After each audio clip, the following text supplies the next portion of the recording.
worries, I'm always behind you. No worries, I'm always behind you. It means confidence. Confidence that I can deliver what I set out to. My goal is for my son to grow into the best version of himself. Friendship to me is so important. They make me feel calm, secure, supported, motivated, and they encourage me to be the best person I can possibly be. Having a team that supports you, commitment and hard work is the most important thing. My goals are giving them a safe space within their communities. Like the drummer to the bass player, no worries, I'm always behind you. No worries, I'm always behind you.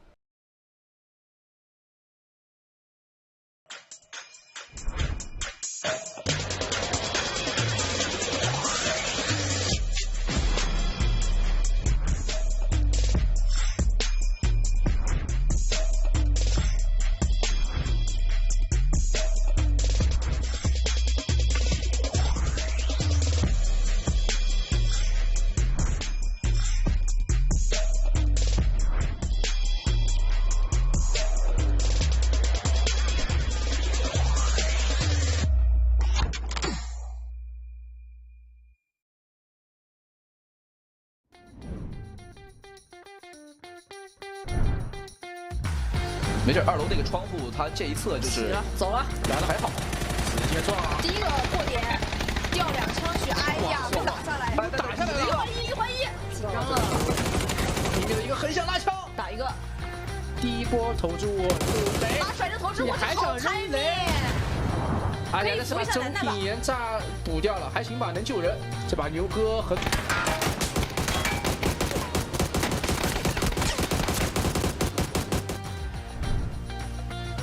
ยาวแน่นอนอย่างนี้อุ้ยไม่มีพี่เหรอไม่ใช่ไปขับมาแล้วนี่ไงกองฟ้ามันทะลุนะตรงนี้โอ้แน็กซี่เฟิร์สบัต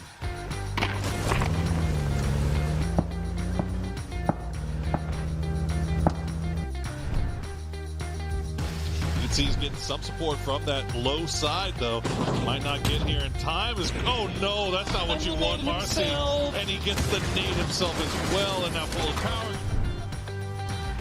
哦，这边哎，怎么会像揉？哦，痱子和天路要揉起来了，但是萨萨之后只有一把左轮手枪啊，左轮先打有枪的，子弹还在。我真受不了这把枪，全游戏最垃圾的枪 R1895，没有事。信仰在啊。He just headshot outside? There's no way. I saw him get his headshot outside, but that must have been for someone else. Wait, what? Oh no! Vandalust? Shoot code Marco? It kind of looked that way. These guys need to calm the hell down. 这把想看看 PU 哥怎么选啊？PU 哥好久没有声音了，今天。彪哥今天好像医学率挺高的，就是被医学率。PGP。哇！哎呦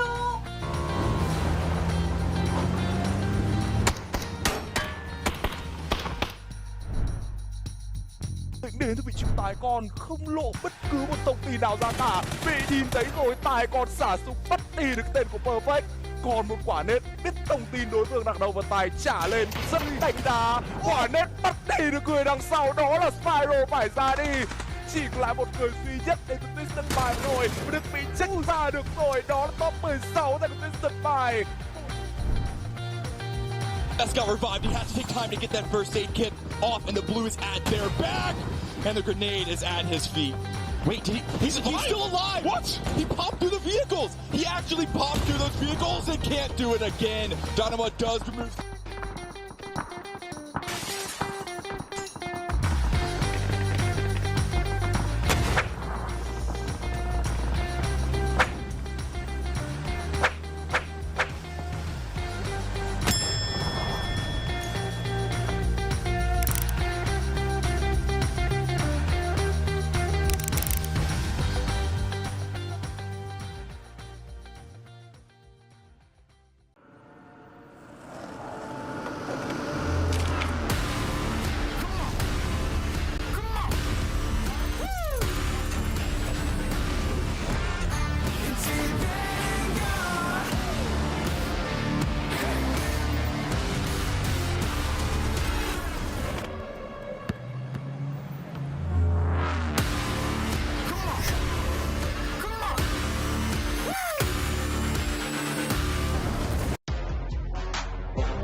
Yeah. Set me free and give me death, there ain't no other choices. When I lay down to go to sleep, I keep on hearing voices. Little whispers in my head, man, is you fake or loyal? Why no water, that designer, baby, pick your poison. These little demons living underneath my bed, creeping. Know the real, my soul lives above them all, sleeping. Thought you never see me again, looks can be deceiving. When they hear the sound of the drum, they'll be saying, oh Lord, here they come. Yeah, here we come. Here we come. Here we come. Here we come. I used to think that people die because they wicked. Nowadays, people want to see you dead because you gifted. So no matter what, I'm coming back and paying you a visit. So, yeah, here we come. Hey, here we come. Here we come. Here we come.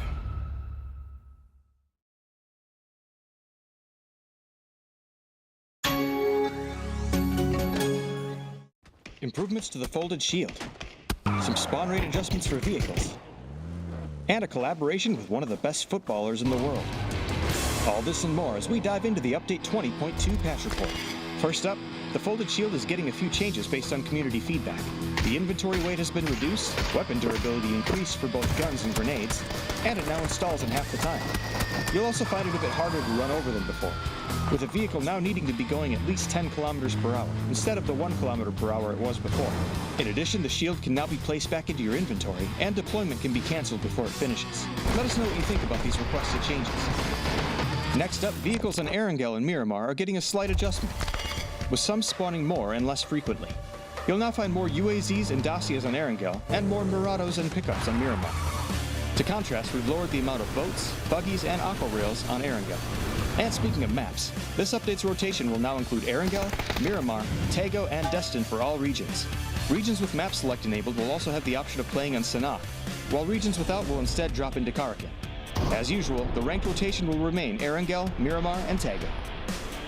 This update also features a collaboration with one of the best footballers in the game, Neymar Jr.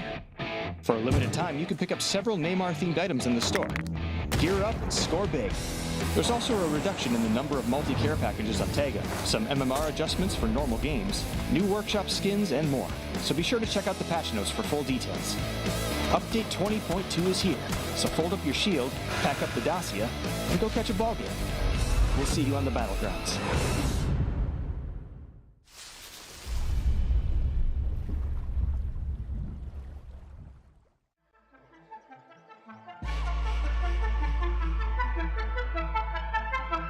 Always stick together, stay connected, have each other's back.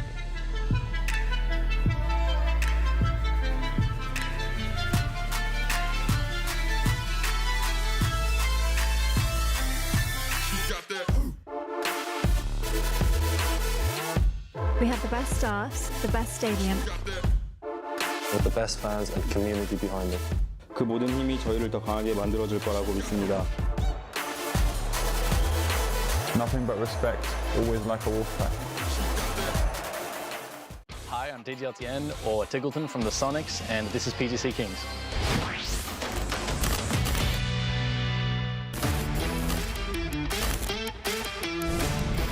Yeah, I'm a king.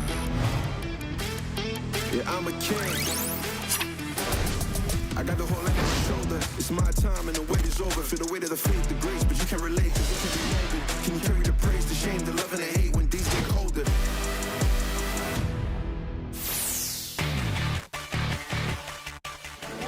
Are we ready right now? Hi, I'm DGLTN, or Tiggleton from the Sonics. Всем привет, я Доузи из команды Question Mark. 大家好，我是 Pero 的明。 Xin chào mọi người, mình là Tài Con, mình đến từ Emirates. 我觉得能来打 solo 赛的个人实力应该都不会很差。 Mình này thì bắn rất là kinh và nói chung là đối thủ đáng gờm đối với em. He is the best player in NA, but today I'm gonna show him how to play the game. It's the best of the Americas versus the best of EU, the Kangaroo from Down Under versus the Russian Terminator, Aduchi. Let's go.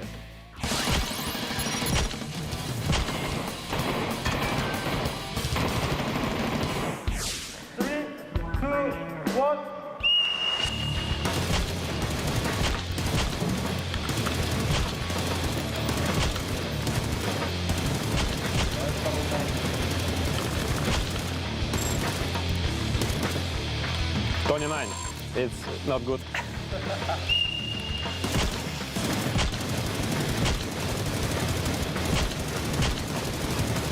I can't control the barrel recoil.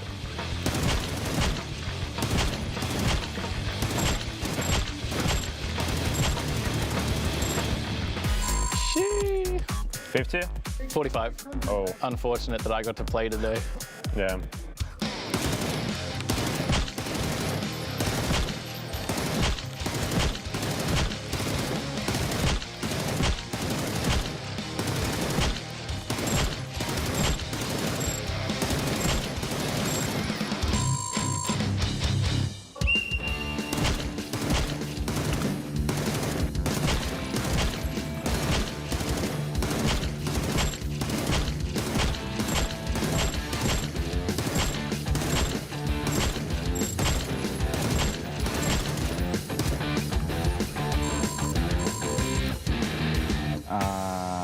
Newbie.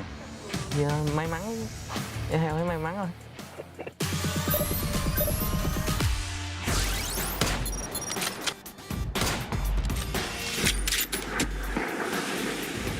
I think a doozy might have this one in the bag. We'll see. I'm not known as a bolter. Oh, you too. 打局我肯定是非常有自信的，然后毕竟这个不是我的强项。Cũng hơi tự tin thôi, tại vì không phải sở trường của em. All right, what's up, guys? It's paper thin. All right, a sniper showdown, car 98s. What the hell, bro? You don't miss. On a doozy, one shot, got him. I put my gun on my back. I'm like, I'm running. It's just first bullet. I don't know why you don't run the K9 in the actual tournament. All right, over to the bolts. This was over in one shot last time. Oh, and he can't get it. Going for the quick scopes, Tycon. Hơn may mắn, đúng một viên một, may mắn. 我想快点结束这把，然后想玩点帅的。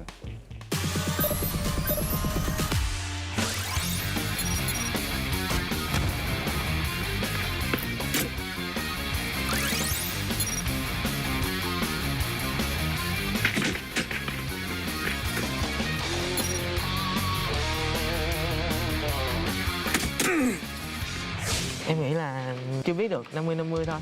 5-5开吧，想快点结束。We can shoot in the sky with RPG on the start. Do you want to go first person only? Yeah, okay. Okay. Oh, I hit myself. I think a doozy hit himself a bit there. Oh, you hit me, what the? And Tiggleton gets the first hit. Just a body shot, but the headshot there gonna come through for Tig. They're gonna go for the direct hit kills. Neither player able to find any damage. Up close and personal. Oh, he gets him in the back. Ming never hurt him. Oh, right next to him. Still though, trying to dodge it. Looks to the ground. Oh, these are tough. It's tough. ADSing. Oh, he finally gets it. Scopes in. And Tycon gonna win it 3-0 over Ming. Yeah, win rồi, yeah. Chắc là Minh thả em nên là em mới win dễ như vậy. 挺可惜的吧，然后玩得挺开心的。That's going to put him up 2-1. No. Could be the deciding round. Pans. It's just a pan battle. Oh, some decent damage done. Oh. Good headshot. But no, the pan gets stolen. The doozy's just got to run. Oh, goes for the punch. Oh, and he gets hit in the back. And that means it's going to be Tiggleton taking it 3-1. I'm both main. I'm just a bad tanker. Well, I think I lost the only actual gun round, so I don't know if I count as the real winner. See how the actual guns go in the real matches.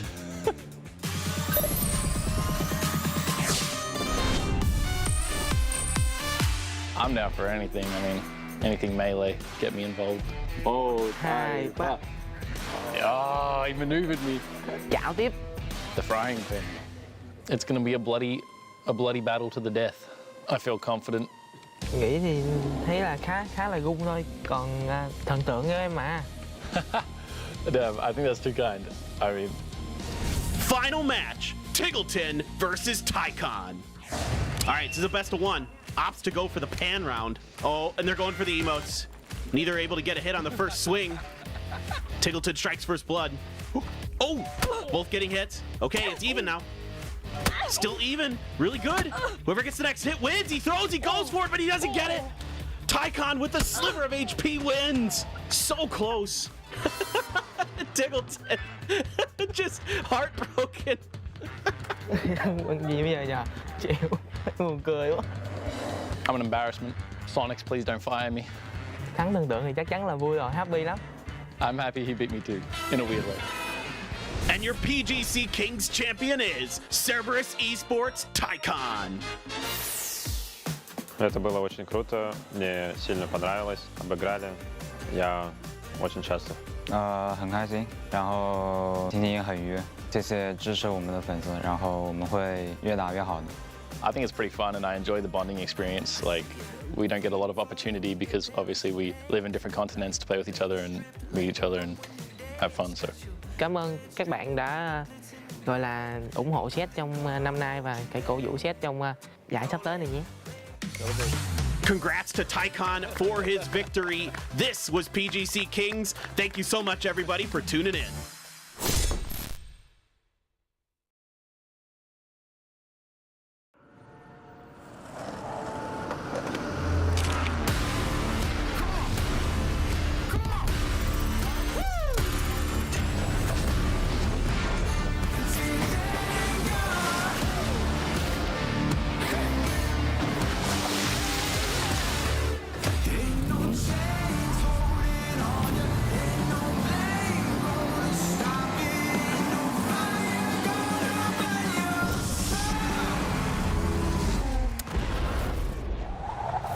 Until you're dead and gone.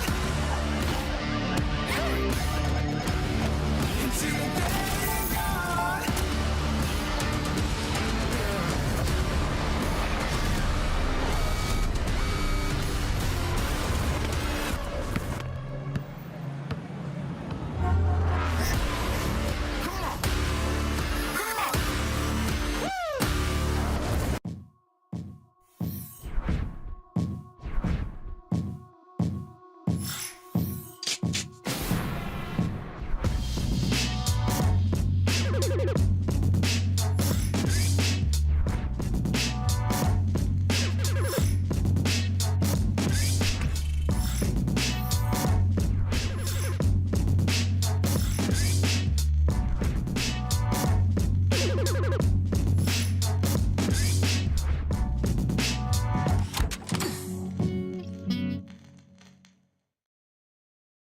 We know that for each second in esports, you are dedicated to winning. Over a decade, XL Series has evolved alongside with gamers. We strive to make every product detail perfect so that you can perform at your best. Elevate your skill and maximize your potential with the ultimate gaming monitor. Zowie. Strive for perfection. Focus on winning. Hi PUBG Esports fans, I'm your PUBG Esports guide Annie. I'm here again in the Dubai Exhibition Center where PUBG Global Championship 2022 is being held to have a short interview and a quiz time with the players who's competing in the group stage to qualify for winner's bracket. Let's go!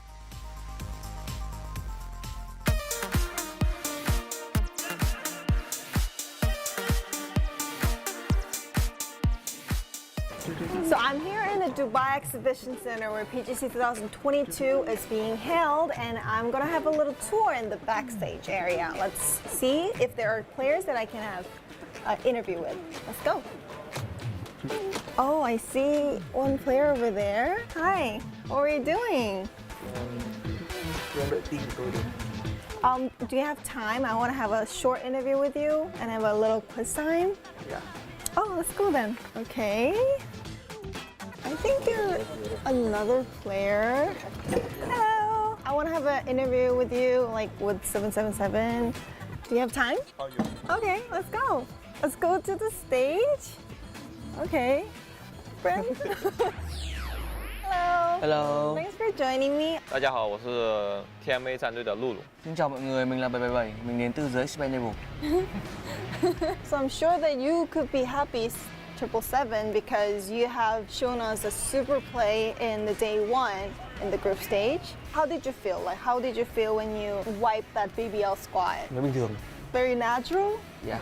Okay. After that, you decided to make your own move, not to revive your teammate. What did your teammate talk about? Thường là đến đấy không ai nói gì cả và để cho chung là tình huống cuối rồi thì 1 vs 1 thì đồng đội tự tin thì sẽ xử lý được. 我觉得PGC 选手在决赛圈发挥的非常令人兴奋，觉得很厉害。 Okay. Next question to Lulu. So TMA also won match 3 in the day 1, and you're gonna become a dark horse in the group B. How do you feel? 我们当时吃到第一把鸡的时候，第3场吃到第一把鸡的时候，觉得很淡定吧，非常激动的那种感觉。 Some fans would think that you're lucky to become in PGC, but now you're performing very well. 首先，我们很遗憾没有进入 PCS 7，然后我们的实力本身就不弱，在我们 PCL 赛区里，我们已经属于很强的队伍了，只是没有发挥好。 Next question. Who do you think is the ace of your team? 我觉得我们队伍打的最好的就是我。 Xem, tất cả đều xem nhau á. 我觉得他打的是他们队伍打的最好的。我们会发挥出我们排名第32的实力。 Việt Nam number 1.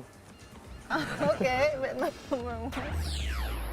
Thank you for having an interview with me. You can freely come into this rock, but if you want to get out, you have to get right with our quizzes. If you get it right, we're going to give you the gift. Ooh.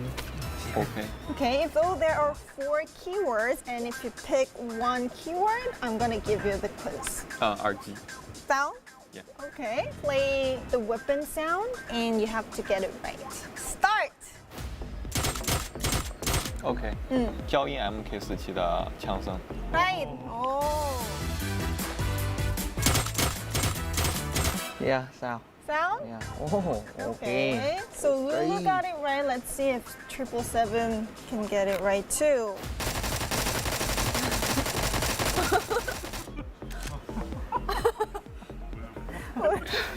Why? Sao mẹ quên tên lúc bây giờ nhỉ? Hey, I need to help. Help, help. 我听这是消音 M762的声音。 Oh no. 再听一下。Okay. New one. New. Oh yeah. DP28。Ah, no, no, no. 你还要听一下吗？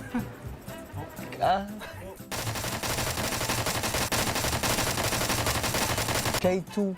对对对。Yeah, K2. Yeah. 对 K2 的消音器。 You're right. Team play. Okay. So both of you got right. So I want to give you a little gift to you guys. Lulu carry, so Lulu first. This? Okay. OK。 Go. Where? Wow, here. Oh, okay. Please take off your eye mask. Yay. Dubai. Noble. Đẹp. 挺好的，很喜欢。Hay. Sẽ là một cái kỷ niệm. Oh, okay. So thank you for joining me in this quiz on rock. Thank you. Honestly. Thank you, thank you. PGC 2022. TE. TMA. Fighting! Fighting!加油!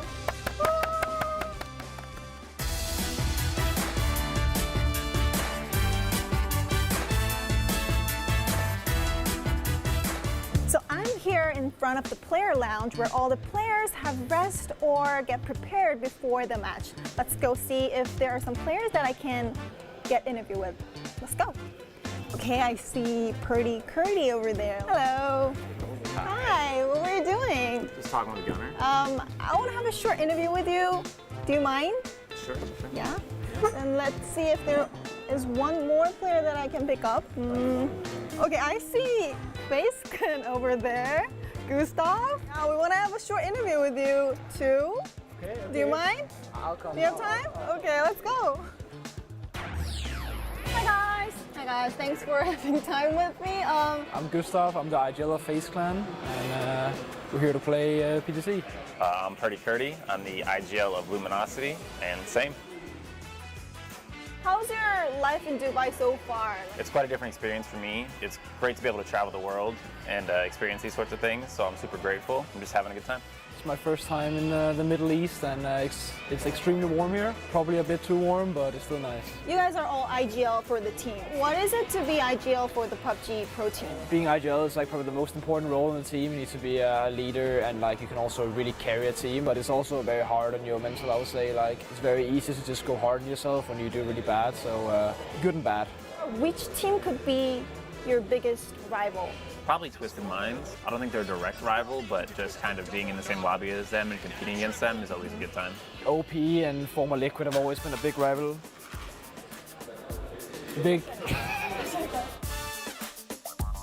OP and former Liquid have always been a big rival of us in Europe.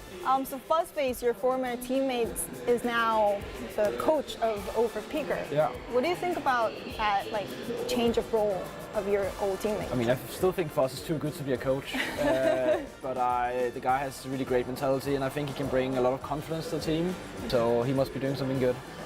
Okay. What are your determination coming into PGC 2022? It's simple. It's one bracket or one game at a time. So top eight, finals, win finals. That's the goal, and there's nothing more to it.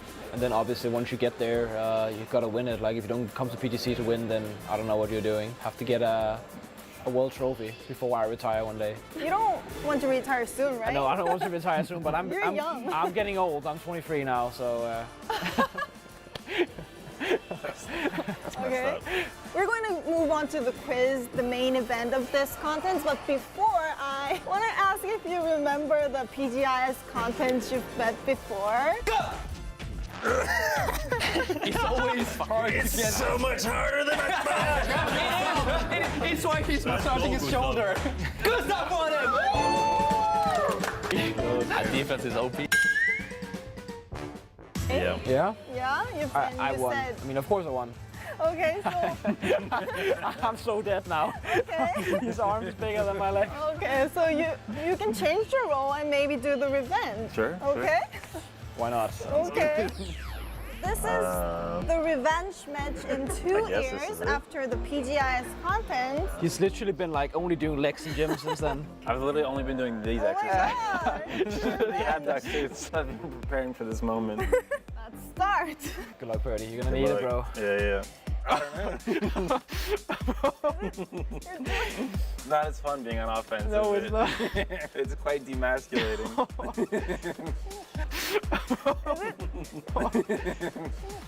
Let's get those legs. There's no way I can win that. I'll give it to him. Defense OP.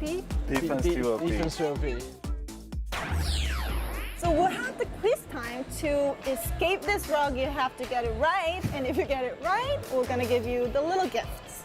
So we have 4 keywords. I'll do PGC. PGC. Question is, who was the kill leader of PGC 2021? You know that one. Do you know? Pretty sure I know, yeah. I'm gonna say Ming. Ming. Maybe you can give hints. I would have said the same. Oh, really? So if he's wrong, then I'm also wrong. Can I phone a friend? Kill leader? Yeah.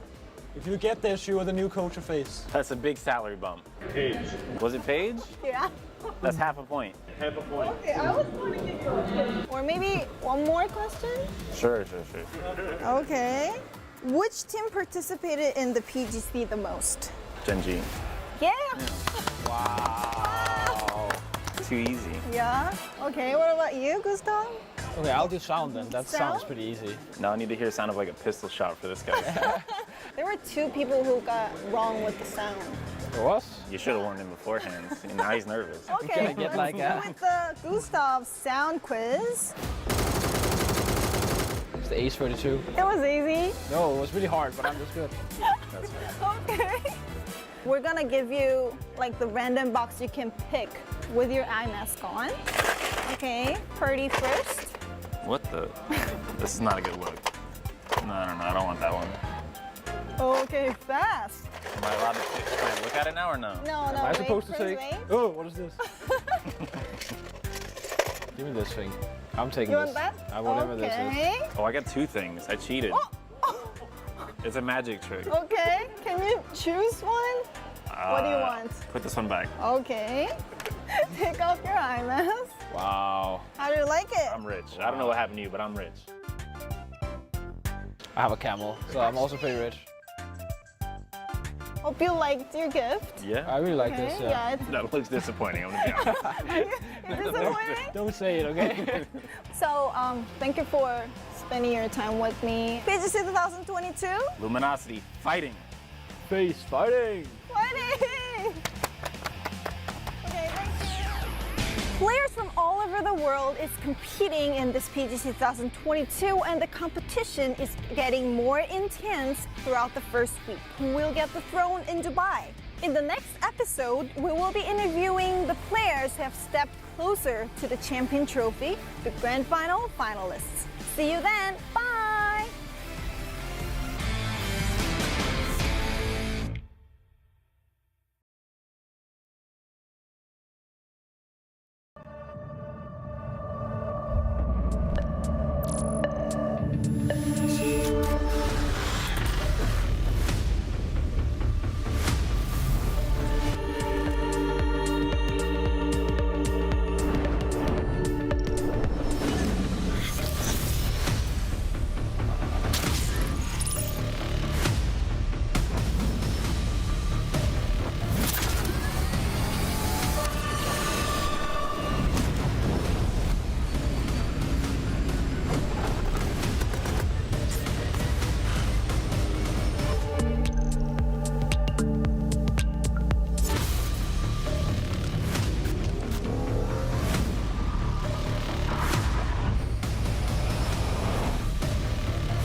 No vest, no more bullets in the arm, and Shen finds Strimsy.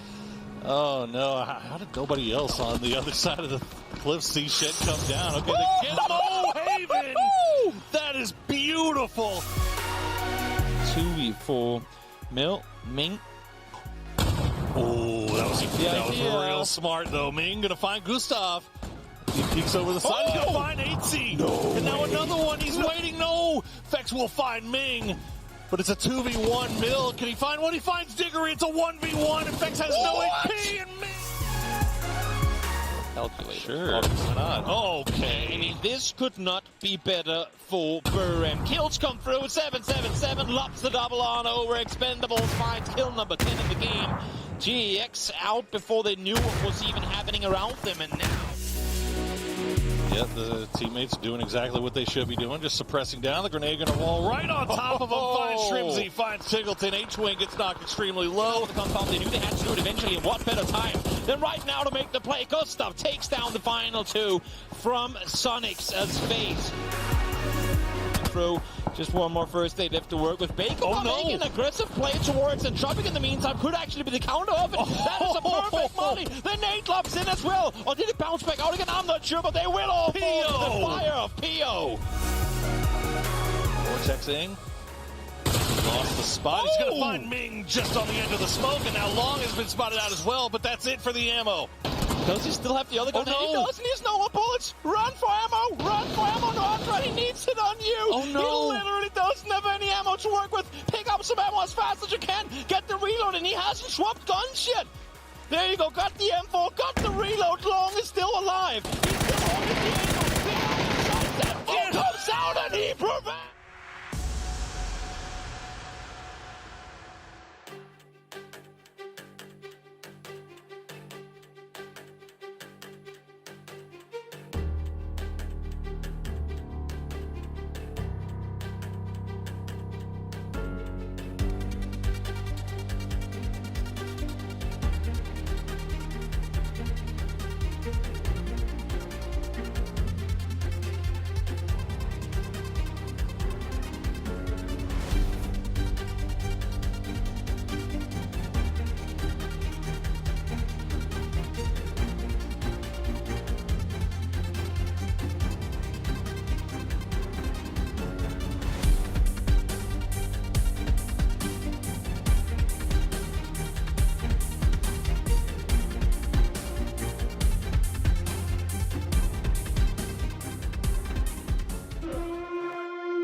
One more time here for groups as we are in PGC 2022, and we have our lower bracket 2 ready to go and raring to pump for the final opportunity to get a direct qualification into the grand final before we find ourselves in grand survival where nobody wants to be. Welcome, ladies and gentlemen, to the desk to get things going. My name's Kyle Laris, and because it's a all-American desk, I will be the villain, as is customary in your Hollywood films. The Britain is the bad guy. You can be the good guys. Toppies, how are you doing, man? I'm great. I'm excited to be here. I'm excited to get this thing started. I'm excited to maybe see Sonics turn it around.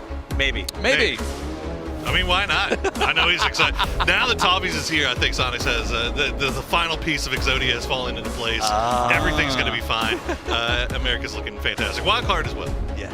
There you go. There you go. Let's take a look at the overview and see where we've come from and where we're going to go, because we've had plenty of game days to boot, and now we find ourselves in the lower bracket 2. It's been many stages here. All these teams have had plenty of game days already, Toffee, so they should be ready and raring to go for today. Yeah, you'd think so, but I'm also starting to worry about a little bit of burnout. These guys have been on the grind over and over, and the ones who don't make it to the top, they've got to go and they got to do it in the Grand Survival after this, so it is going to be tough. Yeah, definitely. The Grand Survival, as we say across these 2 days here, Poro, nobody really wants to go to Grand Survival. It's their one last chaotic opportunity, but you don't want to be there. Yeah, I mean, I think you hit the nail on the head with the word chaos, right? Yes, there's just no real good way to prepare for that, except for mentally. Like, that's the only thing you could really do there is just drop in and hope for the best. We've had 8 teams already advanced through from the winners bracket, so they're already in the grand final. Over the next 2 days, we'll have 4 teams qualify, but looking at this lobby, it's an extremely strong lobby here, so getting top 4 is going to be tough. It's going to be gnarly. I mean, if you literally went through and just counted past global champions in this lobby,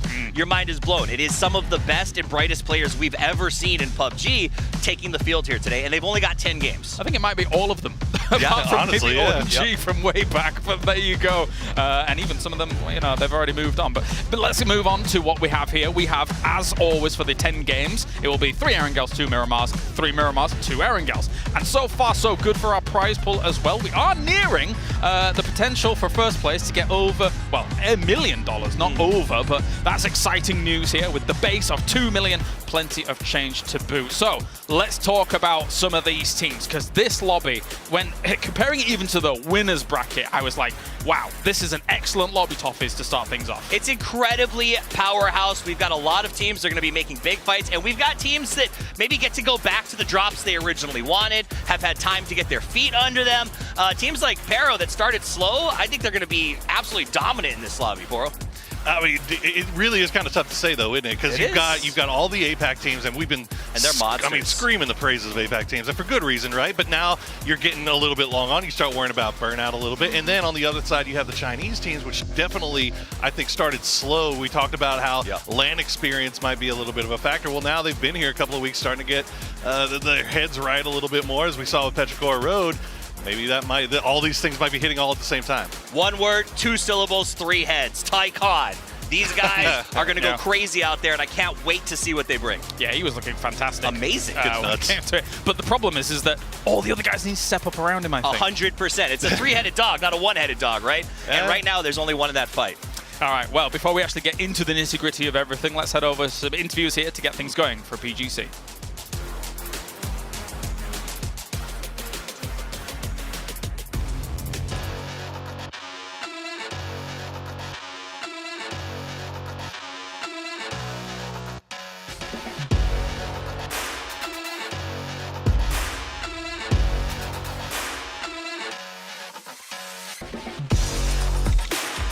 They put on such an incredible performance in the winners bracket. They had the same points, tied with Yahoo, who came 8th, but unfortunately placements mean they are now fighting for one of those 4 spots here in the loser bracket too. You heard him get hyped up by the desk. He's with me now. Tycon from Cerberus is here. What did you think of your team's performance in the winner bracket? Em nghĩ như thế nào về màn trình diễn của đội của mình ở trong bảng winner bracket vừa rồi? Em nghĩ là team đã làm rất tốt rồi, vì đây là giải đầu tiên team tham gia.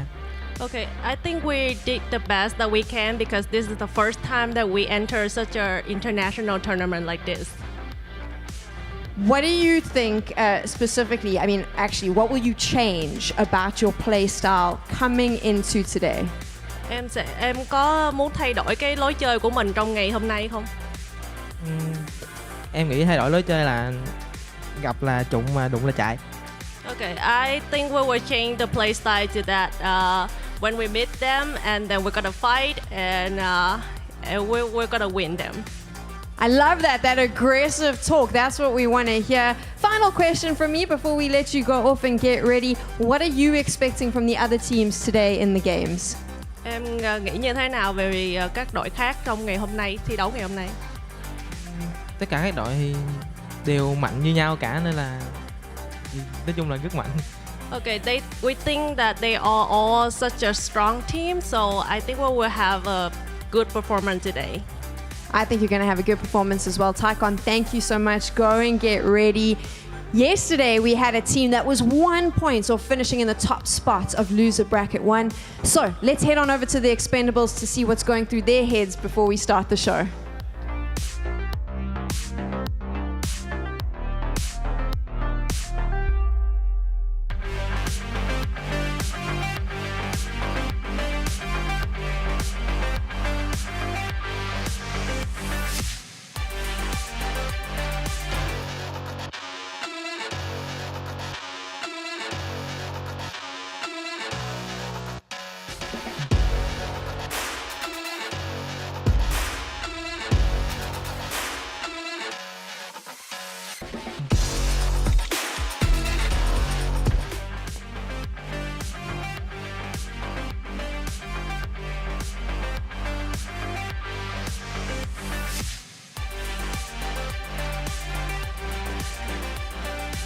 I get my little gym exercise in every time I'm here at the PUBG Global Championship because I run up and down the stage so I can bring all the players' insights to you.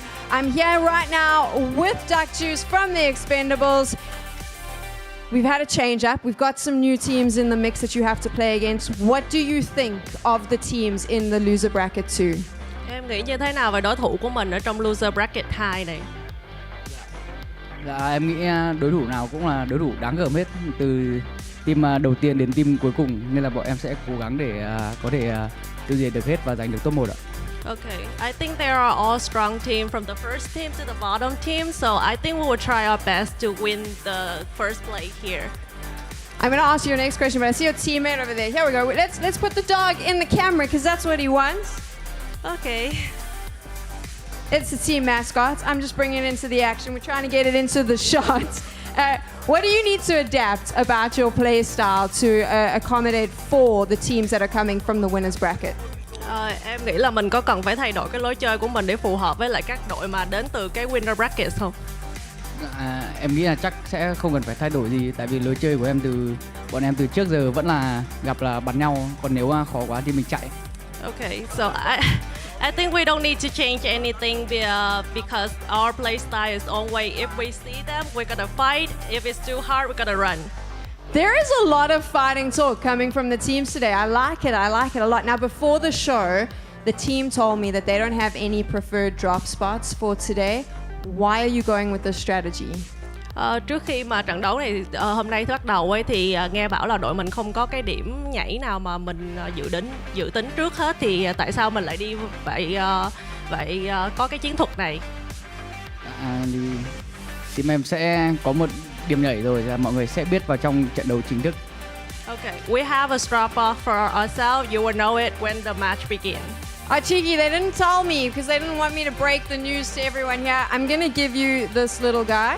And I'm going to ask you to look right into that camera, and if you have any message for your fans that are watching back at home. Em có lời nào muốn gửi cho các bạn hâm mộ ở nhà đang theo dõi mình không? Em mong mọi người ở nhà đang xem sẽ ủng hộ team em và team Severus cũng như mọi team khác ở trên cái đấu trường này ạ. Okay. We hope that all the fans at home will cheer for us and for Severus and for all the team here in PGC 2022.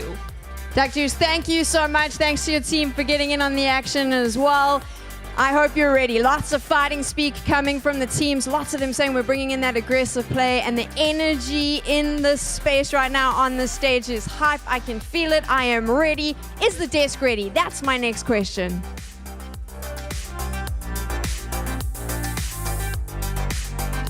Electrifying. Sam just wanted to hold the dog. I'm going to be real about this. That's fair. She just wanted to hold the dog. It looked cute in the background. But here are our teams to watch to come into the winner, the lower bracket 2, of course. And surprise, surprise, Tycon's there looking good. You got Sonics, New Happy, and Question Mark, who had a bit of a rough previous stage, Poro, compared to the others. Yeah. Things haven't really started out too well for Question Mark. Now, they did seem to finally find their footing here in the last couple, especially the first day of play. They were getting high placement points. Not a lot of kills, but they're finding the late game, and that's the first step. Why are these 4 teams favorites? Because when you watched them in the group stages, you might think, what? Because they were the reality #1 is, seeds? and they came out of BCS strong. Exactly right. Yes. We've got a defending champion. We've got the Sonics who were weak, but there have been changes. QM is on and up. Sonics is back to PNP. They can play out of the middle again. Yes. And New Happy has been improving. And on top of that, Cerberus is just... Okay, fair. We're going to hold for that. They're on my fantasy team, so I'm hoping they improve. I liked the fact that Sonics made those kind of, again, I called it map manipulations yesterday, of being able to drop in Pachinki, make SGD scared, and that caused them significant problems. They had to do a little bit more yesterday to try and get there, and they didn't into this phase. But anyway, let's take a look here as we can be able to open some highlights from I like all highlights. that's going on. As I, once again, the virtual arms dealer, will be taking a look at what's going on. So we have done the winners bracket, we have done the lower bracket. Done. So we are going to go to lower bracket 2 here, if I can grab this one. It's a little bit ahead of me. Get it. And drag that forwards. So it is, once again, I cannot reach that, guys. There we go. It's the fact that it's so far away and I'm left-handed, all right? So it's a rough time being Carlaris, let's be real. Cerberus and Sonics. We've already talked about Cerberus quite extensively. I do want to talk about Sonics here whilst we're even looking at Cerberus highlights. I don't care about that notion because, quite honestly, I like that Sonics made that manipulation yesterday. It was a smart move to make, and now they're back on the road to proving themselves on the international stage. I watched the game with them in the Players' Lounge. They chose to go there to keep SGD out of this round so they could have PNP back. Here's the problem with the group stages. They told their coach we're staying, we're not leaving, and when they did decide to leave, they did not have a plan. It sounds like they finally, if you look at the last bracket, have put something on paper, and let's see if that works this time around. Well, they don't really have to worry about it right now, do they? True. I mean, they get to have their old drop spot back, so it's all, you know, well and good in the hood, isn't it? But let's hope if they make it through the next round, they're not as hard-headed. Well, yeah. They're not going to have a lot of time to deal with that. Exactly. Gives them a decent opportunity to be able to flex out and try and make sure that they're getting into that grand final, which I think they're capable of doing.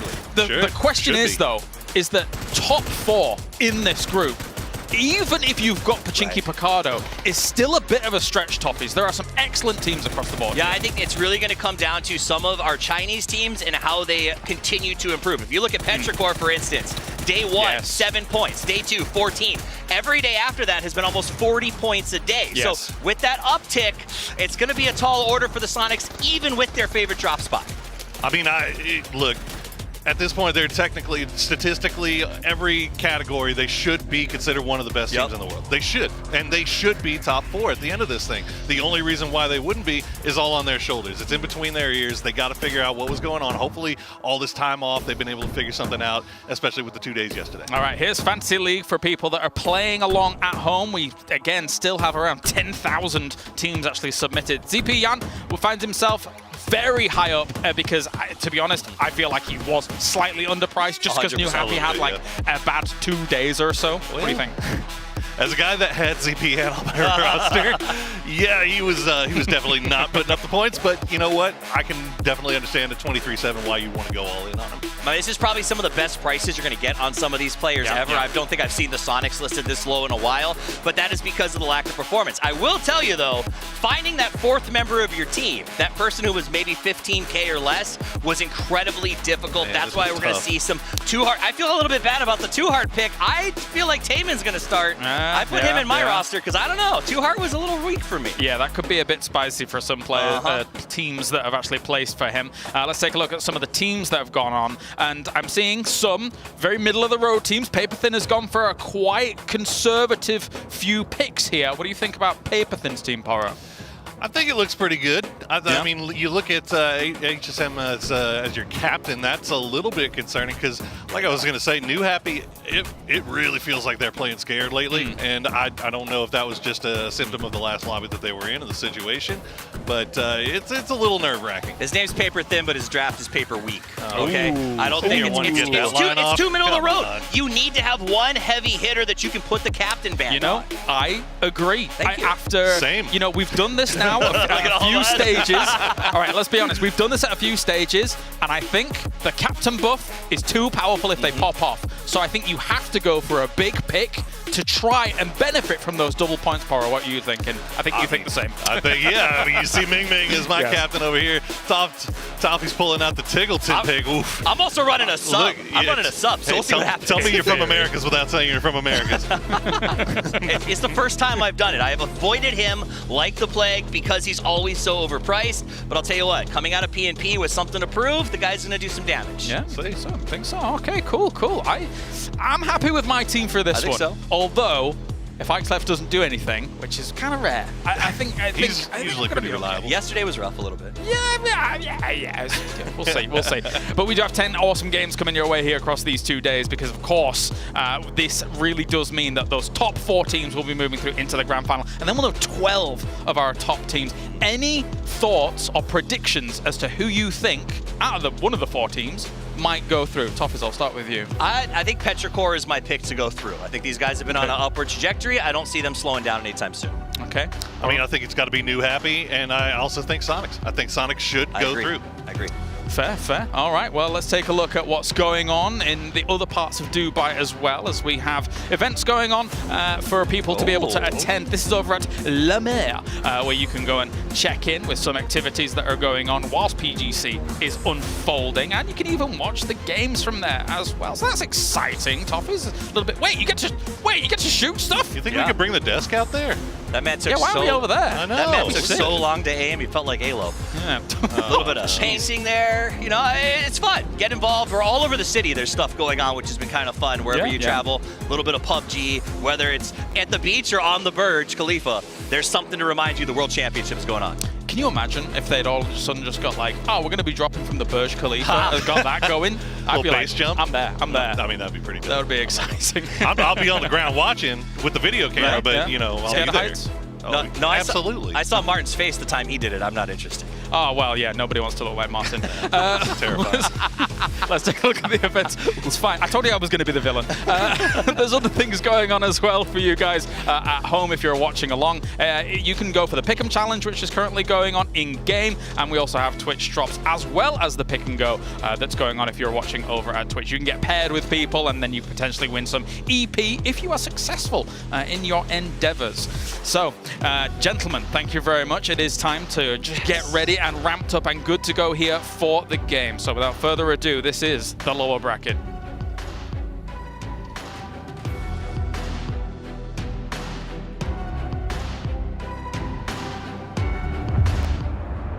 Команды на этом турнире были сильнее, чем я ожидал. Я был не очень разборчив.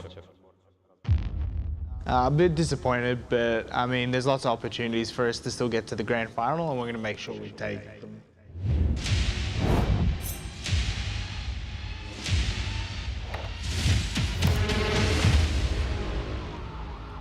一段的失误并不重要，进入到决赛才是最重要的。 Sau khi trải qua được nhiều lần thất bại thì đến bây giờ chúng tôi mới được học cách để chiến thắng. Only winning, that's the only dream I want. It won't be easy, but I don't think it's impossible. Tecrübeli ve güçlü bir takım olduğumuz için bizi sürpriz bir takım olarak görüyorlar. Hedefe giden yolda fokusumuzu hiçbir şey bozamaz. It didn't work out exactly how we wanted it, but it's okay. We have the losers bracket, round 2.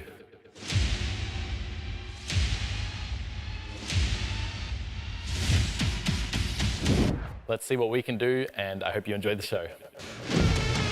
여러 가지 시도를 했는데 이제는 틀이 잡혔어요. 집중만 한다면 저희를 이길 수 있는 팀은 없습니다. 끝날 때까지 포기하지 않고 매치 하나하나 최선을 다할 거예요. PGC is not easy. It doesn't always go the way I want it to. There wasn't a single moment when it was easy. We're gonna play as we always do. 我们会再次夺得冠军，不会把冠军让给其他队。这里没有队比我们厉害。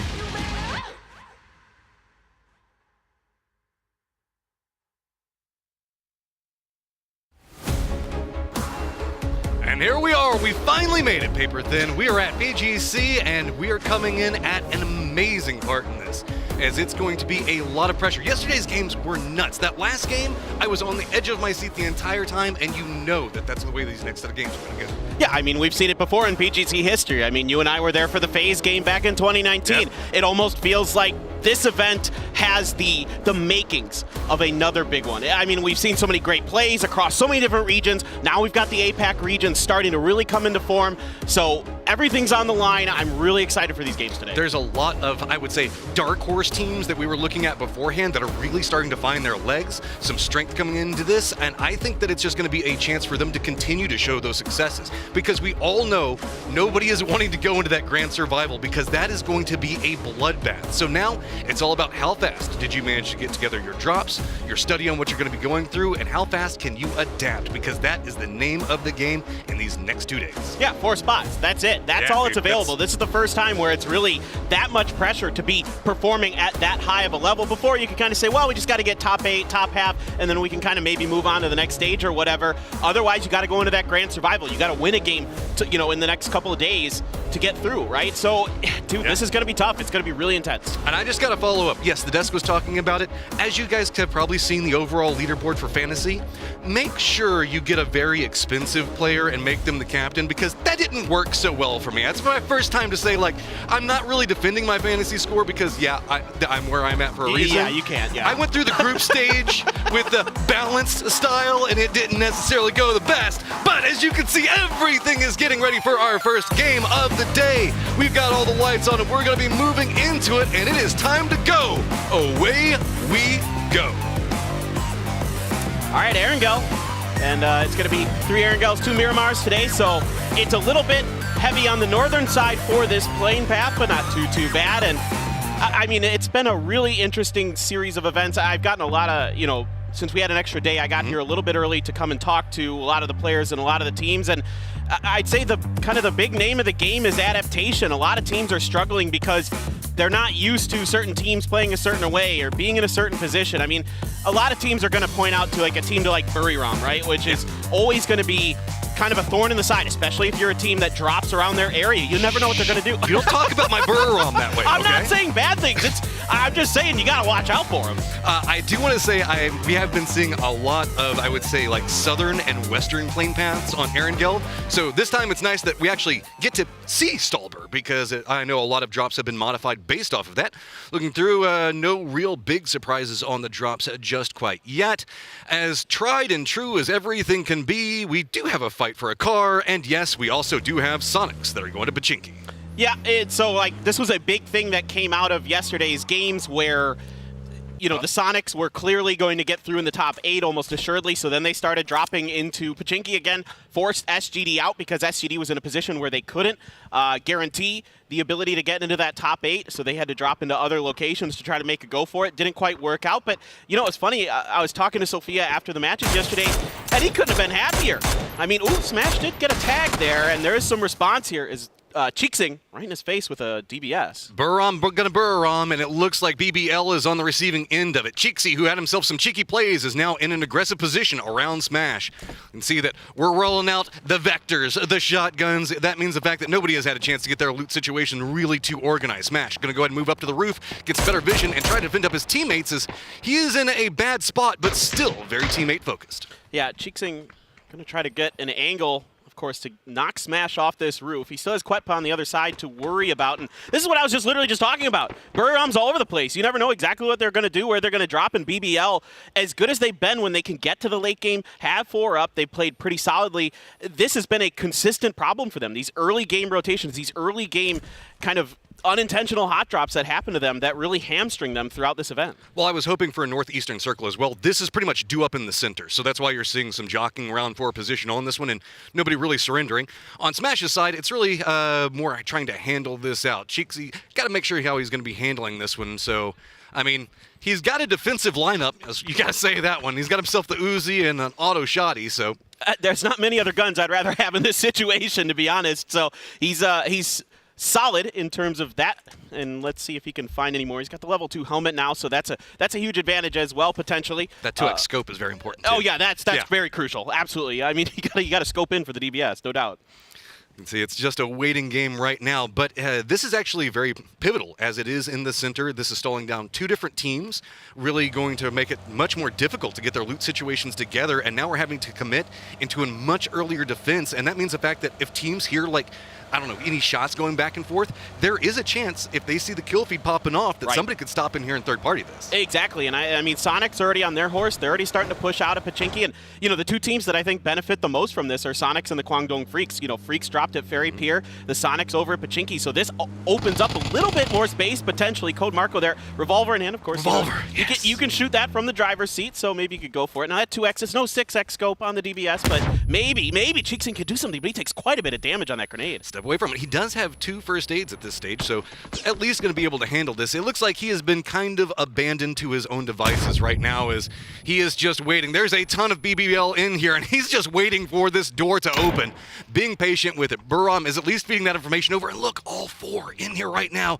and he's playing the old school PUBG game of just hiding with the shotgun, waiting to see if anybody's going to pop it open, and nobody has taken the bait yet. Buram's going to come in off of this with the focus up. Are they going to have an idea on what's happening on this one? Surely BBL knows where he's at. They're eyeing this door. They're going to pop it open. One shot comes through, does get the drop on it. Cheeksing is going to go down, but it looks like Buram is going to try to chase in after this one as fast as they can. One goes down, though. The return fire from Quetpa is good. Noadra, that Molly isn't going to get through that fence, so he's going to have to reposition with his Scar to try to find a new angle. Flush comes through onto Edie. Buram hold it down to 2, make it 1.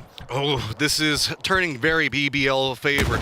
We know Buram likes to fight, and they like to take as much control as they can, but now it's all onto Conaxy, who's like, no, I'm going to go ahead and start looking at the Sonics now. Yeah, I mean, Conaxy has nothing else to do but try to make some kind of recovery here. Looks for the headshot on the Win. Win just able to escape any damage from Conaxy's bolt, so the Mosin not going to come through for our Buriram player. Noadra indeed down and dusted. BBL comes out of this with 4 up. That's a really big win to start this match. Conaxy, this is the Buriram way, right? You don't care if you die. You at least got to shoot as many things around you as possible. That's why I enjoy watching. I mean, we see them make some crazy plays. Yeah, they make the games interesting.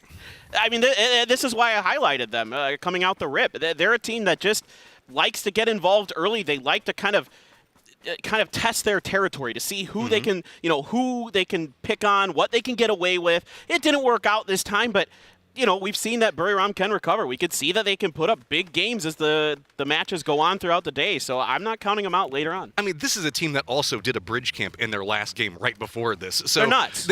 You are not going to see them discouraged off of that. I also do want to give a shout out to BBL for finishing that as fast as they did, because we saw that there were 3 teams coming in and pathing, and with that fight finishing as fast as it did, right at that second, they did manage to avoid anybody moving in too close to try to assault them. Yeah, it's a really good point. It does keep somebody like the Sonics who were driving somewhat in that direction from coming through. So all things considered for BBL, as rough as some of the early games have been, this one is absolutely a win, and I'm curious to see if they can maybe snowball this into a good result. They came oh so close in the winner's bracket to making it through. They were just shy. Cerberus, another team in that same kind of position where they were oh so close to being one of those top 8. Couldn't quite do it, of course. Everybody's talking about Tycon. He's just a phenomenal individual player. His mechanics are through the roof. I did that little PGC Kings episode, and he was by far the best at the target practice where those little people pop up and you got to shoot them. He was absolutely incredible at that. He had over 52, which was by far the highest. So individually, yeah, he's quite good. I mean, there's a lot that's going on with the trainings back behind this one. I do have to say also the crossbow Kings event. Yes. That's the one that was my favorite. I had fun with that. Yeah, that was when I saw the Panzerfaust crossbow, I was like, oh yes, just inject it into my veins. Give me some more of that. Petrichor Road's going to go ahead and regroup right now. Most teams are running some form of split, as Conaxy, still no fear, and Buriram's heart is just going to continue on their merry way, but it looks like they're going to get pretty close to Entropic. I mean, that is one thing about Buriram. They are not scared to go anywhere at any time, but can actually take quite a bit of damage on the pass. Ibis hasn't found the finish just yet. That buggy's so wide open. Nalop's going to chase him on the vehicle to go for the finish. 1 HP for Conaxy. Oh, my heart is torn on this one because Nalop's on my fantasy team. Oh, Conaxy! He takes himself out. No one can take down Buriram. Only Buriram. I love that Conaxy did that. He was dead, and he knew it. He just said, you know what, I'm denying a point. That is one of the most beautiful point denials you will ever see right there. That is just, oh, chef's kiss. Giving it to the blue? No. Give it to the shack. That's what you want to do. I love it. I love it. Well, you know, Entropic, man, I got to say, I was going back and rewatching the VODs from the Losers 1 bracket, and I'm really impressed with the way Entropic approached it. They didn't get any chicken dinners, but they were doing a really good job of avoiding fights early. You know, a lot of these teams are wanting to play Edge in this tournament, and they're getting caught up in the mix. You know, Bago Pa, Wildcard, New Happy, a lot of these teams that are really, really good are getting kind of caught up in the sauce. And so for the side of Entropic, they were doing a really good job of avoiding other teams. You can see here the follow through for BBL on that off of Cheeksing, only getting the one, and then the rest were taken out. But that was a clinical also door open too. You saw one, two on each side. Yeah.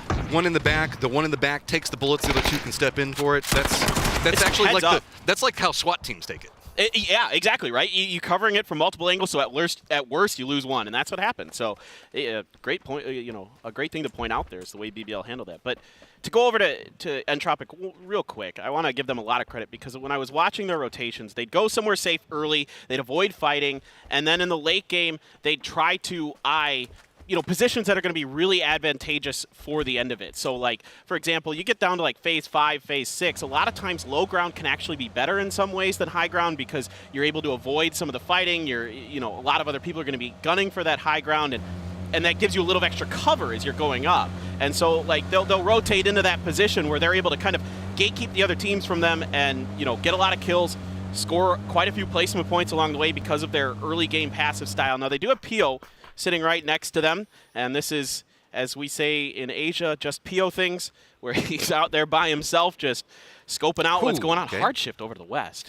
I mean, I don't know what it is about the Southwest on Erangel for this event. It is just getting all of the love.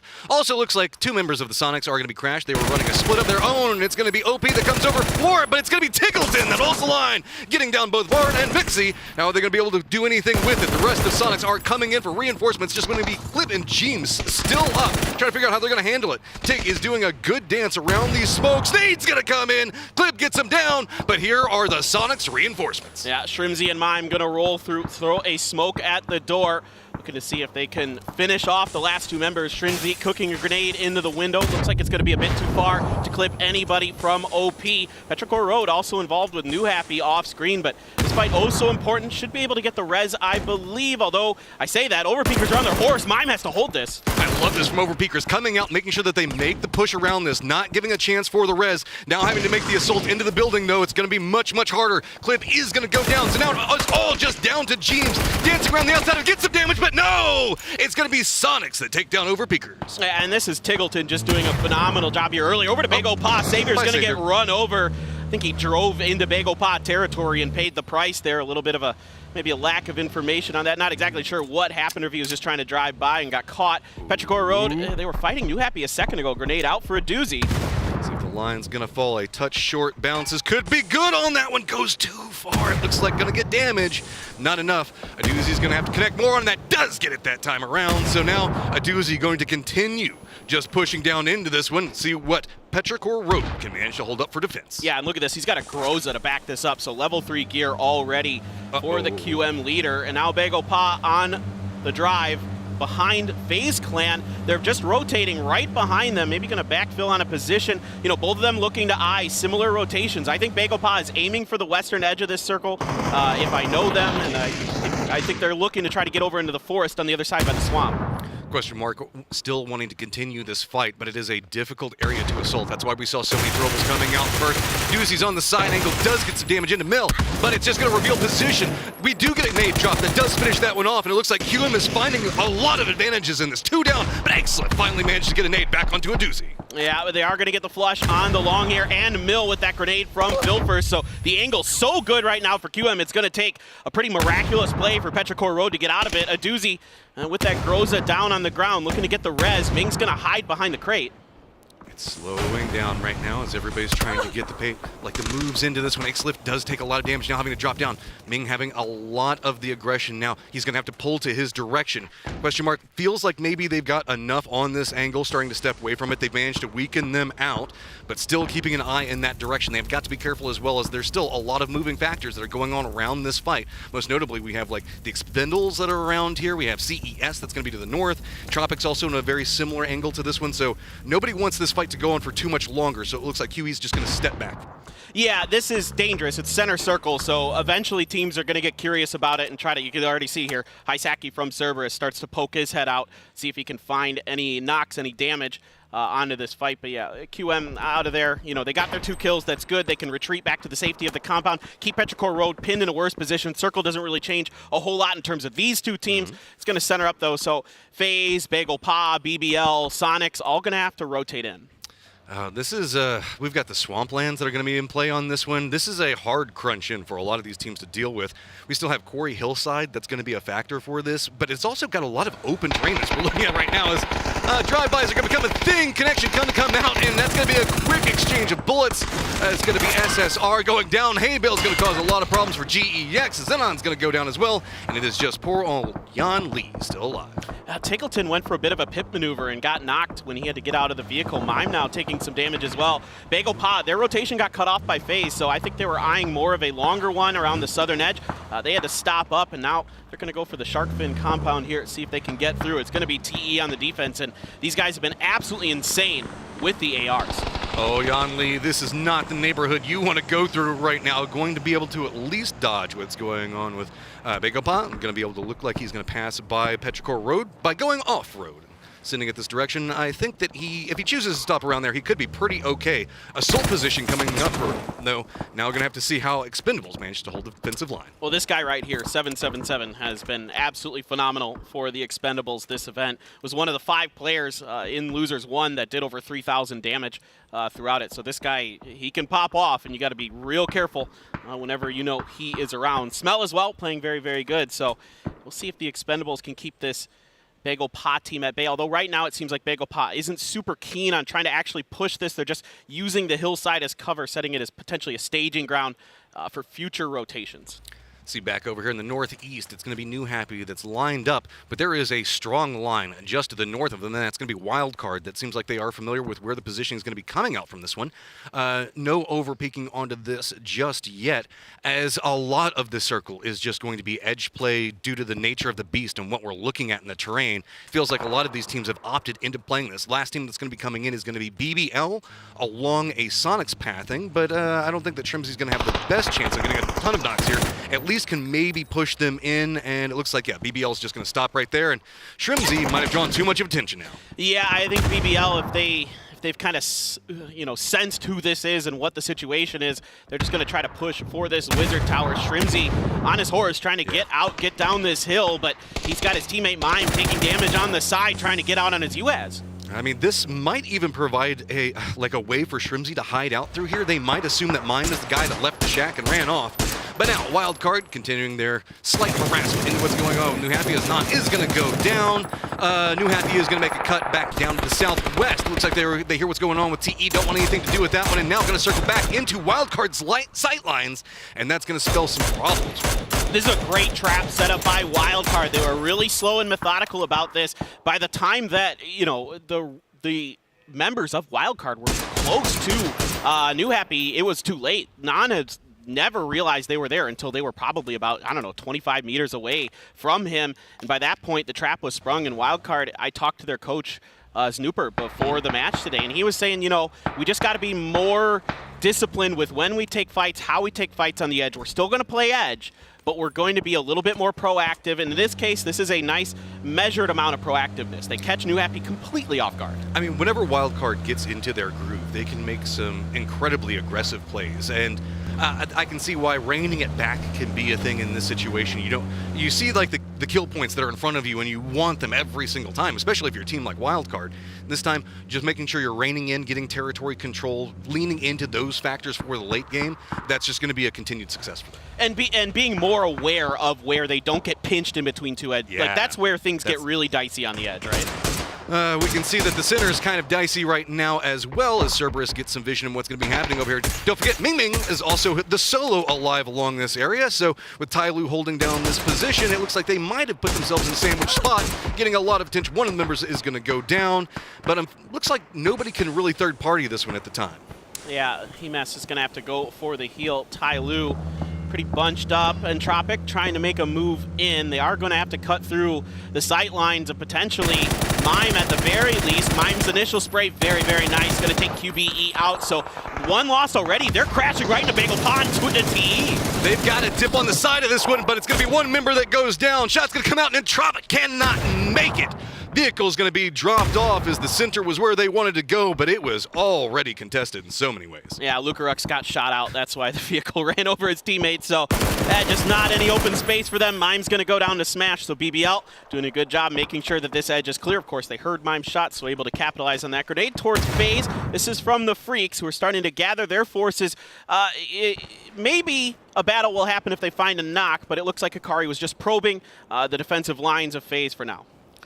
Back down in those soft, comfortable hills where it's all grassy and calm. Up in the north, it's just been so much fighting, specifically around the center compound as well. QM gets some vision on what's going to be going on with FaZe, and that could cause situations.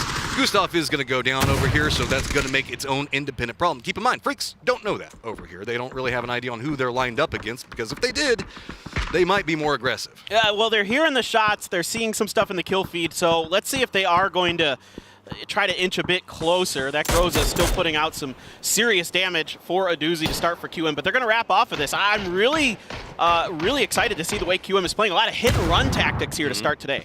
Nade's going to come out from Freaks, get some damage off, and force FaZe into a much more precarious situation. 2 members up for KDF, and now managed to move more aggressively along this line. They're not wanting to push too much out of this one, just use the hillsides for their own benefit. Nade's going to be coming out on the opposite side from FaZe to try to shoo them away, and it looks like that's just going to be enough.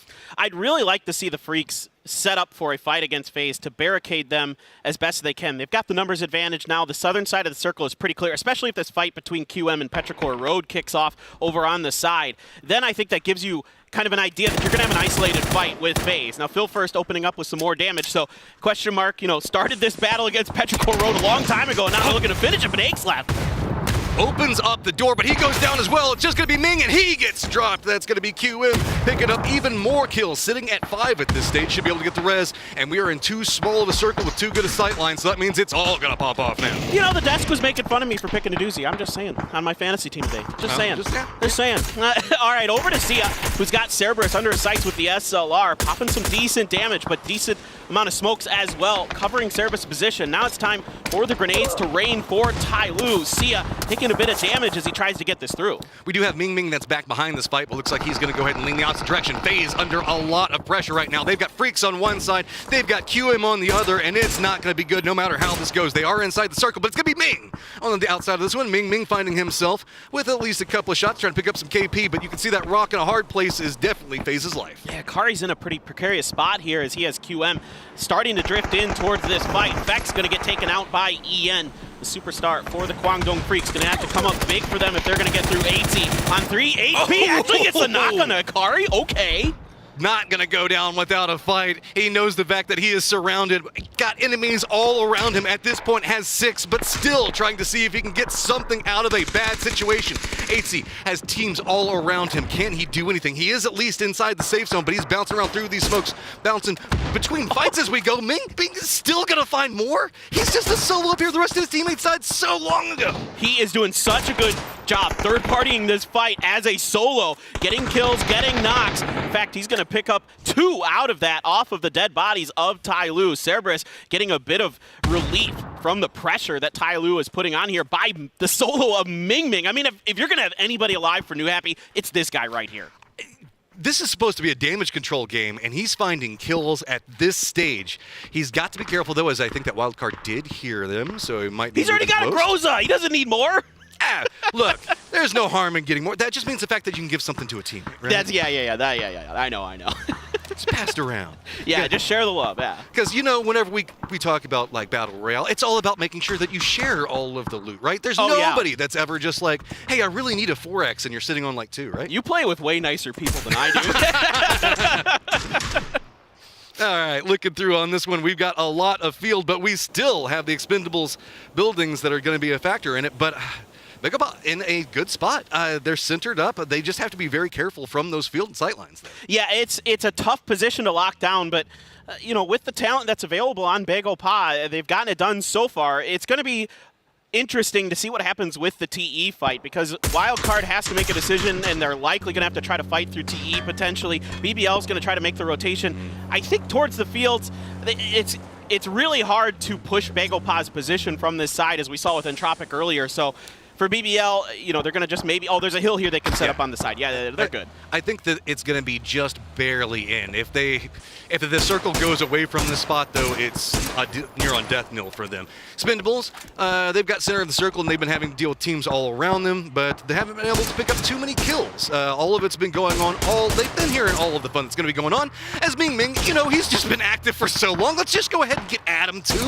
More wildcard members have to now start this step away from this one. Finally, it's going to be Duck Juice that does manage to take down Ming. Oh, man, he almost got 2 onto Wildcard there. Why kick a mook out?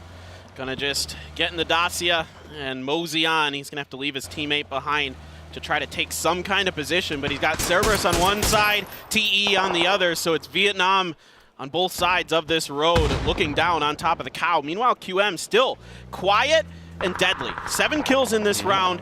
The Freaks are not super keen on trying to push down to this hill. Instead, they're going to try to fortify this position on the southeast corner.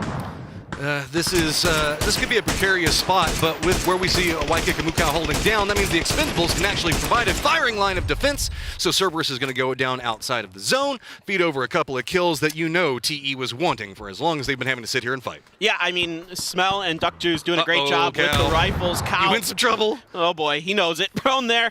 Duck Juice going to come around. He's going to have a pretty decent idea, but Cow going to stand up and try to fight this. Not going to happen. Duck Juice good for it with the barrel. All right, so 5 teams up, and it looks like BBL is trying to use this opportunity to sneak in on that eastern front, see if they can try to find some way to aggress into where TE was holding down. Really, it's just, we've got BGP that's in the middle of everything, shooting at everything, and then we've got the northern and the southern fight that's probably about to pop off. Yeah, so you're probably going to have like 3 guns really tunneling down on top of BBL for BGP, and then somebody's got to be on TE watch to make sure that they're not going to reach out of this building. But instead, TE, they're going to play the Sharks here. They smell blood in the water. They're going to go for frags, but the response from Smash decent enough to put Smell back momentarily. Peel just going to start popping SLR shots through the smoke. BBL's got the blue right on their heels. What are they going to do? They've got so many smokes down. Are they going to try to push into BGP's direction, or is it going to be TE? Probably waiting for the circle. Circle's going to pop, and still it's going to favor Big Up Hot. Now, how are we going to see the movements coming out? We know that the south's going to be a firing line, but up in the north, it's going to be a lot more about how BBL decides to make their move. Yeah, exactly. I mean, BGP just needs to start hitting these sniper shots. I mean, and it also depends on how many smokes BBL has left. Eventually, they're going to have to run out. TE now defending against BBL up on the north side of the compound, trying to keep them out as BBL, I think, realizes they can't get down this road with Bagel Pa watching. Tons of damage done to Code Marco. This is the problem. Nades are going to start raining down. Mini red zone right on top of BBL while they're still having to contend with BGP. This is just going to be a continued problem. Moving right in, they find themselves in a sandwich position, now having to step away from the BGP firing line. It's going to be now looking maybe into TE's direction. The firefight that's going on to the south, now it's going to be Expendables. They get sightlines, and what's going on with Freaks? They're going to go down. And that means that Question Mark now has a potential to move into the circle in the south. Yeah, they've got the south of the circle completely to themselves. BBL still fighting tooth and nail. I mean, they are clawing for every inch of territory, and they're doing a decent job getting through. Bagel Pa now going to regroup, heal up, get ready for the next phase of this battle. QM, in the meantime, just chilling out on the south side. They can just kind of wait this out. Taming going to let loose with the Molotov, see if he can catch anything. Comes up well short of any BBL members.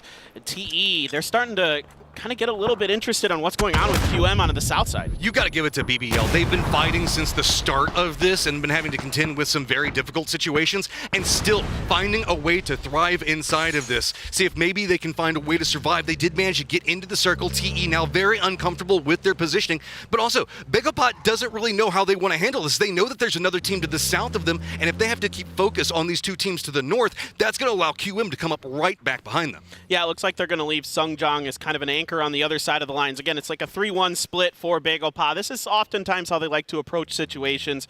Leave someone behind either as a reconnaissance leave someone behind as an anchor or put someone ahead as a reconnaissance player. In this case, Sungjong, he's been really good with the ARs. He's been really good up close and personal for Bagel Pa this season in the PWS. I want to go back to this. In the last game of the PWS, Bagel Pa was not qualified for PCS Asia 7, and Sungjan came up big as a solo, won the game. They needed to win the game, and Sungjan won it and put him into PCS Asia. Now they're here at PGC. I mean, right now, BGP is just chilling in the shade of the bullets going over their head between TE and QM. Circle is going to continue to favor, no surprise, BGP, who's in the middle of all of this. So TE, who found themselves in a comfortable spot, very defended, has a lot of focus coming their direction now, as it's going to be QM as well as BGP and their friends in BBL can all kind of sandwich in on their position. Yeah, I mean, this is a little bit unfortunate for TE in that question mark came out of everything with all 4 up. So now they can really tunnel in on that position. BBL still under the sightlines of Bagel Pass, still having a tough time pushing forward. Tammy now going to let a smoke out to cover the angle from TE, so he can start maybe getting on top of BBL in a better position himself. A doozy, just an absolute monster. 5 kills already this game. He's got an angle through there. It's actually Dante with the mini who gets duck juice. I mean, this is just so nasty right now. BGP can't even peek up that hillside to get anything due to question marks positioning. This is actually opening up some more movement opportunities for BBL. With everything that's going to be going on with TE, how is BBL going to respond to this? BGP finds themselves in a very target-rich environment, but no real success factors that they can work around right now. BBL wants to line up and use this opportunity, and it looks like BGP knows that the lineup is going to be starting to fill and make sure that they can hold out BBL's and the forthcoming push. Yeah, this is really helpful for BBL that TE is just absolutely getting slaughtered by question mark. That's 2, only 1 more to go. Duck Juice, he already has taken quite a bit of damage there, as now BGP trying to defend against BBL. It's going to be a 1-for-1. Pio with the barrel, up close, has another. BGP, can they hold on? Walking right up and having to fight Pio close range, that's never going to be fun. BBL does go down, and so with this, it's going to be just Duck Juice that's trying to survive, but it's going to be question mark. Now making an aggressive send into this direction. Smokes are going to be down. They're going to be on the hunt for it. Sungyo trying to move forward, gets the knock onto one of them, but it is going to be a weakened BGP with all the fighting that's going to be happening over here. Stepping away from it, TE still has 1 member, but 2 members for question mark are playing into the north of it, so BGP steps back and moves along the hillside back into where BBL was playing. Pio going to spot Duck Juice out, get another point in the bag at the very least. He's going to have to come up big here. QM sitting on a ton of great gear. You've got that Groza still rocking and rolling for a doozy. DG trying to put some return fire down, but every time you hear that gun, you are ducking right away.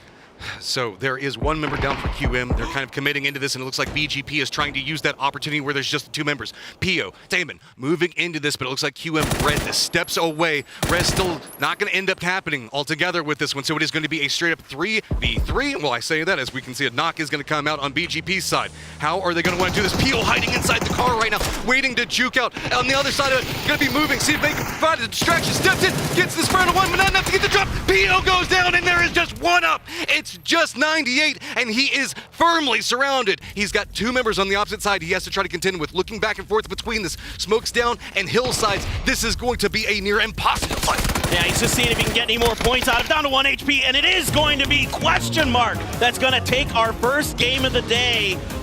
One of our best teams here, the team that won PCS 7 EU, and now Matchroom, they're coming out big in losers bracket 2. No question mark about their play inside of that one. No, that was just clean on so many times. They read the circle so well. They were making sure to third party where it was necessary.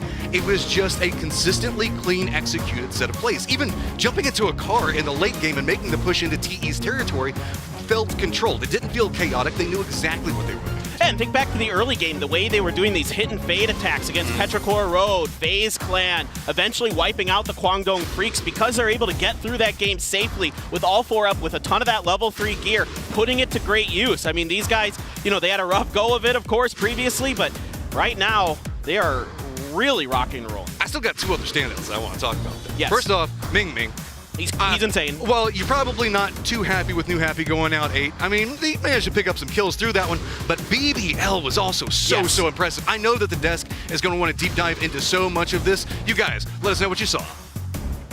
Well, when the war in the north of that circle concluded, we had ourselves a question mark getting themselves the victory towards the end. Good raps from them to be able to put on some more pressure. Did get dicey. Well, let's take a look at the highlights here. Toffiz, Poro joining me to talk about this one. We started off quite fiery at the beginning.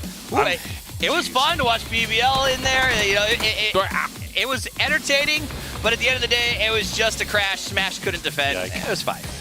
Yike, and you always hate to be the one that kills yourself, right? Yeah. By running into the shack. But Sonics did a little bit of a good job early on here, picked up about 6 kills before eventually going down. But all the action going around this God compound. No. And, man, QM. Just complete control over that south side. It was beautiful, and then it was the move by Hobbits that you saw up onto that hill that sort of gave them the look down on BGP. And I'll tell you, the thing about Hobbits is you can learn everything about them in a month, but after 100 years, they'll still surprise you in a pinch. And they did it this time around. I liked it. I'm going to let him have it. I was okay. I'm going to let him. It's his first day. I'm a big nerd, so I'm okay with it. It's his first day. I'm going to let him have it. But, you know, going back, I mean, question, but you remember we had that fight with Petrichor Road where they pulled off. We were kind of questioning, okay, well, like 10 minutes later. Yeah, it seemed like they had kind of an advantage in that fight, but they pull away after getting third party by Cerberus. They end up going in there and wiping it out. Then they end up taking out Guangdong Freaks in a, I mean, very, very like quickly on that south side. I mean, it was it took them next to no time at all, and then they had just complete control over that south side. Yeah, there we go. Question Mark gets themselves the victory, and yeah, they can come in extremely hot, or sometimes they can come in cold. Right now, that's a big hot start for them. We've got 26 points going their way, 16 kills down towards the south, just dismantling teams like Guangdong Freaks, for example. It was executed meticulously. It is beautiful to watch. To be honest, APAC and CIS have come here to play, and they're playing their style, they're playing aggressive, and it's fun to watch. Another big one for me, though, is we see Begopa. They come out in third. They got into a little dip that I was curious, will this work? Because they're between everyone, and they just bristled up and held. Yeah, quite a smart use of that dip as a whole. Normally, you wouldn't expect teams to survive there for that long. Maybe you'd think you were in underhand nade range of the compounds and things like that even, but they knew exactly what they were doing at the right time. Yeah, I mean, they got a little bit fortunate in the fact that all the fighting that was going off to the west side kind of evened itself out before anybody could really crash on. So the only threat that they ever had to deal with from the west was that one push from Waikika, but they dispatched of him pretty quickly. And there you go, look at that. 6 kills, 965 damage from a doozy. That might be one of the highest damage games we've had here at PGC, because that is ridiculous. 900, almost 1,000, 700, 700, almost 500 coming in across the board as well. And if there were any question marks around this team, for now this might be dispelled a little bit for this phase. There's no question. That game was a doozy, and a lot of it came down to how he played the mid right there. His setup with the grenades, his push. There was a few times where things got wonky, and they played very well. They played as a unit, and they looked like they were prepared for this bracket. Yeah, actually, I'll just lean into it. Poro, would you like to fill first, or shall I? Nice. You're just a couple of filthy hobbits. But look, I mean, I think you hit the nail on the head. The patience, I think, was the other thing. You know, obviously the patience in the fight with Petrichor Road to be able to pull off of that and get back involved. But then also the patience with how they played the south side once they won it, not over-peaking, not giving up too much to the expendables, not going too far in and getting too involved with the Begopa and BBL fight until they absolutely had to. So keeping 4 up, knowing that that was numbers game at the end was going to be the huge deal. Speaking of over-peaking and a few other teams here, I do think we saw a little overextension by some of these teams that are traditionally a little more aggressive. Things like Tiggleton jumping out of a car in the middle of a field, and Tropic finding themselves in a really tough position. These teams that we need to sort of start strong are maybe coming out a little too hot. Not great to start off. Likewise for Guangdong Freaks, I mean, they got a few points on the board, but not what they would have wanted. If they do put up a more strong defensive front against a question mark in this game, Poro, then they could potentially have been the ones to reap the benefits of the South Circle. And they should have. They should have. To be honest, like that should have been their circle. That should have been their win. But I mean, as we saw, question mark came over and just kind of took the fight to them, whereas KDF was just kind of, what is it, moling up, tunneling up, towering up instead of trying to push out and maybe get involved in any of those fights on that south side. They just waited for it to come to them. This concerns me, though, because question mark is a team that traditionally, when they have a good start, they're going to keep rolling with it. They will be able to do so. Again, I said it to you guys whilst they were off desk. Either they look amazing, or honestly, they look dire. And the fact that they look amazing in the first game concerns me for the other teams. Anyone who has ever dropped onto these maps knows that this is a momentum-based game. QM came out, like you said, Freaks was in a position to win that. They had the South. QM took it away because they were willing to take the risk. And if they now feel that confidence and they have points to give, right? They can take a few risks now that they had such a good start. I don't expect them to stop anytime soon. So this is a very important second game for them. If they can even get 6-7 points, they're going to set themselves up to be top 4. Well, 26 pointer off that circle. Yeah, very big indeed. For the Expendables, when I was watching them as well here, Poro, in this game as a whole, I just feel like you've got that compound. I don't think they've really made true proper use of it. So many teams, smart positioning from them to be able to take cover from that, but I felt like maybe there was a few more kills to have. You know what I think it was that they were a little bit too they used their utility too quickly, basically. Sure. And I think they were sending stuff down on Begopah to where they had nothing left at the end. All right, thank you very much, gentlemen. It's game 2. We're going to Erangel once again. Let's head over to Paper Thin and Matchroom for all the action.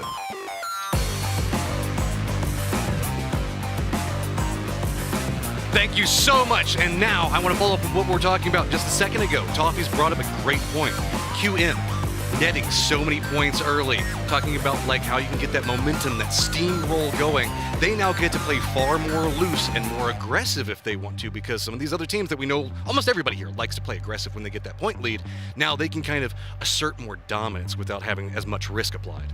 Yeah, kind of having that comfort, that lack of fear, that kind of nibbles at the back of your mind while you're playing this game can really improve how and when you take fights. You're more decisive, you're more confident as a team, you're just all kind of on the same page at the same time. So yeah, for QM, I mean, I loved what I saw in this game. The measured aggression, the way that they never overcommitted to the fights early. They took the points they could safely, pieced on out, held on to their really strong utility, their really strong weapons and other things that they picked up along the way that drove them into the late game, that they were able to just wipe the floor with the Kwangdong Freaks. We didn't get to see it on camera because there was so much going on up by the Sharkfin compound, but I mean, just a phenomenal game, just an absolutely beautiful PUBG from Question Mark. I just really love fights around that Sharkfin area because the verticality that you get, with that road that runs through there, and the way that the hills are so curvy that allows for some you might get it again.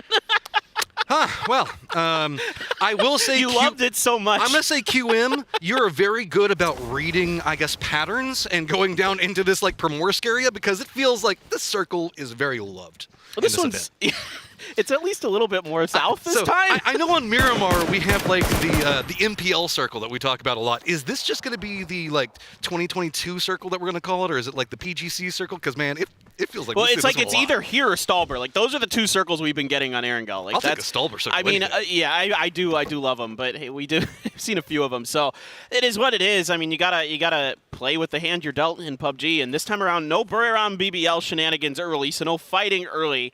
Maybe now I can get the opportunity to talk a little bit about some interesting stats I pulled together coming into this. I think now might be my chance. Show us your homework. We're going to go ahead. I did my homework today. Thanks, Dad. All right, class. Let's go ahead and hear Paper Thin and his presentation that he has prepared for us. All right, so here's a fun one. There were 5 players in Losers 1. You brought up top 5 when you did that. Go ahead. Oh, it's like they read my mind. It's all part of the script. So 5 players that did more than 3,000 damage. Total across the 10 games. One of them was Noadra for Buriram. He did the most at 3,939 damage. Out of that, this is super interesting. He only did 569 damage with assault rifles, which is pretty low considering he did almost 4,000 damage. He did 2,189 damage with DMRs, and he did over 1,000 damage with frag grenades. That is bananas. Yeah. Averaging over 100 damage per game with frag grenades in a 10-game series, absolutely monstrous. That just means the fact that you got an arm on you, it's going to be problematic to deal with. Specifically, lining up that much nade damage, it's just always like the opening that gives your team capabilities to make the push. Exactly, dude. So, first of all, he had the most interesting stats out of all of this. Top DMR damage out of these 5 was Gustav from FaZe. He was playing really, really well. Out of the Noadra, out of the other 4, I should say, was Gustav. He also had 1,230 AR damage, so not bad. But here's the thing. So Noadra does 1,180 frag damage. Nobody else has more than 339 out of this top 5. So everybody else is doing it with the assault rifles, with the DMRs, and our best assault rifle player was actually 777 from the Expendables. 1,500 damage. No, it shouldn't surprise anyone. I mean, it almost feels like he named himself 777 because that's how much damage he averages per game. Noadra, you said that there was not going to be any Buriram things, and we just jump in already shooting. I should know better. Never count them out. I should have known better.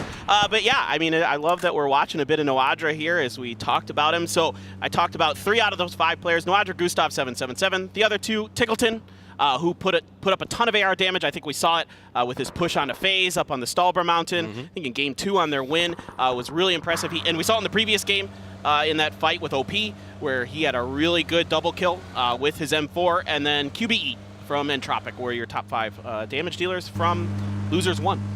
I mean, QBE felt like he was involved in so many of the fights that were going on. And one of the reasons we keep mentioning this is so that way you guys can know the keys to success, as well as having an idea moving forward with fantasy stuff and all that good, because, you know, it's all about the banter. Everybody, Heck yeah. It's good to be involved in that one. And speaking of, hey, Shrimsy, I see you picking up a kill early on B. Oh, man, this is... They just cannot catch a break in the early game, dude. I know. I pointed it out early on in this because it has been the really big storyline for BBL. We saw in the previous game, right? They keep all 4 up. They win that fight versus Buram. They get deep into the late game. Here they lost a player early. You know, now I have concerns that they can't get into that late game. It seems to be sort of a do or don't. It's a 1 or a 0. It's a binary situation for BBL. And so I hope that isn't going to be the case, because this is a really talented team, a veteran team with guys who we know and love. You know, Smash and Code Marco in particular, 2 of my favorite players. They've got a lot of heart in that last game. So I'm hoping the fact that it's not one of those like, oh, we lost a player early, we can't win fights kind of situation. They're still going to bring it, because that's what this bracket is all about right now. It's like, who can really just like pull it together whenever it matters? Who are going to be your clutch players that can get you into that top 4? Because this is going to be really, really contested, and you've got to make sure you bring your A game. Like, one bad game could be enough just to kick you out of it. Exactly. I love that you mentioned that, because for me, thinking about these 10 games and the fact that it needs to be the top 4 teams, you really got to be looking at your superstar players, your Tiggletons, you know, your POs, your ENs, your Ming Mings, your Axleps. These kind of players have to be popping the heck off, I think, if you're going to get through. So, you know, keep your eyes out for them. And BBL's full of superstars, in my opinion. It's a great example going back into Ming Ming and what happened. Losing all of the other players early and still just going, we need to get every single point we can right now, because we don't know. At the end of the day, 3 points could decide whether we go or we don't. And he was clean about it. You know, he was doing a really good job there on the edge. He almost took out Wildcard by himself. I mean, Waikikamukow just barely snuck underneath his nose. So he's incredible, and I hope we get to see more of him. We've seen him quite a bit already this tournament. He's, you know, if you've been watching PCS Asia or the PCL over in China, you know that this guy is absolutely one of the best in the business when he's on. GEX, who found themselves in a very late game victory to get themselves into a more solid position moving into this. Going to be more comfortable, as they are also going to skate right by Freaks as well as Buriram, find themselves a position. Although you never can say that you're close to Buriram, because once you get close to Buriram, it feels like you're fighting Buriram. You're a part of Buriram if you're close to Buriram. They bring you into the muck with them. They're like, you don't get to play your game, you play the chaos that we bring. What was that Batman villain, Clayface, that would always like absorb people into him? Okay. Yeah. Well, see, I always see them as more like the Chaos as a Ladder style team. Oh, yes. That is a very apt description of Buriram, Matt. That's why I love them so much. I always like Littlefinger. I don't care what anybody says about it. All right, moving in, we can see that New Happy is going to be coming into the circle just a bit. BGP, the other team that's not really inside here just quite yet. TE, who did find themselves a good position, but kills were elusive until the later stage of the game, are looking through, and they've got themselves some friends close by. But this is... everybody really knows what they're doing at this stage, because I feel like this is a rote circle at this point. Everybody knows where they're going to go and where's probably safe. Yeah, that's a good point. I mean, as much chaos as there had been in the early part of this event, things have calmed down here for game number 2, since we didn't have a hot drop. And they just know this circle. It's almost like you know where your hot drop location, you see the circle, and you're like, okay, I go to that one spot because this is where I always go. The chaos is going to be definitely mitigated on this one, no doubt about it. And I love the way TE just pulled off of that fight, took a couple shots, didn't find any damage. You know, the longer you stay there, the riskier it gets for the side of the Expendables. So they're just gonna mosey on out. OP, rough start for them with their fight with the Sonics. The Sonics didn't go so good. And Aches left there, able to get a little bit of damage, trying to find a few more shots on a Jeems. Jeems there, trying to get out. BGP has to stop up to try to save Pio. You hooked on Sonics? I'm hooked on Sonics. Hooked on Sonics, so just got it going through your head. It worked for me. Wild. I wasn't expecting that one. That got me. All right. Wild card. They've got themselves overpeakers down below. Waikakamukau going to overpeak. No, he's not. Look at the timing on that. Him and Adam. Quick follow-up from Waikakamukau as well. And suddenly, OP is just like, what the hell happened? I mean, I love this measured aggression from the wild card team today. That's going to be OP just going down long from Petrichor Road, finishes off Clib off screen. And I mean, Waikakamukau, this guy, I mean, again, you know, he's been playing since basically day one of PUBG Esports, going all the way back to the FACEIT Global Summit. Just an absolutely stellar player when he's on. You know, you could see some of the plays that he's had in PCS Americas that are just absolutely jaw-dropping. Phenomenal talent. And he's so fun to talk to. He's like one of those one of the nicest dudes you'll ever meet. It's impossible to be like in a bad mood when you're around him. It could be a bad, nail up, ran out of ammo, and that might be enough to provide some safety. Doing like the full Tokyo drift, trying to get away trees, anything that could provide some cover, and it looks like they do manage to squeak away with their lives. Just barely. That Dacia is not in good shape. It's missing a tire. It's on about a fifth of health. We still have the bridge in this circle. Oh, yeah, it's amazing. I don't even know. I'm getting gifts from heaven right now. This is absolutely wonderful. I mean, the circles have been absolutely atrocious at this event, and I mean that in terms of the players. For us, they've been great. Yeah. Just dancing over there. Dude, I love chaotic circles. They make it fun. I feel you. Oh, I do That's too. whenever you get to see the best of the best. You got to see these guys like showcase the fact that they know how to shot call in bad situations. You want to see somebody earn it. And when you get bad circles, you know that they have to earn it to get there. Big Opa out looking for another boat. Petrichor Road now trying to make a wide swing towards the north here. Going to wrap around the backside of Buriram, who's getting into the center. They had Cheeksing out ahead, so Buriram able to get some scouting. Excellent. Relay some information. Yeah. It's okay. It's okay. Just finish it out. Everything's fine. We're doing good. Everything's fine here. How are you? That OCD was kicking off just like, finish the drink. It's the third time now, man. Okay, so looking at this circle, we do got to point out, it's got the hill that's just north of Ferry Pier and everything else like that. Everybody knows about that hill. Everybody sends it around this area for Gatka. Overpeaker's finally getting eliminated there, but off of those shots that we saw earlier. But there's also a lot of flat inside of this one. Those fields just past that hill mean the fact that this circle's way smaller when you also add in that we have all of the water south of Ferry Pier, the bridge.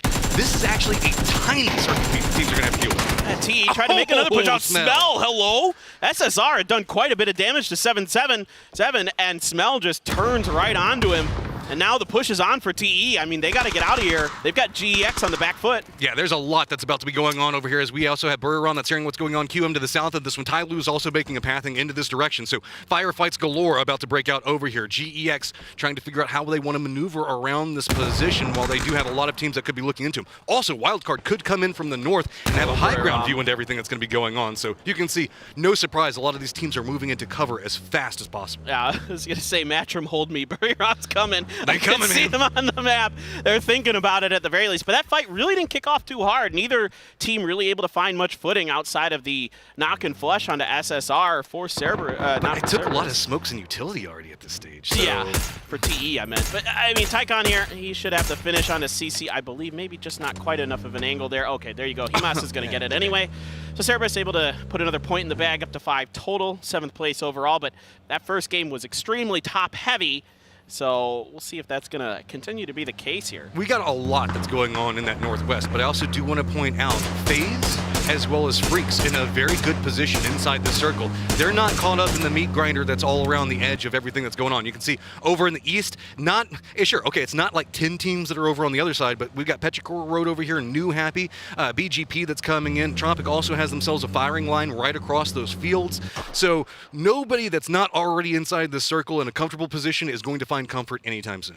Yeah, BGP had to reach all the way out towards the spawn north of the mini pier for another vehicle as their Dacia had gotten so beat up. But okay, HS there, gonna get the knock on the long, takes quite a bit of damage in response. Mill is going to be looking back through, steps away at the wrong time. Ming Ming's going to be able to take him down. Looks like control's coming out, but guess what? There's some outside firefighting that's also going to be going on. Third party's going to be coming in off anything. Circle's also going to go down. Ferry Pier is going to be the center of it, still having some water in it, so this fight's got to finish fast. Everybody's got to make a move for it. Petrichor Road holding it down, 2 members, but it is Ixlip and Ming. Can they hold the line against New Happy? These two teams know how to play against each other quite well. Can New Happy exploit what they've already got? Yeah, the 2 superstars of the China region going head-to-head. Right now, Petrichor Road, worse for wear compared to New Happy as they're trying to finish this fight. Like you said, another awful hard shift down towards Ferry Pier. Okay, amazing. You're right. It's amazing. CPon now on the outside, looking to see if anybody from Petrichor Road is going to push through. Tons of grenades coming in, but Akelef inside of that bathroom going to be safe. Ming on the other side. They're just going to hold the angles. Just playing it slow and steady. Hope they got the angles into it. Akelef goes down, and that's going to spell doom. You can see Ming's trying to hold it. Goes away, drops down the Molotov, gets some damage out, and that might buy him some time. But the numbers just mean the fact that they can retreat and get the res back up. The Molotov going to cause its own problems for Ming. Well, this guy right here has been absolutely magic for Petrichor Road a couple times this year. One time with the 4-kill grenade onto 17. Another the other day against FaZe on top of the church. Now he's trying to see if he can push enough around the corner, but they've got it held. Grenade did go out. It's not going to find any knocks. All right, so now looking back into the circle, we've got Burram that's going to be able to gatekeep out where we see, I believe that's going to be CES as well as Wildcard, depending on pathing. Very Pure already has 2 teams. To make that 3 teams that have sent their way down there, and that's going to be Tyloo as well as the Expendables as QM. We did have FaZe that managed to condense in. Looks like they're playing around that tower location. It's going to be just right next to the road. So, I mean, yeah, beachfront property and that hill, and that's about all you got to work with.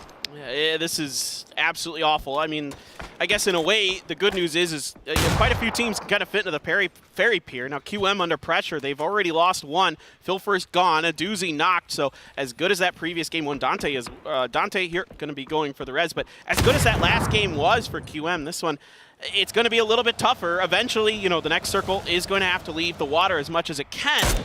So they're still going to be in, but they're going to have to fight their way out one way or another. New Happy, this is about to suck, man. There's a lot of people that are going to be taking shots. It looks like New Happy is just trying to make it to that dip as close as they can get. Freaks didn't get a good firing line on them, so they are at least going to be able to get to this point. BBL also looks like they've just gotten a beeline right into where Freaks were trying to hold this up. They're using the opportunity that was provided. Lash is already going to go down, so BBL just jumping into this. Akari now finds himself out in the open trying to get the shots in between him, but it is going to be a lot of BBL going down as New Happy finds themselves another opportunity to pick up kills. Now you put a Mark 14 in the hands of Ming Ming. EN there going to finish off Code Marco. Smash trying to do something. Going to throw the molly outside the crate, seeing if he can get another knock. Todd, I think, got clipped by a little bit of damage. EN going to go for the grenade up into the top there.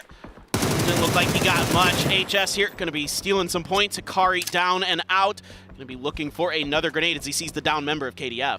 New Happy just playing this so well, realizing what was going on inside of this fight, just instantly abandoning the vehicles, using the dip just to step back out, get this high ground advantage in what's going to be happening.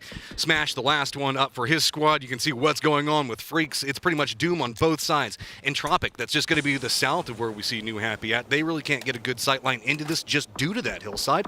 And honestly, nobody really has to move. Due to the fact that we had the water inside the last circle, it just moved into Ferry Pier, so a couple of people need to move a few meters in, but that's about it. And I love, this is quintessential New Happy. They take a position that they can pivot off of, right? You've got this dip that's got 2 hills on either side.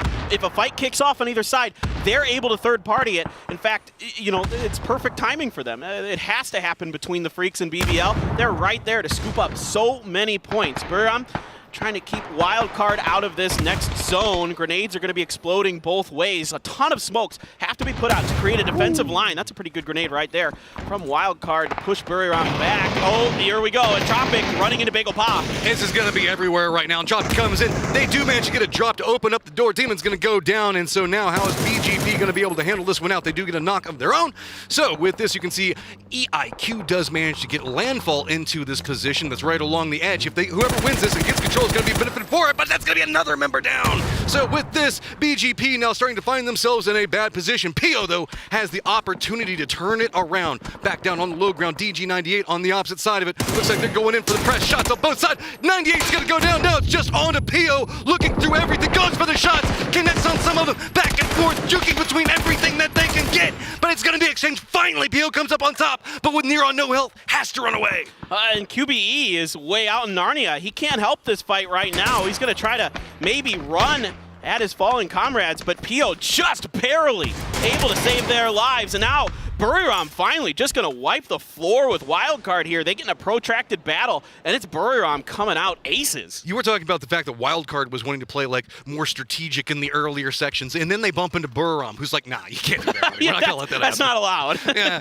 you got to fight if you're going to come around near us. 1v1 is not going to happen, as it's going to be Pio that does get the vision at range, so that's going to finish out a lot of what we got going on. So now BGP gets control over everything and should be able to get their reses as well. The Southeast pretty much theirs. this could be an easy cleanup for New Happy, depending on how aggressive Cerberus wants to get here. HS going to flash and try to pop over. Akkad down on the floor, trying to avoid the sight lines of New Happy here, but HS has a player out in the open, looking for it, just can't quite get it onto Lash. Akkad springs into action, able to get the knock onto HS. Freaks managing to find a way to move through this one with the firing shots coming out from FaZe that you can see. Suddenly, New Happy finds themselves pinched. The repositions coming out from Freaks are allowing some of these shots to really connect into it. New Happy now having to step away. Ming, ZP Yan now the only members up, having to move out of it. Freaks do go down, but with this, New Happy has to recover quite quickly and run through CES as well as Sonics and FaZe, who are all going to have vision. Yeah, I love that the Sonics are pushing forward to see if they can find anything out of this battle. To really hamstring New Happy would be awesome for them. I mean, this is the team that nobody wants to see in the finals. You don't want to see the defending PGC champions in the grand finals if you can help it, but 10 kills for New Happy. They've got all 4 up again, Matt.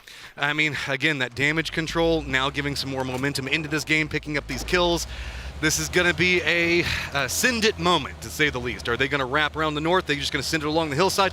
What's the goals? Is it's just now going to be Sonics first taking the shots, and it looks like that's the direction they're going to go. Wherever the bullets are going to be coming from, that means where the fight's going to happen and more kill points potentially. Well, they're going to have to pull up early to try to fight this. They're well aware of Sonic's position with all the shots that they've been taking. CS, though.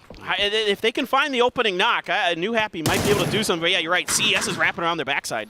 This could be a big problem for New Happy. They might find themselves pinched, not even inside the safe zone, as CES really does want to take an opportunity with this one as well. Haven't really committed into it, as this is just a straight-up lineup against this hill right now. You can see Sonics keep kind of stretching back down the lower end to see if they can peek in through what's going to be happening on it. Well, it's going to be New Happy. Looks like they're trying to assault the top. A couple of bullets consistently being exchanged as Shrimsy does spot out one. Yan's going to go down, and that opens up the door. New Happy, though, they're the ones that have to move into the circle, and now the firing line from Sonics can pop off. That's great timing here from the Sonics on this double swing. Catching New Happy while they have to have their attention at Cerberus is going to be Zepion getting flushed by the grenade from Mine, and now New Happy really seems to be keen on trying to pull back off of the Sonics fight with the numbers disadvantage, with the positional disadvantage. Here comes CES. We knew it was just a matter of time.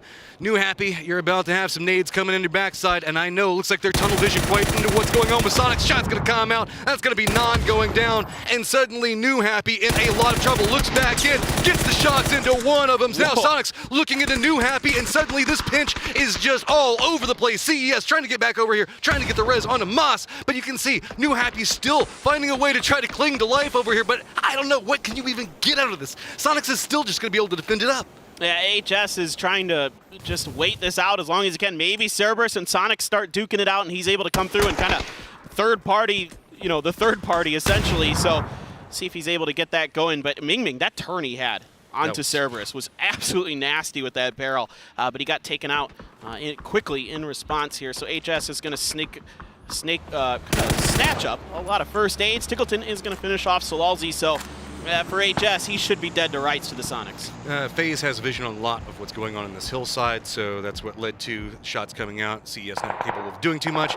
BGP's PO, you can see, is now looking in FaZe's position, but we still continue to go to Fairy Pier, and man, a Fairy Pier ending? Are we actually going to get a Fairy Pier urban ending in that? Because that is a complex area, and I'm excited. It's possible. It's absolutely, we can hope, Matchroom. We can hope. You and I are bringers of chaos. You know the desk is back there like, shut up, we want clean circles. And we're like, no, give us Fairy Pier. I demand it. I mean, look, like you said, they're fun for the viewers. They're fun for everybody at home. The players, of course, are all, with much chagrin, not so happy about this. GEX stuck inside of this bunker between now the Sonics and Puriram, and I tell you, that's not a sandwich anyone wants to be a part of. Well, Jan Lee at least managed to get the knock on one of the Sonics members.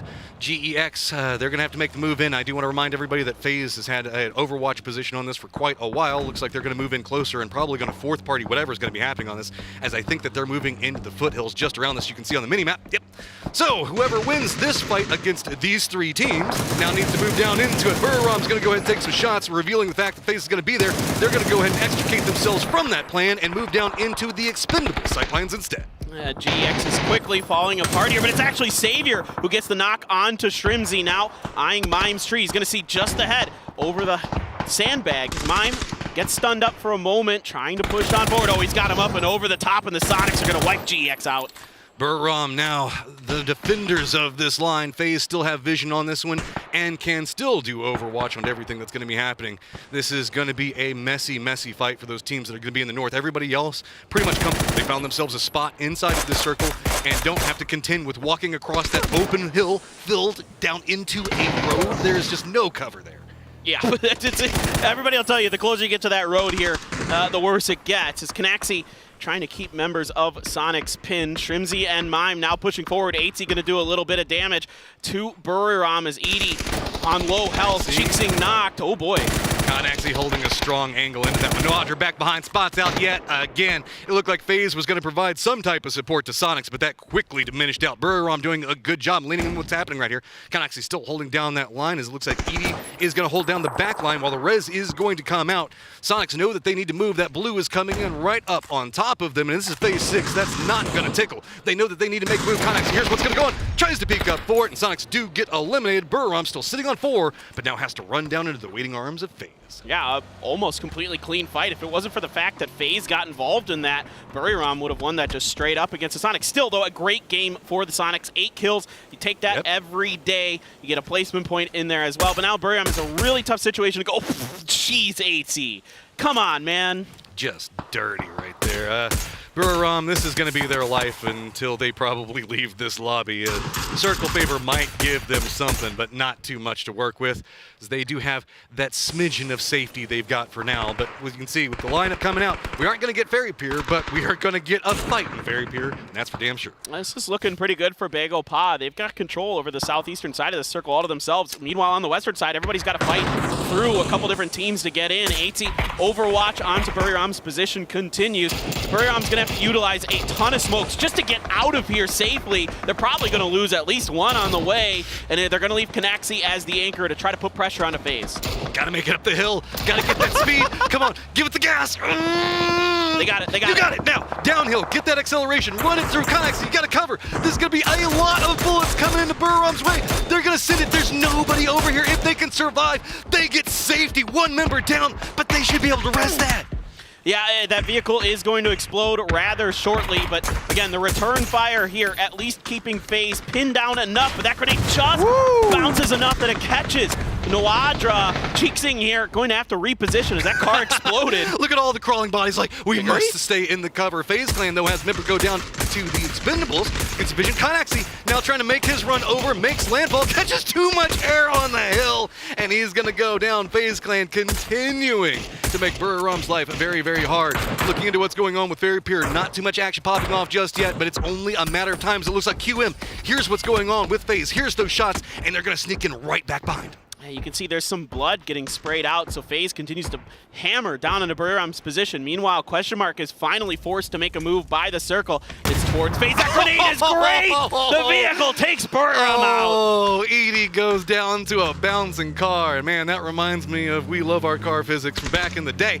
So, Question Mark now has to move in. FaZe finishes that fight just in time, but Fex finds himself in a bad spot. Meduzi on one side of him, and he's got Opitz on the other. So with this dancing around slow, steady, FaZe does have a control point that they can play from and get defense and pretty much control over the rest of the circle once this fight ends. Great little molly there by a doozy to keep that angle safe from FaZe Clan, to not give them the ability to kind of get 2 angles onto it. But they're going to have to fall back off of this. FaZe didn't really take enough damage. Meanwhile, into the open arms of TE and Ty Lu, it's going to be a doozy going down. Point stolen by 777 as he is just tunneling in onto Hobbits. I mean, TE is just holding this line for so long, sitting at 5 kills now, probably about to pick up some more.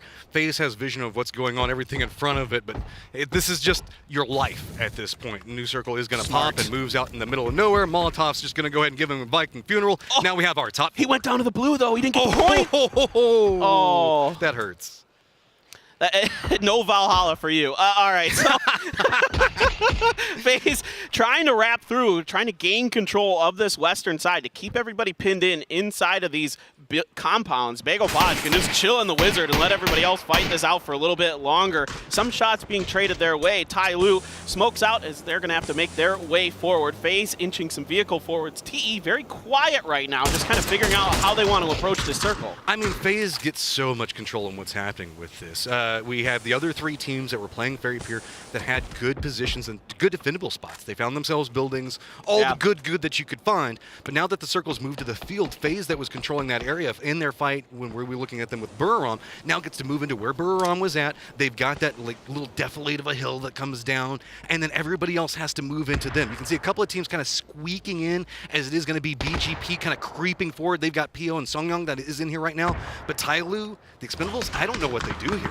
I mean, yeah, this is really difficult for everybody that is in Bagel Pa and FaZe. They're going to have to absolutely run a gauntlet and have some hero plays come through. DG's going to swing out very, very wide. Taming in the blue. He's going to have to make these shots land quick, or he's going to get taken out. Finally, Gustav is going to punish him for that over-rotation. Gustav down to 6 health. AT gets 7-7. 2 fights on 2 fronts for FaZe. This is so good, though. With the fight going on with BGP, suddenly it's going to be the Expendables realizing this is their moment. Tyloo also coming in right back behind this. Expendables have 2 of their members down. It's just going to be throwables coming out. BGP coming around the other side of FaZe. It's just a multi-front battle, and FaZe is getting picked apart. There's just too much.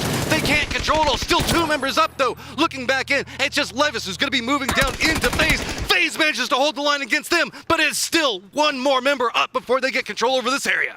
A damn impressive fight from FaZe to keep 2 up here. Gustav is going to get flushed by Pio. Fex now watching Tyloo. They're going for the res. Not going to happen. Fex right on point. It's going to be Tyloo out. And now you've got 2 members of FaZe versus, I think, the 3 of Bagel Pa. A 4. They got the res on it, so, I mean, FaZe been fighting for a minute. Can they pop this one up? Bit of a line. Fex does find 1 to open it up. Now sitting in a 2v3 opportunity. Now starting to knock. FaZe can start to feel it. Maneuvering through. They have to be very careful in how they assault this hillside. If one of them goes down, it's going to become super problematic. AC does go down, but Fex gets another one. Looks back in, trying to get it, but no! It's going to be Bagel Pa that picks that one up. The boys from Korea, the stream team, now maybe the dream team, coming in big with a win. There's so much to talk about with this team, Matrim. The history of these players, I think a lot of people know Pio's story, but so many other phenomenal players, so many champions on that team that have won big international events. And here, they are looking to punch their ticket to yet another Grand Finals. Oh, that was game, man. I love whenever we get to PGC time. It's just, you get to see so many tactics brought out. You get to see people realizing whenever they can exploit their opportunities. It is just, it turns into, yes, okay, you got to be able to frag, but you also have to be reading everything around you as immaculate as possible, and especially when there's only 4 spots on the line. I mean, all the credit in the world to FaZe. They played the hell out of this game. They played so good this game. I love the way that they rotated. I love the way they controlled their space. They won a battle on 2 fronts. It's just the attrition just wasn't in their favor. It was Bagel Pa who came out ahead. I mean, it was so good. You could see that the other teams realized when they needed to pounce on FaZe. There is so much to break down. Rotations galore. Kalaris, just take it away, man. There is so much to look at. Thank you very much. Yes, 2 big ones for Bagel Pa, and they get themselves the win the second one. This is huge points for them to move up the tables and try and get them that top 4 spot. And, you know, with how they were playing this out as well, it does look very patient, very clinical. Poro to start things off, not dissimilar to the style we saw in Game 1. Yeah, I mean, look, they're finally winning their gunfights. Yeah, I mean, it feels like it's been 2 weeks now, and then now they're finally starting to hit those. So it's a good look for Bagel Pa. It's also a different look for the Expendables. I know we were talking about just kind of hanging out in compounds, but it's getting into the late game. So twice now we've seen the same teams enter into that late game. Obvious question mark finding their way there as well. Good job they have Pio, because if they didn't, they wouldn't have got anywhere in this game against Entropic. Absolutely wonderful. I mean, Bagel Pa means we're hungry. They've got Pio eating the logo, and they've got him eating the lobby as he plays his heart out. Makes some really good moves, man. I mean, it's been phenomenal to watch them play. Second game in a row, they're in the top, but not just them.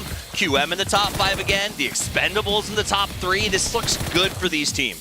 FaZe having a real run of it towards the end as well, Poro. I mean, looking at how they were playing this out, trying to hold out Buriram very handedly, and then constant pressure, and everything decided to disappear. I mean, AC was just cyberbullying him there for a little bit. I mean, you just could not peek over the top of that ridge line, and they were just holding the road so nicely. Fex laying in some beautiful grenades, and honestly, it looked like Fex might actually have this one here. It was very, very close with this spray in particular. I mean, he made a beautiful play, and that was exactly it. I mean, I'll be honest, I had Taman on my team. I'm cheering for BGP, and when Fex stepped out to the right, it was gorgeous. It was beautiful. this has been a very good-looking phase, especially in this round, but they also have been one of those teams, started a little slow for me, but have been really strong. Begopa gets themselves 15 points on the board. Not exactly a boatload of kills to go with it, but this is enough. And I think this is, when you look at the kills overall, yes, New Happy does New Happy things. We can talk about them in a moment with 10. But symptomatic of the circle. Very difficult for all of these teams to try and eventually navigate the Longwoods, navigate the Ferry Pier compounds here at Toffees, and just try and get big kills, because everyone can kind of see everyone at some of these points. Yeah, especially that shift when it moved away from Ferry Pier. We're just talking about that field. For instance, the Bury Ram Sonics fight. It didn't matter who won that fight for the next stage, right? There's no coming down that hill in a safe way. It was a very tough circle. Begopa saw it coming, and they played it very, very well. Yeah, I mean, it was tough in the way that, you know, Match would throw it over, talking about rotations. Well, rotations was the hard part about this, right? Because once it cuts south and you're looking at that hillside, you're avoiding these power points, right? You're trying to avoid you getting shot at by 4 members of one team, and it's just impossible at a certain point. Get a look at Begopa numbers there. Yeah, a very low damage win for them. How did you get 2 kills with 71 damage? Yeah, I don't know why. Because Taman got none. Okay. There you go. Yes, he was just like, I'll get that for you. He's like the bathroom attendant. Just takes care of the flushing for him. All right, here as the standings so far. If we were to end after 2 games, which is not happening, they will be the 4 teams that are moving through. However, that's not to be so far. One from every region. Interesting. Yeah, you like quite that? Nice, isn't it? I know.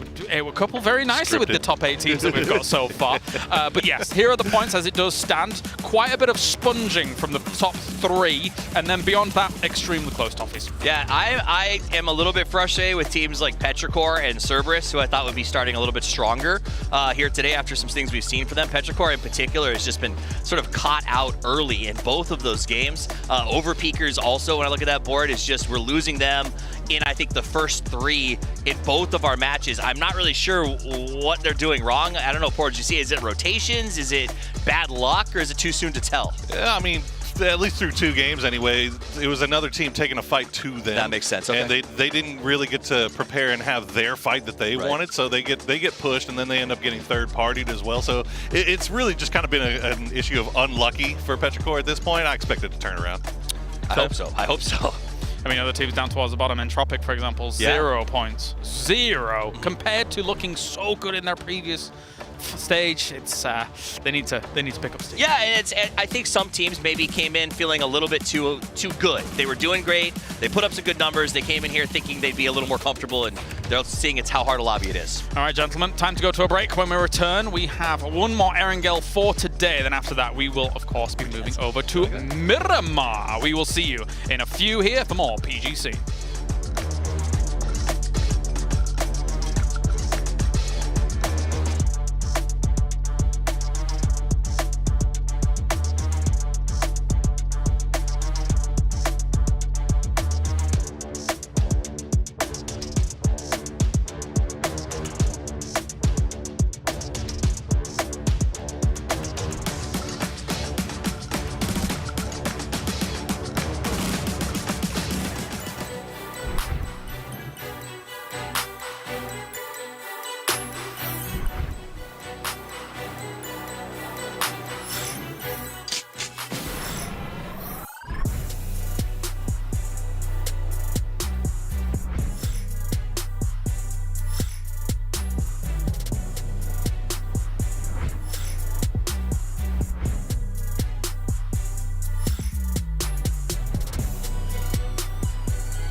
improvements to the folded shield, some spawn rate adjustments for vehicles, and a collaboration with one of the best footballers in the world. All this and more as we dive into the Update 20.2 patch report. First up, the folded shield is getting a few changes based on community feedback. The inventory weight has been reduced, weapon durability increased for both guns and grenades, and it now installs in half the time. You'll also find it a bit harder to run over than before, with a vehicle now needing to be going at least 10 kilometers per hour, instead of the 1 kilometer per hour it was before. In addition, the shield can now be placed back into your inventory, and deployment can be cancelled before it finishes. Let us know what you think about these requested changes. Next up, vehicles on Erangel and Miramar are getting a slight adjustment, with some spawning more and less frequently. You'll now find more UAZs and Dacias on Erangel, and more Murados and pickups on Miramar. To contrast, we've lowered the amount of boats, buggies, and aqua rails on Erangel. And speaking of maps, this update's rotation will now include Erangel, Miramar, Tago, and Destin for all regions. Regions with map select enabled will also have the option of playing on Sanaa, while regions without will instead drop into Karakin. As usual, the ranked rotation will remain Erangel, Miramar, and Tago. This update also features a collaboration with one of the best footballers in the game, Neymar Jr. For a limited time, you can pick up several Neymar-themed items in the store. Gear up and score big. There's also a reduction in the number of multi-care packages on Tago, some MMR adjustments for normal games, new workshop skins, and more. So be sure to check out the patch notes for full details. Update 20.2 is here, so fold up your shield, pack up the Dacia, and go catch a ball game. We'll see you on the battlegrounds.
And there are no brakes on this train. We're immediately getting back into the action, and we need to, given the fact that we still see so much of this leaderboard compacted, but there's something happening at the top of it. Yeah, exactly. The top 3 teams right now with 20-plus points, pretty well ahead of anybody below them. TE has been quietly really solid today, putting themselves in positions to at least get to late game. They haven't been able to snowball it into a win just yet, but right now, if TE can kind of continue this sort of ability to find these late game circles, to put themselves in spots where nobody can really do any damage to them until the end of the game, yeah, I think eventually they're going to break through and have a big performance. I know that we talk a lot about points per game, and that's like so important to move forward as we're going into this one, right?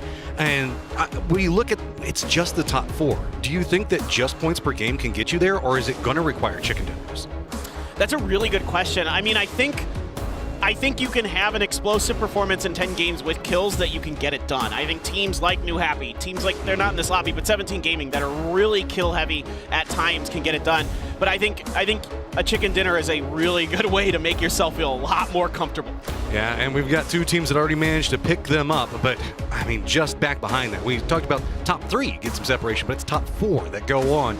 And what is it? It's like 1 point separating out 4th and 5th right now. It is coming down to the wire. That small things like whenever we saw that Molotov come out and instead go over to the blue zone, not giving the kill point over, or so many small moments like that could have major impacts as we move into the end of tomorrow. Oh, think about the very beginning of our previous game where Bagel Pa was under fire from Entropic and they barely got out, just barely got out with all 4 players alive, were able to get into the blue, regroup, get new vehicles and come back into this and come through with the win. I mean, every moment counts in PUBG. It's so incredible how every little play can impact the final outcome of the game. Yeah, it's just small stuff, like we were talking about a second ago with the phase fight. Whenever they were fighting up against Burrow, they managed to finish that 1 second in time to stop an assault coming out from QM. If that had been going on for just a smidgen longer, we would have seen QM come up back behind them to try to take them out. Instead, with that, QM had to retreat back into TE's territory,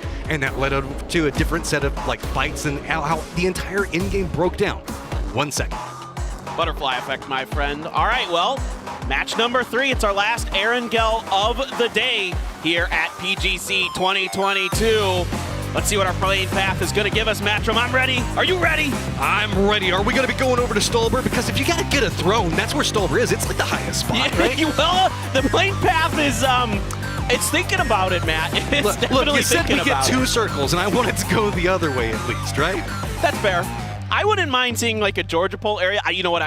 Some of my absolute favorite circles are though, are our Everest circles, the mountain circles. Oh, those are just so good. I mean, I would love to see one of those, but that's neither here nor there. Going back to FaZe Clan, I want to add on to the point you were talking about because first of all, FaZe has been playing really good the last couple of days. The beginning of this tournament, I actually went and talked to the FaZe coaches. I went and talked to Dids and Luke, and they were saying that, you know, part of their problem was their macro's good. We saw it. You know, their rotations are really good, but their fighting just wasn't consistent. It wasn't decisive. It wasn't clean. So that was the one thing that they're really focused on for these last couple of days here, and it's been a lot better. They played so much better. We saw it in that previous game, the way they controlled space, the way that they were all on the same page. Everybody was doing their job, you know, doing the right things at the right time. Super impressed.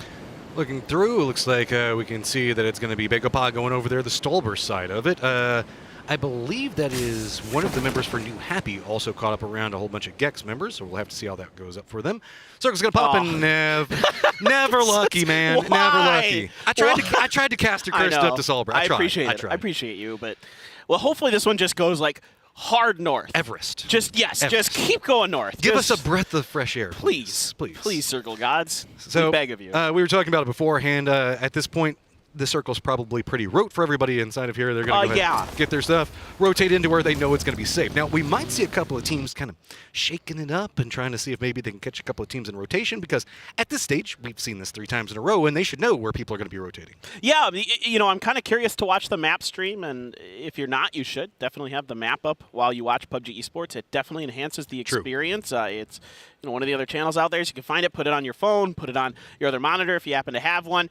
Plenty of ways you can accomplish that as we take a look at our top 5 kill leaders, and it's Ming Ming. He's having a go of it here today. He's doing everything he can to try to put New Happy on his back and get him through, but yeah, I mean, the one thing I want to go back to is I'm curious, Matt, if like anybody's going to try to make a faster rotation. So my eyes are on the map. That's why I'm talking about the map. That's why I want you guys to watch it. You know, keep your eye on your favorite teams, of course, but also, you know, see if teams are changing up their kind of meta strategy. If there's one team that is going to have the chance to rotate quite quickly, it is going to be the Bacado Sonics, who yet again find themselves back in their comfort zone. It's, in the end, I guess, victory. What if, okay, so I've been thinking about this. So we've all trying to, you know, come up with ways to talk, to describe the 2 main central drop points, right? Bacado, Pachinki. What if we call it Pachinko? You know that game from The Price is Right where you drop the... Yeah, but it goes down. So pretty much, if you get it, you manage to get yourself a prize. It's just going to make easy rotations Exactly. as it goes down. Yes. I'm with you. Yeah, okay. This is why we share a brain. This is why we work well together, because we think similar levels of weird. That is true. It's all about the Anime Foundation. That's right, Poro. Right? I'm talking about anime out here. Okay, looking into everything, it's no surprise. No firefights really breaking out. A couple of shots between everybody, but nothing dramatic. Wow, at it's the a few stage. shots between friends. Yeah, I know. It's just more about like getting control over areas, right? Sure. You know? It's asserting dominance, making sure everybody's comfortable. Nobody going down to military. That's no surprise, given playing path. So really, it's just kind of chill. I do like the fact that we are seeing Zarky get some love, though, as FaZe is up there and doing some looting. Yeah, everybody should love Zarky. Best circles ever happen up there as well, other than the mountain we talked about previously, the one south of George. Zarky is my other favorite. There's a mountain over there that's a lot of fun, that has a lot of cool stuff going on. I'm looking at the map, and the only interesting rotation I'm kind of seeing right now in terms of differentiation from what we've seen so far is the Kwangdong Freaks have sent End out on a solo mission way ahead towards the center of the circle, a little bit deeper than we've seen. Now, then again, this circle is more northern shifted than the other two we've seen, so maybe that's the sole reason for this. But they got to be real careful, because I see the Sonics driving into their territory, and there's one thing that teams are very well aware of with the Kwangdong Freaks is that they love to play spread out early. So if you know where they're going to be, or you have a sense of where they're going to be, you can pick on them. Team that's going to be rolling in, talking about the fact just a minute ago, Sonics have an easy path into this one. They are venturing in much earlier, so finding themselves some vision and a very easy path in. The teams that leaned into that northeastern area, I wouldn't be surprised if we see them nom on some blue for a second before they come into this one, trying to get an idea on where it's going to be going. Really, nothing too crazy. Scott's going to go ahead and get some friends, taking some shots. This is what Sonics were wanting to do, is just start to try to get more control over the area. Would have been nice to get a kill point, but hey, at least just control is good too. That right there is a great example of why this is the best UAS in the game. It offers you the most cover. I am dead serious there. This is the level 3 UAS. A lot of people think the hard top UAS is level 3. Nuh-uh. The soft top is. It offers more cover. Now, Quetpa going to put a spray through onto Petrichor Road, and yes, they've got a 2-2 split to kind of put a crossfire down, but a really good angle being driven through by Pero, and they should be A-okay at least for now, and I don't really see a ton going on ahead of them, at least at this next hill, so see how far they opt to go.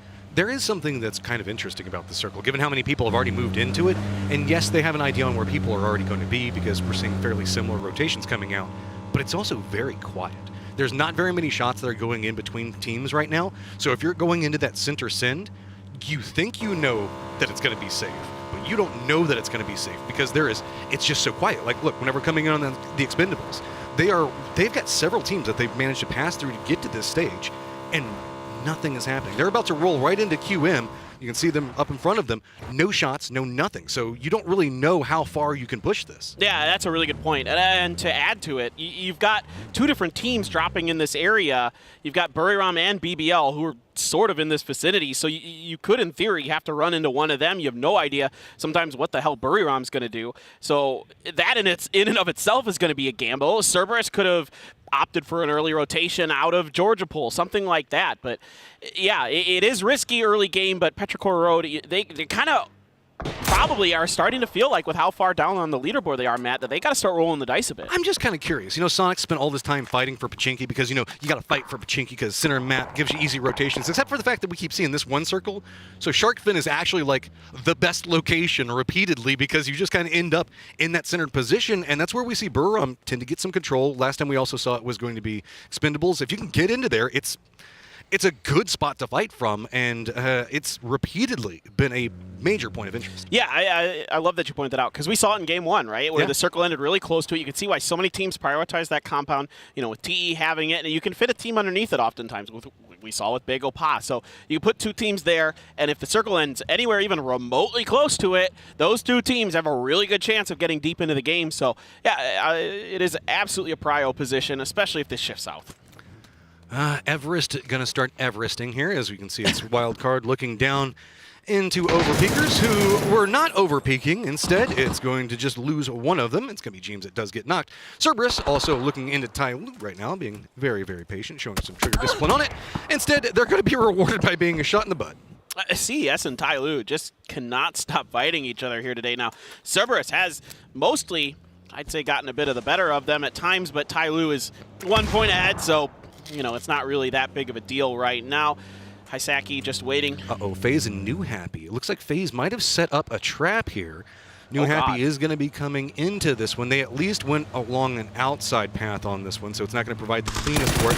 That's going to finally open up. Ates's going to get some damage into it, see if they can get the follow-up shots. It has slowed him down, but doesn't look like it's done enough. HS did see this going on, so he at least got separated out, so he's going to have to make a move. But back into Tyloo and CES. That was a really solid driving effort there by Non. Yeah. He lost tires, and he still got through that. So well handled by him. CES trying to reinforce his position, so is Tyloo. And so it looks like we may have a full 4-on-4 fight, potentially. Now, Zhao Yang did take a ton of damage rotating over into this position. Mexi and the Overpeakers making it rain with those minis, seeing if they can find anything. And CES doesn't like this. They don't like the Overpeakers position because it does have an angle, it seems, down onto them. So get the heck out, get to safety.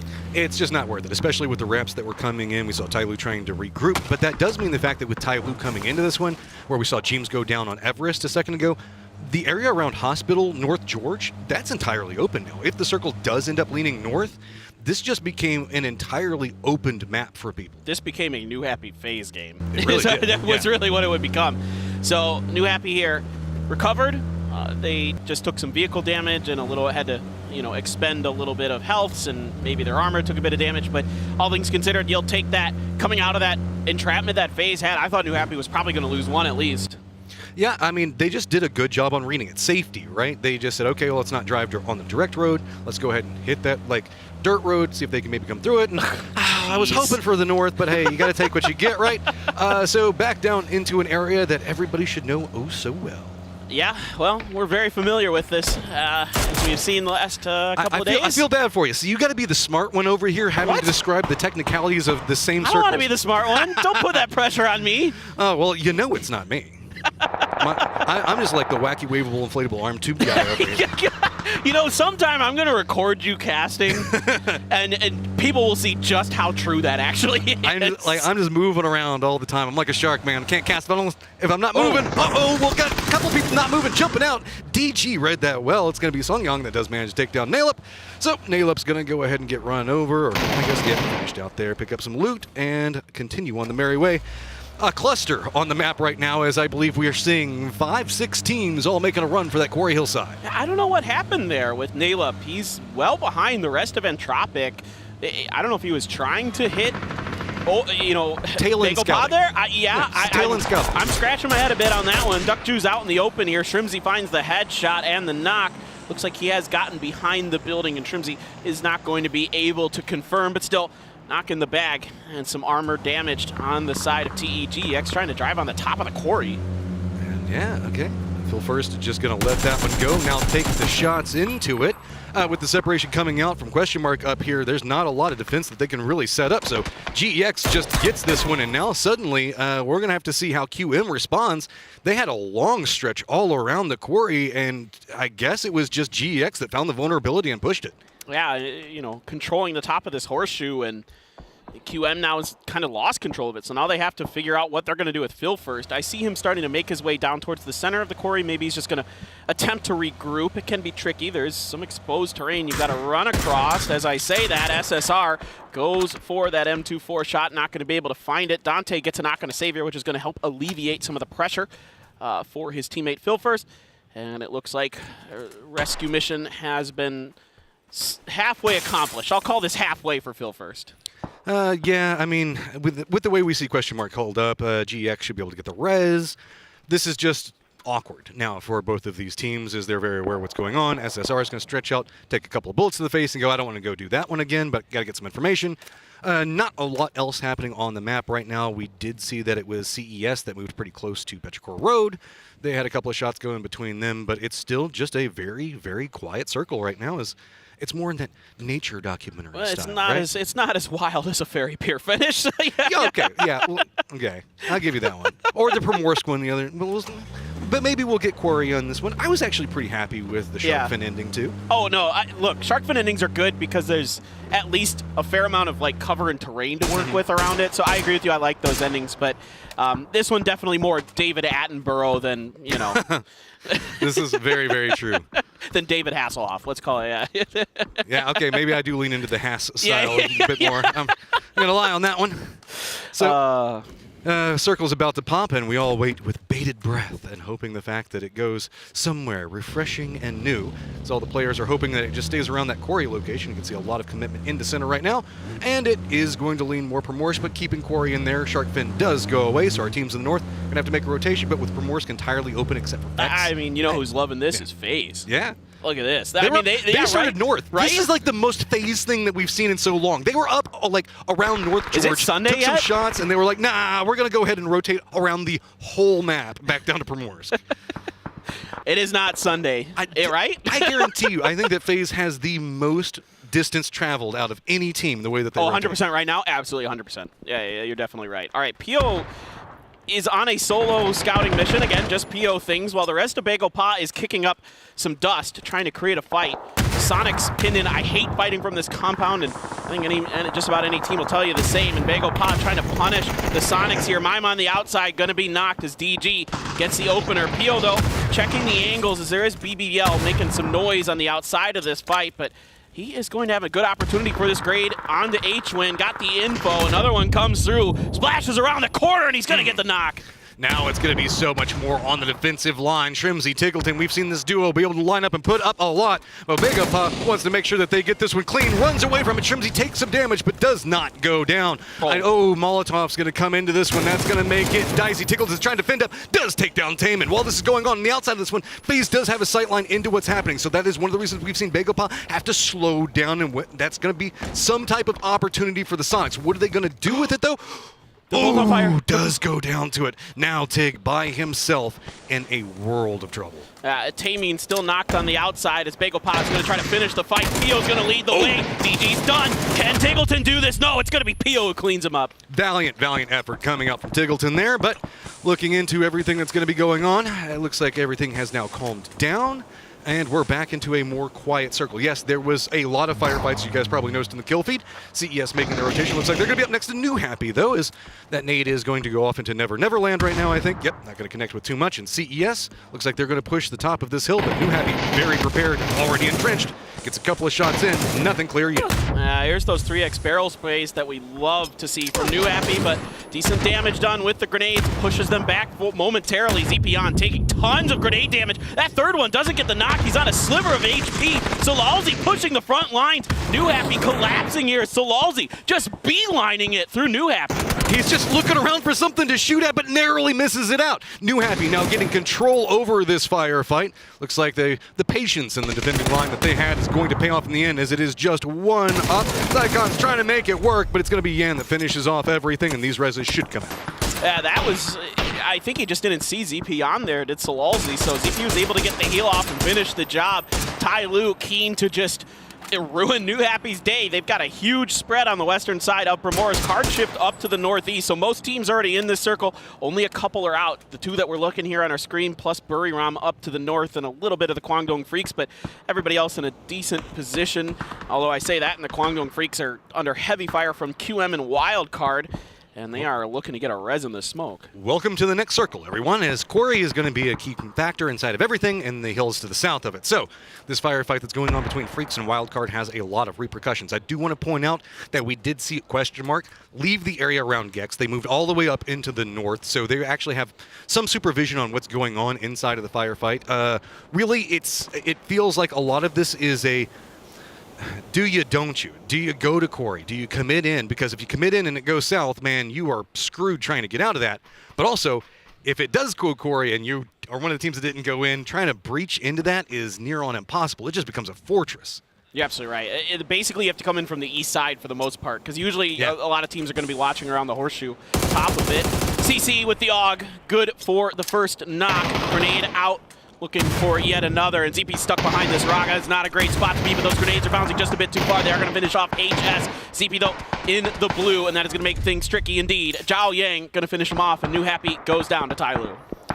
Yep, so just the continued chill over here as it looks like Tai Lu is going to have to make their way into the east now. They've got some opportunities. That hillside, I think, still going to have cover points to play from. We've got Buriram that looks like they're trying to assault the lower area around where we saw GEX at a second ago. Freaks looks like they're going to try to collapse in. This is going to be a wall, and Freaks, this is not going to work. This is going to be so hard to make the run through. Wildcard on one side of you, QM on the other. It looks like we're at least going to maybe get a foothold as now Wildcard and QM decide to exchange bullets, and that is a huge benefit for Freaks. Lash just barely able to sneak up to the hillside there and avoid some damage for now. Tai Lu has to rotate underneath a couple different teams. First, it's going to be Entropic, possibly FaZe next. We'll see how deep they want to go. If they're just going to try to take a fight feeling confident potentially. We've already seen Bagel Pa set up a absolutely beautiful fight against the Sonics to wipe them out and keep all four up. Maybe Tai Lu can set themselves up for a good one, put some more kill points in the bag, climb that leaderboard, because right now, again, 3 teams are really, really ahead of everybody else. Another thing to think about for Bagel Pa, not only on the top, but they shut out the Sonics. I mean, in that fight, think about the confidence to go for that play. I want to say that I think I saw Lash use the last of his smokes, still just trying to move, so that could... maybe some of them were bait. Tai Lu, Sia looks like they're still trying to assault in, and they do lean into the Entropic side of this, and that's probably a good call because FaZe is running a 2-2 split that would have been quite painful to try to navigate. Now, looking through, it's BGP also coming up right up on top of Wildcard, who is still caught up looking up in QM. One member goes down. It's going to be Y-Kick and Move Count, but the rest of the team quickly spins back around, but it's not going to be enough for Entertainment. Also going to get down Nico's shots. It's going to be coming in. Retaliation as it's going to be smashed. BBL gets a vision of what's going to be going on. It looks like BGP thought that they had some pathing into this one, but this is going to be the name of the game from here on out as the circle does move down into the open fields. All of our teams up around Corey about to find themselves in a choke point and a death funnel, the likes of which we have not seen in a long time. Entropic is fighting back. They've already got 2 knocks, so they're evening it up, make it 3. Ibis, and it's going to be actually the Molly that finishes off Tai Lu. Entropic able to come out of that ahead, but here comes Petrichor Road. They want these points, and they need them. You got to make the move now. You know that there's not too much positions that you're going to be able to play from. Cover is not going to be a factor inside this one, so take what you can get running into it. It's going to be Axlep that's just running point man into this one. Spots out. Realize the fact that this fight has been quite taxing onto Entropic, seeing if they can get some more kills out of it. It is just Luca Rux, the last one up, hiding inside the smoke, and he's got Petrichor Road all around him as it looks like that road is going to be paved with the bodies of Entropic. That's a really nice maneuver here for Petrichor Road. Good timing, good senses, good positioning, and they are going to profit from it. GEX now still in this warehouse. They've been here for quite some time. Buriram is going to try to make their way through SSR, watching the edge as Cheeksing trying to get some vision onto GEX's flank, seeing if he can push on in. Canaxi going to be potentially the spearhead here for Buriram. This is a fight that they know they have to end quite quickly. BBL is still inside the circle after this one. So Buriram wants to commit into this fight. QM does move into the ground down below them, not having sightline into this one. Savior is going to go ahead and open up. Xenon also going to find Canaxi at the same time. This is a big problem. Buriram's got to figure out what they're going to do. But we still have BGP looking at what's going to be going on out here as the firefight's still going to be continuing between them and Wildcard. Exchange going out. Songyang trying to finish this without nades coming out. Greg shot around the other side of it. It's a 1v1 for survival. Who gets control of your spray is going to be coming out, and it's going to be Wildcard that goes down. BGP survives. Songjang is coming up big today for Bagel Pa. QM on the push now. They want a third party. This GEX is under their sightlines. Dante going to find a couple. Savior prone behind the truck, trying to hold on for dear life. Cheeksing for Buriram, wrapping around the outside, and the Savior gone. A good grenade from Phil first. I mean, Cheeksing just left. He just abandoned the hillside. Said, no, we got to go to the circle anyway. Who cares? Problem with it is FaZe just took a couple of shots at him, and so now that means that Petrichor Road is aware that somebody's making the approach over there. BBL still trying to defend up this area. Now it's going to be question mark that's going to be having to move in, but we do have the expendables that are to the north, but in the lower ground inside of Corey itself. So we're starting to see some calm settle into this one, but not until we see the final assault of QM moving along the sightline. Yeah, I mean, FaZe is just in a wonderful position to just rest and keep control of their space, and they have a really good shot to come through with this. With a win. They just came up short in the previous one. Now maybe their time smash. Now watching QM over the tent. Grenade going to be out. Dante finds Quetpo with a grenade though, and immediately BBL scrambling, try to get to their teammate. Code Marco has to prone back behind the box. This is a toughie for both of these teams. Yeah, and moving into this circle as well. So it looks like TE might get an inside track onto it. BBL still trying to fend up. Nade's going off. Question mark does go down. Now they have to deal with the new contenders that were the old contenders in TE that is just down below them. Now trying to make the assault up into this area. Oddly enough, Cheeksing is the happiest person out of everybody that was involved in Quarry as he just abandoned it entirely. Levis comes up, gets a spray into Code Marco, manages to drop him. BBL in some trouble. Follow-up's going to go into Quepa as well. And now BBL, who's been fighting so long to try to win this one up against the Expendables, could die at their hands. Moving in, the three-man now knows exactly where the line is coming out. They're going to drop him. But now you've got control of this hillside that is no longer in the circle and have to move into FaZe's sightlines. The rich becoming richer here for TE. Great timing. As good as that fight was for Smash for BBL, I mean, he had a 6 spray with that barrel and then a drop shot to finish it. Absolutely nasty stuff. But Bagel Pot lost taming for that push out. They do have 9 kills already. Just like I said, Rich becoming richer. TE doing great, Bagel Pot doing great, FaZe doing great, QM had a pretty good game. And here you can see this fight between Wildcard and Peel gets a double when they get out of the vehicle. Almost finds the third on a Greg shot, gets him down to about a quarter health. Sungjong's grenade came up short, but was able to win it in the long run. And he's been huge here for Bagel Pot today. It's good to see you, Pio. I don't know where you've been in the past couple of days, but you can never count him out. Okay, so looking at the way that the lineup has come out, TE still has to move in. They do have a crate that's going to be landing in front of them that might actually offer some type of cover for what's going on. BGP also get themselves in the northeast. FaZe has the southeast, and then to the southwest, it's going to be Petrichor Road with Cheeksing, who's just kind of being cheeky and hanging out back behind them, hoping to be defended up, as it's just going to be a 4 corners battle. Well, Peril definitely has no idea he's here. I'll tell you that right now. That is 100% true. that is a fact. Meanwhile, FaZe doing some prodding towards Petrichor Road. They did get a knock on a TE. Looks like it should be resable for the Expendables, and yeah, that should be a free point here for Cheeksing. You like how he just lays down and just looks away like, just do it, man. Just do it. It's over. It's fine. Just go ahead and make it done. Where's Cheeksing gonna go is it is FaZe that's now approaching in, getting some more wrap down to the south. They want to make sure they get control over this, so this means the fact that the really TE that was playing in that northeast and had FaZe just had them dead to rights was gonna be a problem. So with the rat now gone, it's gonna be Petrichor Road. Looking back into FaZe, FaZe says, okay, that ended too fast. Let's step away from it. We still have control over this sight line. Petrichor Road still continuing to harass TE. I do want to point out before we switch over, though, look at the leaderboard. You were talking about those top 3 teams. The lead just continuing to surmount up there. Exactly. It's crazy. I mean, how much these top 3 teams are just currently running away with things. Bagel Pot has the edge of this fence for now. Eventually, most likely, they're going to have to cross the street. Oh, they don't. Take it back. The circle actually shifted up into their direction, so forget it. They're good to go, and now everybody else has to start pushing through. Gustav right on the edge of the new circle for FaZe. Does he have enough space to stay out of Bagel Pot's sightlines is my question. Look at this circle, man. They have a perfect area in this one. They've got themselves that wall that they can peek through. Everybody is moving down into a low ground where there's near on nothing. You've got trees, but with the way that we were talking about the lineup, remember we've got trees. 4 teams in 4 different corners. Trees aren't going to work because there is no way to block out sight lines from every single one of those teams. This is just going to be very messy for specifically Petrichor Road and FaZe, who are going to have to fight themselves, and maybe TE might find a way to sneak through while that firefight's going on, but they also just might be the focus of it all. Yeah, I mean, this is wonderful for Bagel Pot because they can just sit on their laurels and just chill. I mean, that's all that is required of them. This is the a other shooting teams are going range to for them. yeah, the other teams are going to have to fight through the skinny trees, and again, to make matters worse, it's skinny trees, so you can't fully hide behind them. This is going to be really challenging for everybody else. It's on to maybe somebody's going to crash them. Maybe the Expendables realizes that could be the winning position, and they're going to make a go of it. They have a US that's very beat up, but it's drivable. And Petrichor Road is now just going to push forward down this hill, trying to see if they can find any kind of cover. Sungjong prepping a pre-nade just in case TE does actually come at Bagel Pot, but they're going to opt to go to the other direction. We're starting to get ourselves a Snoop Dogg circle of smokes are going down everywhere to deny out any sight lines. So that looks like how we're going to be moving through it. Petrichor Road going to be using them on one side, TE on the other side. I mean, hey, if there's no cover and trees suck, use what you got, right? I love I was like, where is he going with that? Like a Snoop Dogg circle. Oh, now I get it. Okay. Hey.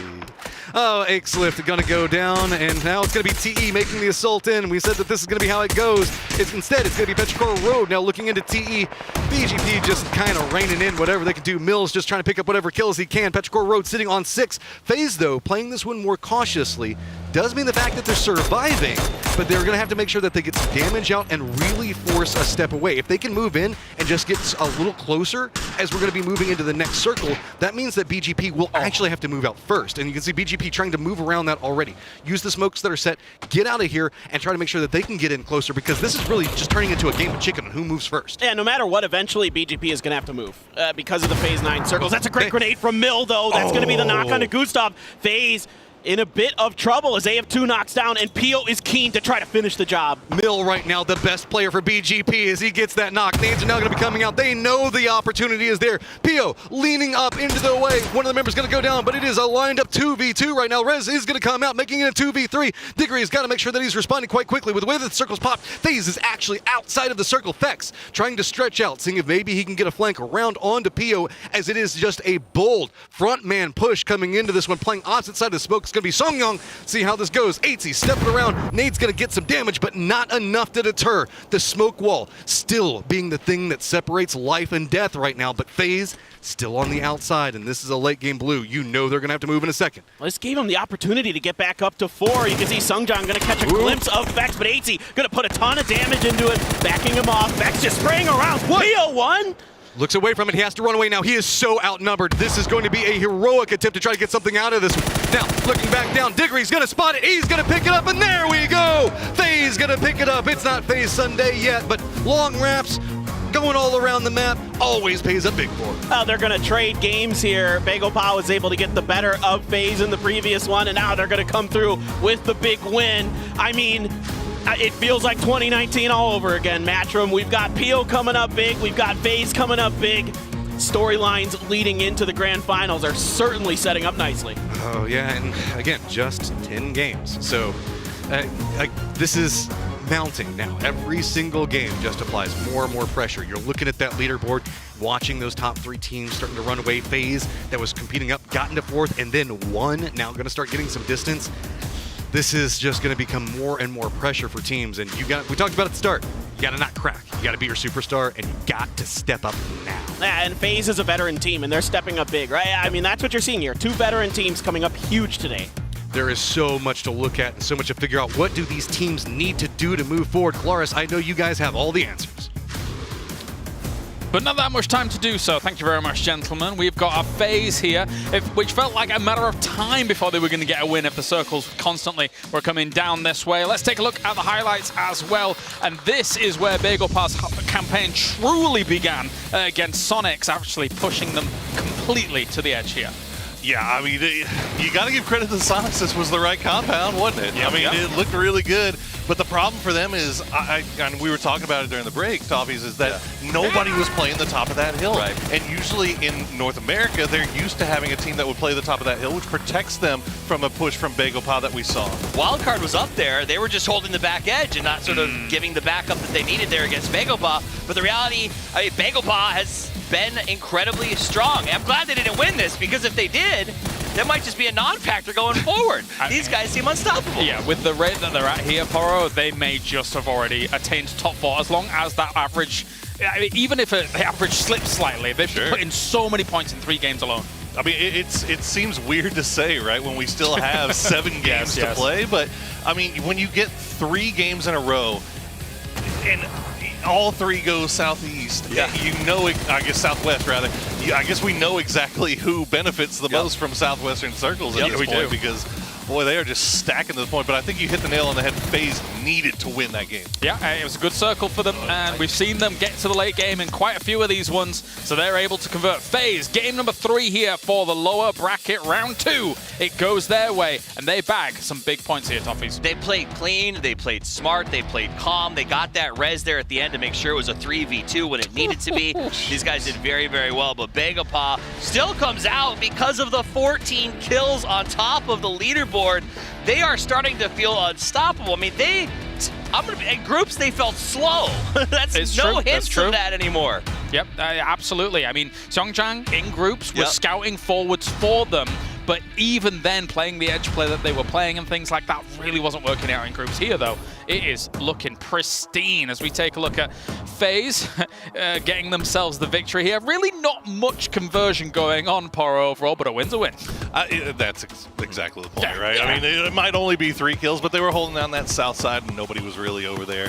Nobody really ever pressured them at all. And again, it's the same teams, right, that we kept seeing over and over again that were at the top of that leaderboard. Now, where it's going to start getting interesting now is now that we're moving over to Miramar, right? Now, I'm sure we're going to see some new circles. And looking at this overall leaderboard, we looked over towards winner bracket 1 and loser bracket 1 to see where that cut line was for about 4th place. Yes. Looking like about 80-ish points. Okay. If you get like 80 to 85, you're probably feeling okay. It was, for me, looking at coming into this as well as we take a look at the top 4, it's very important that FaZe got the win off Bagel because if not, there would have already been about a 20-point difference between Expendables and FaZe, and that you can't let that happen after just 3 games here, Toffees. I do want to also give a shout out to Petrichor. They had a chance. They've moved up. They got a much better finish than the previous 2 games, and they were the only team that I think could have challenged FaZe for that position, but they got stabbed in the back. The sneaky deaky by TE cost them a player and sort of set up FaZe to just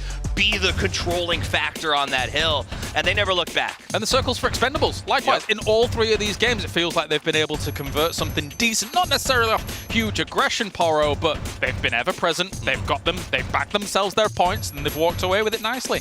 And again, like I don't want to keep harping on it because it feels like a broken record at this point. But again, 3 Southwestern circles in a row. Now that we're switching over to Miramar, though, can they keep that up? We got 2 more to play today before 3 in the morning, or 3 at the beginning of the day tomorrow. So you got 5 games in a row on Miramar to try to find your footing here and try to catch up to these leaders of the pack and hope that maybe Bagel Paw starts slipping. Speaking of keeping up, it's BBL we're looking at on the screen, and I think one of their biggest struggles for them has been keeping up past that sort of 10 or 15 minute mark. Their rotations have been rough for me in the early game, especially when we look at Miramar. So I'd like to see them come out strong in this one, play a little more carefully on the rotations, and get to that mid-late game. That's where BBL is better. You're hoping on Miramar the top 3 especially get wounded somewhere along the lines, because all 4 of the top 4 had a really strong Erangel thanks to these circles, and Miramar can kind of change that a little bit. I want to come back tomorrow where we're not battling for one spot, right? Like we want those 4 to be up so we can have a good time. Buriram, this is another team that I really want to see them do well here on Miramar. Noadra, one of the most expensive players in fantasy, and they just haven't really put it together. They are sitting in 7th, but only 15 points. I mean, really everyone from sort of 5 below is wide open. There's just no points there. I mean, Poro Cheeksing's making a argument that he should have been the most expensive player on the team because he's looking good so far. Yeah, I mean, that guy's looked, at times this tournament, and especially in solo situations, he's looked like he's got complete control of the situation. He's got great confidence in his own skills. Cerberus, another team that we haven't really seen kind of take off just yet. I know Tycon was the man, and deservedly so from his performance early on, but it's just been slow sledding for these guys. A lot of these teams, it feels like they're just getting involved in these fights that are taking way, way, way too long. As when you look at the guys at the top of the leaderboard, it's very quick, very done, quick. They move on to the next fight. I mean, I'll just say it. Tycon looks like a new dad with 3 babies strapped to him. Because right now the rest of his team just isn't carrying their own weight. And Tycon, having babies. I'm just saying, I don't know what he has to do. I don't know if it's a pep talk, but he needs to get the rest of his team sort of up to that level, because Tycon is blowing my mind. The rest of them, not so much. Yeah, and it seems more visible in these first 3 games. Maybe they're not playing that well into those kinds of circles, because we did see tendencies there. But Sonics on the opposite side, if they were able to hold on to that compound against Bagel Paw, even though Bagel Paw is looking so hot right now, they could have potentially converted some decent points here. I mean, I tell my son, make better choices. These guys came out and did it. They've been doing it all day today. Good choice, They're picking good spots. Their rotations are strong. They've been getting caught, I think, in some frustrating exchanges, but they're still putting points on the board. So we'll take that, especially when, 4th and below is right around that 15 mark. Yeah, I've got no problems with how Sonics is playing so far today. I think they look like a completely different team than they looked early on in this tournament. They're actually winning their fights, and if they have a couple of things go their way, maybe we'll see them at the top. All right, let's shift it over to the desert then. We're going to Miramar here for our last 2 games of the day as we head over to the commentators. Let's see if these teams can bag themselves some big points. Oh, color me happy right now, because if Erangel has been chaotic as it is, You know Miramar is going to be fun. I always like to watch the top fight their way through Miramar because so much strategy, so many rotation capabilities. Love it. I absolutely love Miramar to death. This is my favorite map to watch personally. Yeah. The plane path is going to be a little bit eastern shifted. Nothing too crazy here, though, as far as Miramar goes. But, all right, you know what? I'm going to take this moment to just bask in the glory that is Bagel Pa, because I feel like I'm here. We'll allow These are, it. yeah, Fine. yeah, It's these, not Gen G, I understand, but we'll go ahead and give it to you. But it well, kind of is. It's like Gen G 2.0. Look, I mean, I think obviously everybody knows who PO is. You know, the arguably the greatest player of all time. Yeah. Sorry, who are you talking about? Who's this guy? The GOAT? Taemin, who's playing here today, has been his sidekick oftentimes, including during their win at 2019 PGC. So this is a team that is really good. Taemin is really good at reeling in PO at times when he gets too aggressive or too wild or too out on his own. So you've seen today Bagel Pa, I think, playing a little bit more condensed than we're used to seeing at times. Even though PO still go out on these solo missions, they're well calculated, they're well thought out. DG98 won the Face It Global Summit with OPGG, so he is an excellent player in his own right. He's one of the best rats in the world, I would say, and I mean that in the best way possible. North Circle, not too bad. And the last player, real quick, Sungjong, the former OG Enentis Force player, got fourth place at just about every event possible that earned them the nicknames OG Enentis Fourth. But they were doing it on the global. It wasn't just locally; it was globally as well. The way I took that away is whenever PO actually goes out and does PO things, and then he's forced to come back, that's Taemin things. I think so. I think you're right. Yeah. I think that's a good way to put it. I mean, it is. As we come into PO all by his lonesome. Yeah, he had 7 kills. That's not bad. Yeah, he's showing up right now. He's pretty good. Also, 98 in there, doing a good job as well. So, looking through, if you guys were tuned in yesterday, we did also have a circle that ended up around this area, as we did see some love around the church that was up in here. So, we might see something lean into the north. This is an area that doesn't always get the most love. We tend to see like that water treatment area, that area just north of Hacienda get a lot of love. But there's a lot of very interesting fighting. Death Star Trench over into the east, the area all above that to the north.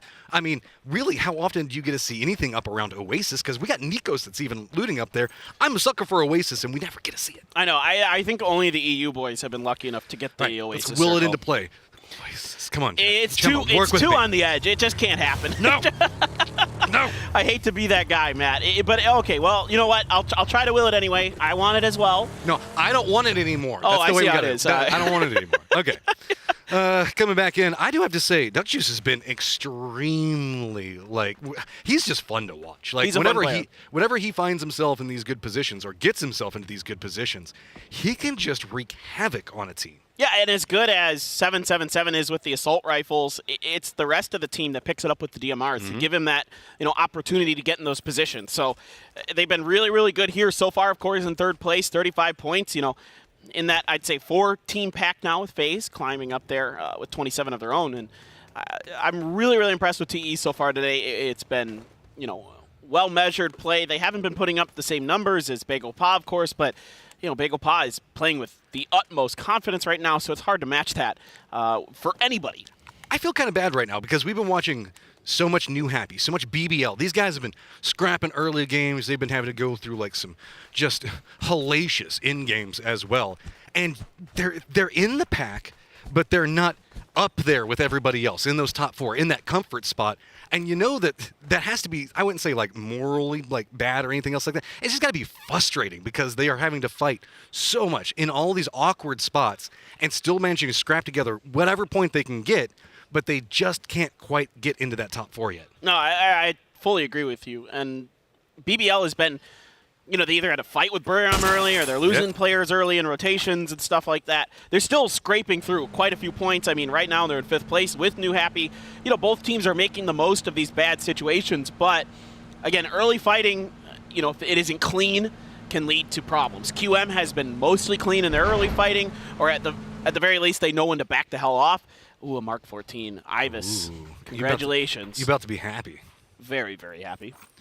Looking in, we might have a couple of bullets exchanges. It looks like Buriram is going to move to the northwest area of Death Star Trench, and that's going to be pretty close to where Freaks are at. So Freaks are going to be able to see what's going on over there.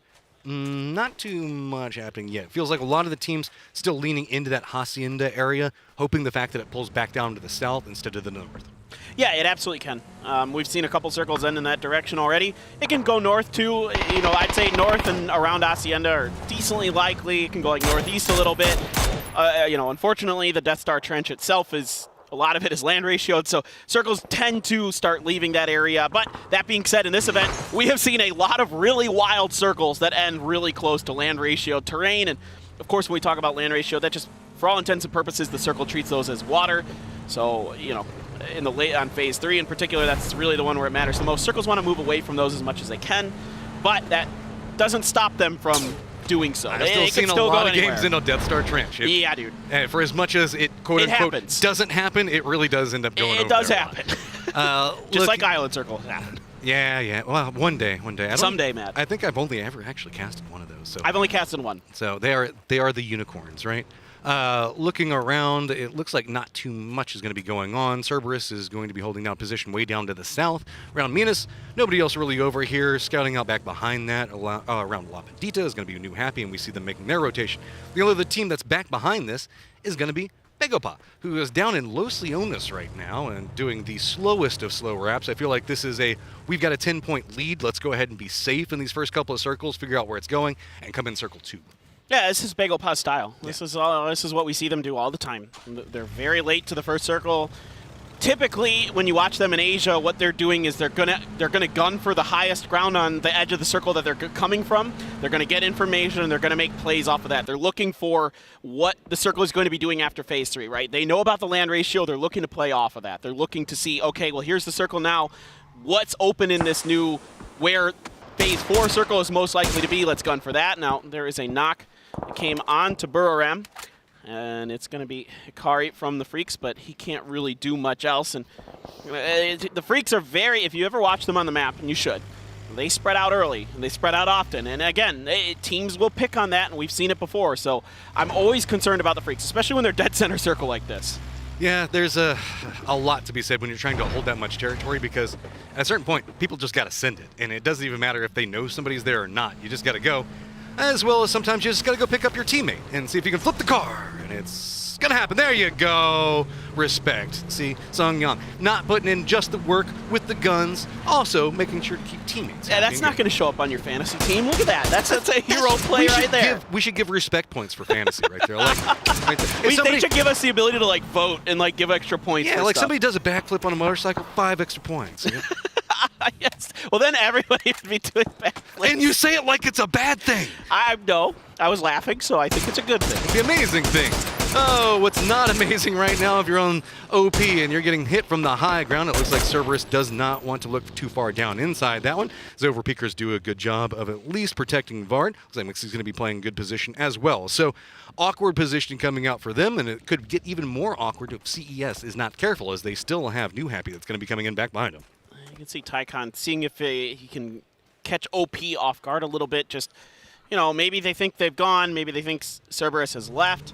But nobody peeking out too far, as Mexi just content to stick around. And we call that in Korea the muscle house, because it kind of looks like a dude flexing his muscle, the long houses. What do you think? A little bit? I can kind of see it. Yeah. I mean, it's like me flexing a muscle. Well, it's yeah, like, that's it's like, if you say it's there, then yeah, I guess. Yes. I mean, that's exactly what I thought, too. I'm like, well, that's not a very big bicep in the middle. I mean, we are dealing with esports players here, unless you're nail-up, I guess, right? Yes. Yeah, we call it the nail-up arm. Yeah, there you go. We can call it a nail-up flex. That fits. It's okay. Groza? Always good to have in hand is Wildcard, who's been active, hasn't been a focus of a lot of what we're watching because they've been involved in a lot of the edge play, kind of like what you were talking about. This is a team that can be kind of chaotic, right? But whenever you look at Adam, Waika Kamukau, Nikos Gregshot, these guys have been around for a long time.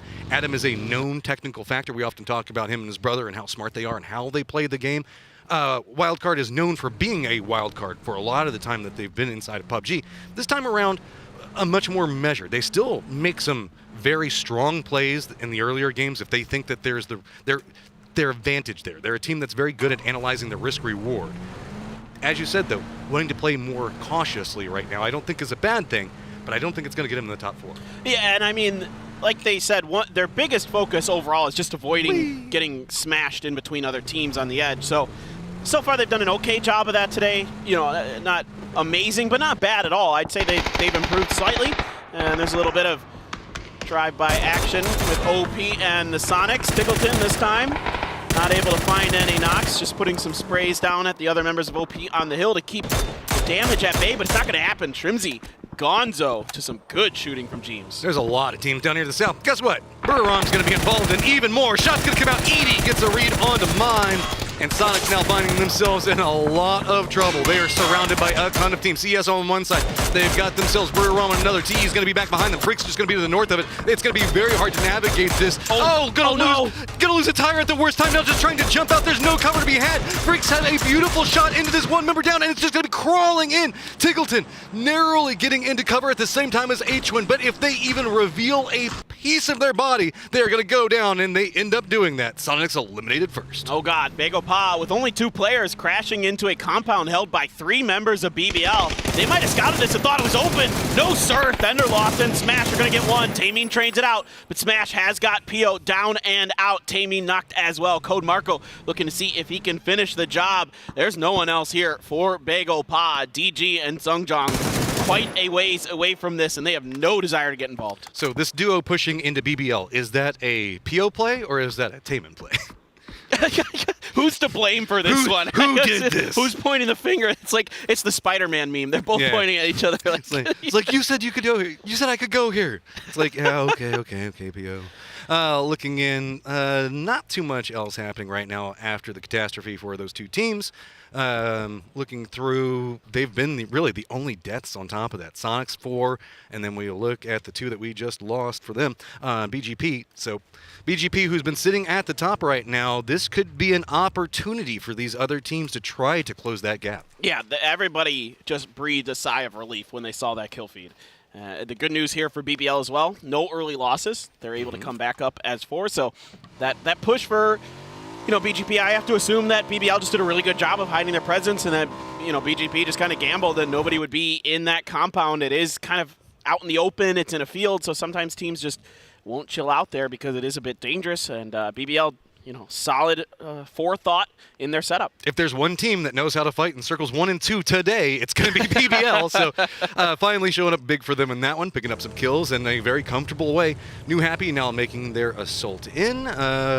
I kind of have to keep an eye on how this is going to be going for them right now.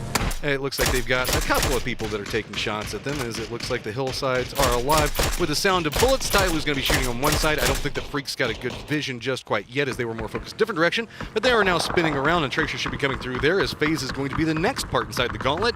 New Happy is navigating this. They're taking damage, but it hasn't been, bad yet. I don't know where they're going. Yeah, well, there's some hills out here to the east of the water treatment mountain, because the water treatment mountain is mostly land ratioed, so they want to try to get in somewhere. They're expecting an eastern circle shift eventually, but it's actually going to be south instead. So New Happy gambling a little bit on this rotation, and they might find the recovery here onto Non. You do have FaZe driving, but it's not actually in the direction of New Happy. They're actually trying to rotate around. Regroup before they make their assault in. Wildcard do have themselves a high ground and are taking some shots in. You can see also GEX is bumped into question mark, so a couple of shots being exchanged, as Dante is going to try to retreat away from this. This is outside the circle, so these 2 teams jockeying for whoever's going to be moving first. And also, this is very far removed from everything that's going to be going on. Savior does get the drop, takes down Dante, but the other members of GEX also could have vision on question mark's other 3 members. Have to see if that carries over. Petrichor Road just going to be the south of what's happening over there. Meanwhile, we're about to see a couple pop-off moments, as it looks like Overpeakers are going to have to move, BBL are going to have to move after their control position, and FaZe are already started their venture down into the center of the circle next to Burrow. This is pretty funny here with GEX and QM. They're making the exact same play. They're leaving 2 anchors up on the mountain. Savior just gets the better. Speaking of getting the better of, he gets a doozy here as well, but got the better of Dante. Now picks up he already had a Mark 14. I saw you at the ghillie. So he was already feeling pretty groovy. And GEX now trying to play defense. Hobbits already up in the compound with them. Diggory up and over. It's got Lucarux dead to right. Slash puts a little bit of damage into them, but no one else from Entropic anywhere near that fight. GX making the push in right now. Savior's about to regroup top inside of the vehicle, but they still have numbers advantage. 1 member down. spray's gonna come out. Grenade's gonna hit big, and that's gonna cause a massive problem. SSR getting 2 down, so now just 1 up for question mark, and that's gonna be a bigger problem as Wildcard hear this and Petrichor Road hear this as well. I could hear SSR on that one through the headset. He was feeling it there. Hobbit's trying to put some fire down on other members of GEX, keep them off of his house. Not looking so good. Mill out in the open here with Savior. Savior's got him down to 6 HP, but Mill finds actually it's Ming here from Petrichor Road, who wants to third party this and just sweeps through GEX. Hobbits trying to win this fight, not gonna happen. GEX might have to worry about Petrichor Road next. Yeah, they just run in. Meanwhile, Wildcard Adam going on an adventure, takes a couple of shots and steps away from it. The high ground advantage for Wildcard still providing a lot of vision. I want to point out FaZe did manage to navigate that hillside right down below them, as moved into next to water treatment plant as well. So this hillside firefight is going to be moving on for quite a while. GEX is building also not inside the safe zone, so they're about to have to make their own rotation out of here. Looks like they're going to be moving out into a Circle 3 blue zone and trying to wrap around Petrichor Road, where they're going to have sightlines from Wildcard as well. But if they do manage to survive it, they are going to find somewhere maybe to the south that might be open. It's really, guess who? BBL is going to be the team that's down there. Yeah, look at this. Petrichor Road has read this rotation from GX very, very nicely, at least seeing if maybe they can get an opportunity to do some damage, but GX has found enough cover momentarily. Aches left in a vehicle, trying to cut this rotation off with members of Petrichor Road running down the hill right at GX. They want these points. They need these points. Moving in, Burram going to be very happy. FaZe as well. Freaks sitting happy, and oddly enough, good old boys BGP and their 2 members inside of a shack going to try to find something out of this one. Petrichor Road, Akeslip doing some work into GEX as they manage to navigate at least this phase of it. 1 member's going to finally go down. Long's going to have himself some vision, and this isn't going to be too hard, and it looks like Long Man's going to be able to take this one down. He's got to be a bit careful. Only Aches left for backup. Yan Lee far enough away from that grenade will not get knocked. First aid comes through. Long here. Gonna see if we can get another one to go a little bit more towards Yan Lee. Comes up short. Aches left. Well, didn't need that grenade. Long had pushed forward, done the job, and GEX gone here. GEX trying to get a little more proactive in this game. I appreciate that, but when you got teams like Petrichor Road looming, they are going to punish you every time. Now the question comes in, where does Petrichor Road go, with the shift being more leaned into the east? This just is so sad. This is like, show me a tragedy in 2 seconds. Yeah, well, that's Sonics. Eventually they get caught from behind. They're exposed to that back angle, and it's actually EN. Actually, EN got one of those kills, and somebody else got another. BBL has the gas station underneath the water treatment area, but that is outside of the next circle, Matt, so they're eventually going to have to push in, maybe use that hillside to the east of water treatment. Petrichor Road is paying the price for this GEX punishment. Wildcard has just got a number on them right now. Wildcard content to still try to hold on to this high ground. They know that they can move ahead of the zone, keeping multiple members right up against the wall right now. They're saying the fact that it's worth. Let's go ahead and pick up these kills out of it. Now it's going to be a massive problem. Xlef's going to have to move in on foot. OP is now finding themselves some friends. It's going to be CES that's just going to be the east of their positioning. CES, though, has to make a move. All these teams, they're having to get inside of fights on the outside or leading into mutually assured destruction stages. They know that they need to separate out. That's what CES is trying to do. Hop in the vehicle, get out, avoid what's going on with Overpeakers. Overpeakers just on the hunt for any kills, as they know that they're going to have to walk into a very precarious position inside the circle. Yeah, Overpeakers only at 2 points, and well, they found Bagel Pa's shack. Grenade's already out. First one explodes a bit too early. That other one on the backside, but it's actually going to be the knock. DG's down to very low health. He's getting some help here from Buriram. Going to pick up some points as Overpeaker's getting involved in this. Salalzi going to push through, and he's going to just barely get DG. Oh, man. BGP almost got enough help to make that one work. But with this, Cerberus comes in with 2 members. Not the most comfortable, but guess what? More friends are going to become involved because Tyloo now wants this around this position. So they're going to come rolling in. Nate's going to pop off on one side of it, and that is going to be fast. Cerberus gets eliminated. Tyloo's going to be coming after, but Overpeaker's still taking shots in this. Now this bad spot that they were worried about becoming great because everybody's heading into this shack, and they are just raining hellfire on them. It's a party and everybody's invited at that shack, no doubt. Wildcard is doing a lot of damage here to New Happy. You've got HS down, Ming Ming and Nan. Super weak. The grenade gonna find Nan. Now it's just Ming Ming. He's spotted out by Greg Shot. Wildcard, 6 kills in this one. Doing a great job controlling the top of the water treatment mountain. Nobody else wanted to go up there. Again, that's land ratio terrain, so a lot of teams are trying to maneuver around it because they know eventually the circle's going to lead there. Instead, Wildcard, I think, very wisely able to take a lot of space, get a lot of points out of their positioning. Whenever they can play that high and risk reward, man, it just is so beneficial. They know how to play to their win conditions. Moving in, BBL now going to have to make the sin next to FaZe. How close are they going to get? Is it going to go bad for them? Tyloo now making a move. It's going to be pretty close to the Freaks, as well as Burrom taking some shots. OP's going to have to make a move back behind this one. BBL still continuing their pathing alongside of FaZe, and suddenly it is just a massive amount of targets that are moving in from the south. TE is yet to even start their path inside this one. They're going to have to fall along the same path.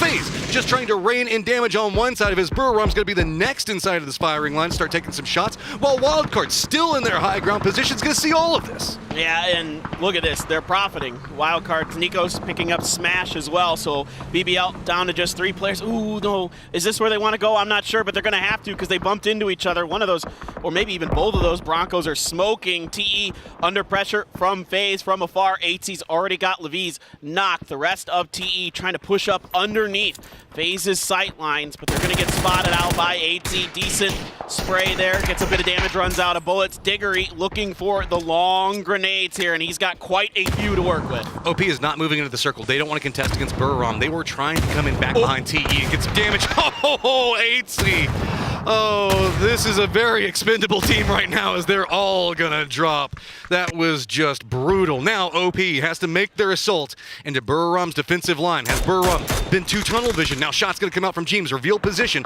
All of the defensive line is gonna have to turn back around. But guess what?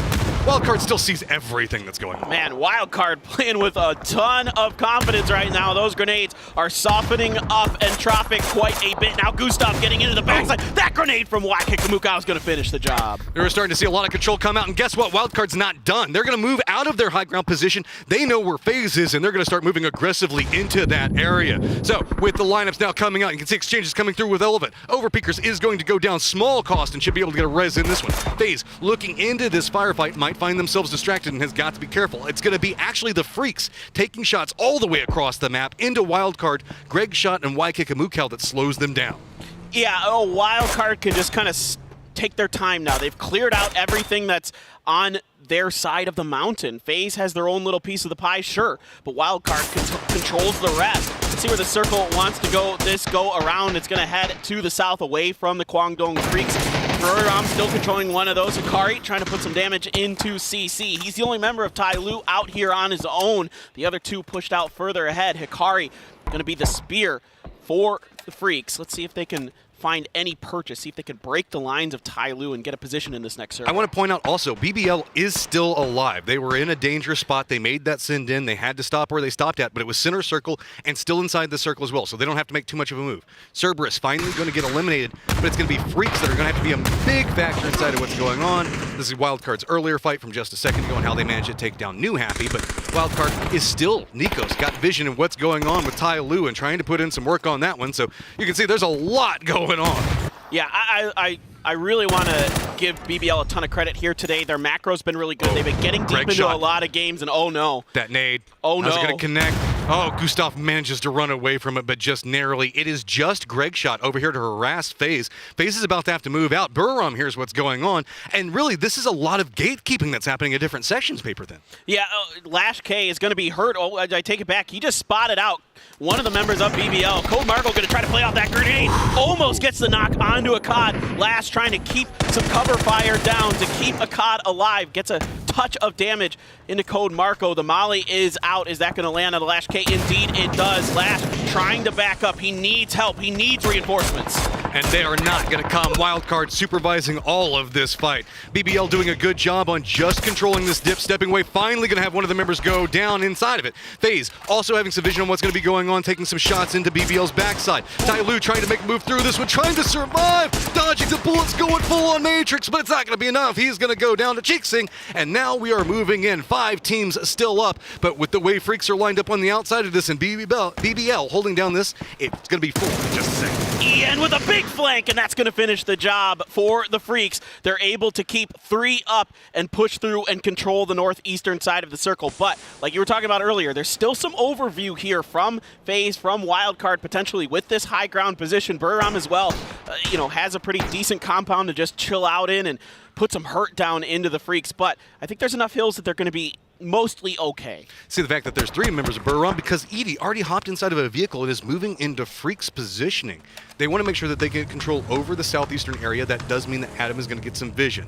Wildcard starting to stretch out as well. Looks like they're trying to regroup more to the north. It's going to be YKick and Mukal teaming up with Adam, as this is going to be all of the vision for Days. While this is up against the edge of the zone, they're going to see so much. And just really any attrition damage, burn off armor, burn off helmets, make them use meds. Everything from this point forward on this high ground that Wildcard has is going to be impactful for the final fights. Yeah, precisely, Matt. The more damage they can do, the better while they still have this high ground. Well, they're still probably going to have it for a little bit longer. Buram's Edie going to be outside of the new circle trying to kind of guess where the next circle is going to go, but it's actually going to go to the west away from them, and that's going to send Wildcard trying to find a new position. FaZe completely clumped up on this western side, has the edge of the circle in, but it's on a road, and if anybody gets an angle onto FaZe, whether it be with a grenade or shots, they're going to be potentially in a decent amount of trouble. Well, Buram and Wildcard can't. Every single time either one of them goes for a move, they take shots. Finally, you can see Great Shot seeing some of what's going on, but every time they do, they get punished. There is just one firing line that FaZe needs to keep an eye on, and other than that, it's listening for footsteps coming from Buram. They know that. Holding down the area that they can try to keep from. Wildcard, they've been active for so long, it feels like the other 3 teams are now starting to join forces and say, okay, let's take care of Wildcard first, and then we'll fight each other, because these guys are really annoying right now. Exactly. I mean, you can see that there was only a brief moment that Wildcard was able to try to peek that corner, and they knew it, and they just sprayed and went right back, because just what you were talking about. Everybody else is shooting at them. In fact, they've had to clump up now. They're completely corralled behind a boulder up on the top of that hill. The Freaks, though, have to push forward. They have to make a run into the deeper parts of this new circle. It's going to be the hard top Murado. Let's see if they can find anything without losing anybody. Oh, man, picked apart 2 different ways. They do manage to at least get into the circle, but Wildcard's like, hey, I've got an idea. It's going to be the same idea. I want these kills. Adam's just going to jump down, follow around. Quick Spray's going to finish it out. Now Wildcard has control over half of the circle, the north, while FaZe Clan and Buram have to split up, and Buram says, nope, we don't like that idea. It's time to go after FaZe. It's beautiful timing here from Wildcard. As soon as those 2 knocks come in, they know that they need to gain space. They were clumped up, grenades out on top of FaZe. Gustav there, that one's going to roll too far to knock him, does a little bit more of damage. YK Kamukal trying to get involved, but Kanaxi able to put down some covering fire for Cheeksing to give him a moment to get back, and there is a really nice long-range spray with the Groza. Is that double level 3 guns here for Nikos? He's got a Mark 14 and a Groza? Not fair. I think that they have a goal, and that goal is to let Nikos kill the rest of the lobby. The way that the other 2 teams are lined up, FaZe Clan's gonna go down. This is just continuing to stack. Buram, can you stop the onslaught and the snowball that Wildcard are bringing, because you're the last ones left. You've got the defensive wall. What are you going to try to do to move into that no man's land? Because look, there is nothing here. Yeah, the middle of this circle is very barren, but this is what a game for Wildcard, Matt. 18 kills. If they get all of Buram, they're going to end up with 22 total. I'm not sure if that's the PGC record or not off the top of my head, but goodness gracious, what a performance we're seeing here. Shot them all the way up already to 5th. They could potentially get even higher if they can finish this game out. And Nikos, level 3 gear, barely scratched. You've got those 2 just perfect guns for any situation that you're going to find yourself in. YKikamukau, 6 kills here, having a phenomenal game. The veteran, the wonderful Australian player coming up big for them. I mean, this is a team we know that always has massive potential. Whenever they can read a circle, you can see they just know how to take control over it. This has been a prime example of their key play style and the way that they want to try to exploit this. Buriram, not capable of doing too much right now, still backs up against the literal wall of the building complex that they held beforehand and the blue zone right back behind them. There's nowhere to go. You can see Wildcard is separated out. Waikika Mukau is going to be into the east with Adam on his double up. Greg Shot now moving forward. Nikos hopping inside of a vehicle. This is just a straight up firing line. The moment that Buriram has to move, there's going to be so many different firing angles that they're going to have to try to protect from. Yeah, it's going to take a knock here for Buriram somewhere to really break this open, to get out from that hillside that they're stuck underneath. I mean, they're completely pinned in there. You can see Nikos has 2 frags at least. I'm not sure how many the rest of Wildcard has, but I assume they have to have a few more. You can see Nikos is already kind of swapping in, thinking about it, and they've got 1 on Waikika Mukau. So only 3 frags total, a couple mollies floating around in there as well, and if they can find Buriram with those, if they can get into range of that utility, they can end this pretty quick. I don't know why you're not talking about ghillie suit showing up right now for Nikos, right? So impactful whenever we look at what's going to be going on here. It's crucial to this. Massive about what's going to go on. Buriram, they're going to Buriram it, and they're going to say, okay, let's not make this push on foot. Let's go ahead and send a distraction on one side. Nuadra is going to try to eat that, and he does. He is a good distraction on the side, taking some damage. It's going to be Greg Shot trying to defend this up. With this, it's going to open up the shot angles from Waikika Mukau. Nuadra is going to go down. Nikos finding the nade into that one. Adam now going to reposition. You can see the entirety of Wildcard trying to reposition because they realize how Buriram was wanting to try to make this move. But none of the other members got to move. It was just Nuadra. Are they now going to shift into the east? And this is almost like just watching a coordinated sports play, moving back and forth between the two of them. Exchanges. Nikos takes down Kanaxi, and then we have another member go down on the side of the back of Wildcard. So just 2 members up for Buriram as they're trying to limp their way into this one. I mean, this is really, really difficult. Edie trying to see if he can get to Nuadra, but the grenade's good enough from Waikika Mukau. Molly to follow up just a bit too far. Edie runs into it. That's 2 onto him. He is knocked, and this is almost over. It's just Kanaxi. And here we go, moving forward. It is going to be a massive kill count for Wildcard, who takes this one with thunder and applause coming out from them. They're going to be stepping up, moving into the top 4 off of a massive game. 22 kills, the best performance we've seen here at PGC 2022 so far, and it couldn't have come at a better moment for Wildcard Gaming. Unbelievable. The way they played that map was perfection. Just being so active on that map, so many third parties, so many great timings. Oh, beautiful. It was just clean, point by point. That's one of those you need to go back and then just watch the map, how they move through, because it was just clinical, understanding where they needed to be. I do like what Buriram was trying to do here as well, was trying to exploit like a sweep onto one side with Nuadra to be a distraction, to see if that opened up some sight lines for the other 3, but they just could never move forward. Wildcard didn't take the bait, and I just really love to see the way that they played this one out, as I feel like Wildcard is now going to have a lot of momentum moving into the next couple of games. They got to be just on cloud 9 right now. And yeah, absolutely. All the credit in the world to Buriram here. They played a great game. They tried to do what they could, but the positioning too good. You know, the utility, the level 3 gear, just so impactful for Wildcard in that moment, and the positioning that Buriram being pinned into, just too much to overcome. It's going to be a big amount of points, and that can make it hard for a lot of these other teams to try to overcome it. We got leaderboards, we got a ton of information. Let's go ahead and send it over to our analyst desk to walk us through everything we need to go. Moving into our last game. Smashing the record for a chicken dinner. Wildcard gets the victory here on Miramar. Absolutely unbelievable. Toffies and Poro joining me for this one. Toffies, this was a spectacle. It's the biggest 22 to come out of the Americas right now, man. Yeah, that was a big game for them. They put up some amazing numbers. And honestly, they just played. Nikos just was unstoppable. Kills through the smoke. It didn't matter.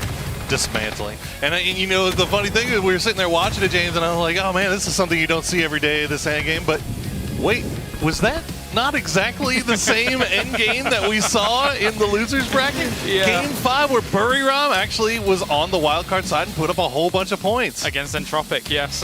Noticing those circles. And the thing is that for Buriram, they actually moved out and had a little bit more room to work with than Entropic did. Wildcard played it very patient and didn't really be impressive. Why am I analyzing? Let's talk about the game. I think I was flying in that day, so I don't remember that, but I will say this. They had more than enough utility. Wildcard played a very clean, progressive game. They kept refueling and refilling. And when it came to this, I mean, you saw it. They sent Nico's forward. They just covered it with molly after molly and made a very clean finish. And probably one of the best games I've seen out of Wildcard in a very long time. I mean, that's when you hang your cap on. That is Wildcard getting themselves the first Miramar here in the lower bracket round 2. And it's 32 points going their way. Well, that will not be defeated, I feel like, at this tournament here, Poro. It will be difficult for people to be able to break that one with Wildcard stamping it down. I mean, that's just a marquee performance, right? That's a once in a lifetime almost at this level, on this stage. I mean, that is absolutely huge for Wildcard. Now, you know, bringing it back down to earth a little bit though, Toffees. Of course, it's got to be me the one that does it. You know, our regional team here. But this is what we've seen from Wildcard so far this tournament, right? It's been a couple of really, really big games that keep them in it, but then it just nothing. Feast or famine, but when the feast is this big, you never go hungry heck of a again. feast, man. I mean, Nico's over 1,000 damage. We joke about the 16K club because that kills a quarter of the lobby. 3K. 22, only 64 players dropped. That's a third of the lobby that these guys took care of on their own. Yeah, that's absolutely barbaric. That's 2 heroic plays coming out from Nikos and Waikiki. But to be honest as well, Greg Shot as well as Adam here just putting in work. An absolute clinic coming out from them. And it pushes them up to second place with that. They had a massive pounce into the top 4, Poro. I really, really hope that it works out, that this is the thing that starts the snowball, right? That starts letting them open up and take a little bit more of those high-risk, high-reward plays so they can keep on building on this, because now they have given themselves a nice little cushion with 6 games remaining. And again, it's only 6 games, Tommy. Listen, we came into the 4th game, we're like, man, Vegapod's about to run away with this. Wildcard has 1 game and automatically catches up to them beautifully at the top. I mean, it's incredible to see them come out and do that. But also, FaZe Clan is again showing up. QM showing up. These guys are not going anywhere. No, definitely. That was... Whew, I'm going to have to recover from this one. This was... They're going to have to recover. You saw Nikos' face. Like that. I mean, that was an adrenaline pump. That was fantastic. I hope we get that for our second Miramar. So, right, we're going to go to a short break here. And when we return, we have 1 final game remaining for today. Let's see if anybody can top the good old Wildcard spree.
Improvements to the folded shield, some spawn rate adjustments for vehicles, and a collaboration with one of the best footballers in the world.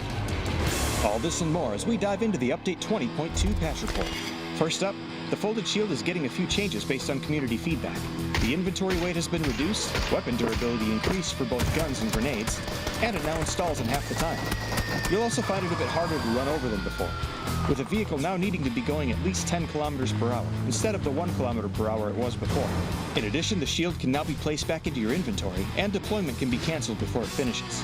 Let us know what you think about these requested changes. Next up, vehicles on Erangel and Miramar are getting a slight adjustment, with some spawning more and less frequently. You'll now find more UAZs and Dacias on Erangel, and more Murados and pickups on Miramar. To contrast, we've lowered the amount of boats, buggies, and aqua rails on Erangel. And speaking of maps, this update's rotation will now include Erangel, Miramar, Tago, and Destin for all regions. Regions with map select enabled will also have the option of playing on Sanaa, while regions without will instead drop into Karakin. As usual, the ranked rotation will remain Erangel, Miramar, and Taga. This update also features a collaboration with one of the best footballers in the game, Neymar Jr. For a limited time, you can pick up several Neymar-themed items in the store. Gear up and score big. There's also a reduction in the number of multi-care packages on Taga, some MMR adjustments for normal games, new workshop skins, and more. So be sure to check out the patch notes for full details. Update 20.2 is here, so fold up your shield, pack up the Dacia, and go catch a ball game. We'll see you on the battlegrounds.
No vest, no more bullets in the arm, and Shen finds Strimsy. Oh no, how did nobody else on the other side of the cliff see Shen come down? Okay, they get him. Oh, Haven! That is beautiful. 2v4.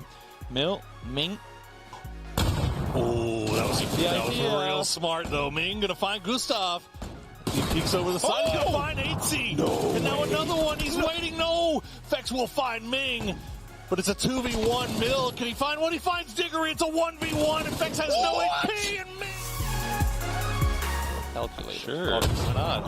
Okay. I mean, this could not be better for Burem. Kills come through. 7-7-7. Lops the double on over. Expendables finds kill number 10 in the game. GEX out before they knew what was even happening around them. And now. Yeah, the teammates doing exactly what they should be doing, just suppressing down. The grenade gonna wall right on top of him. Finds Shrimsy, finds Singleton. H-Wing gets knocked extremely low. The compound, they knew they had to do it eventually, and what better time than right now to make the play. Gustav takes down the final two from Sonics as fate. Through. Just one more first aid left to work with. Baker making an aggressive play towards, and Tropic in the meantime could actually be the counter of it. That is a perfect molly. The nade lobs in as well. Or did it bounce back out again? I'm not sure, but they will all fall to the fire of Pio. Vortexing.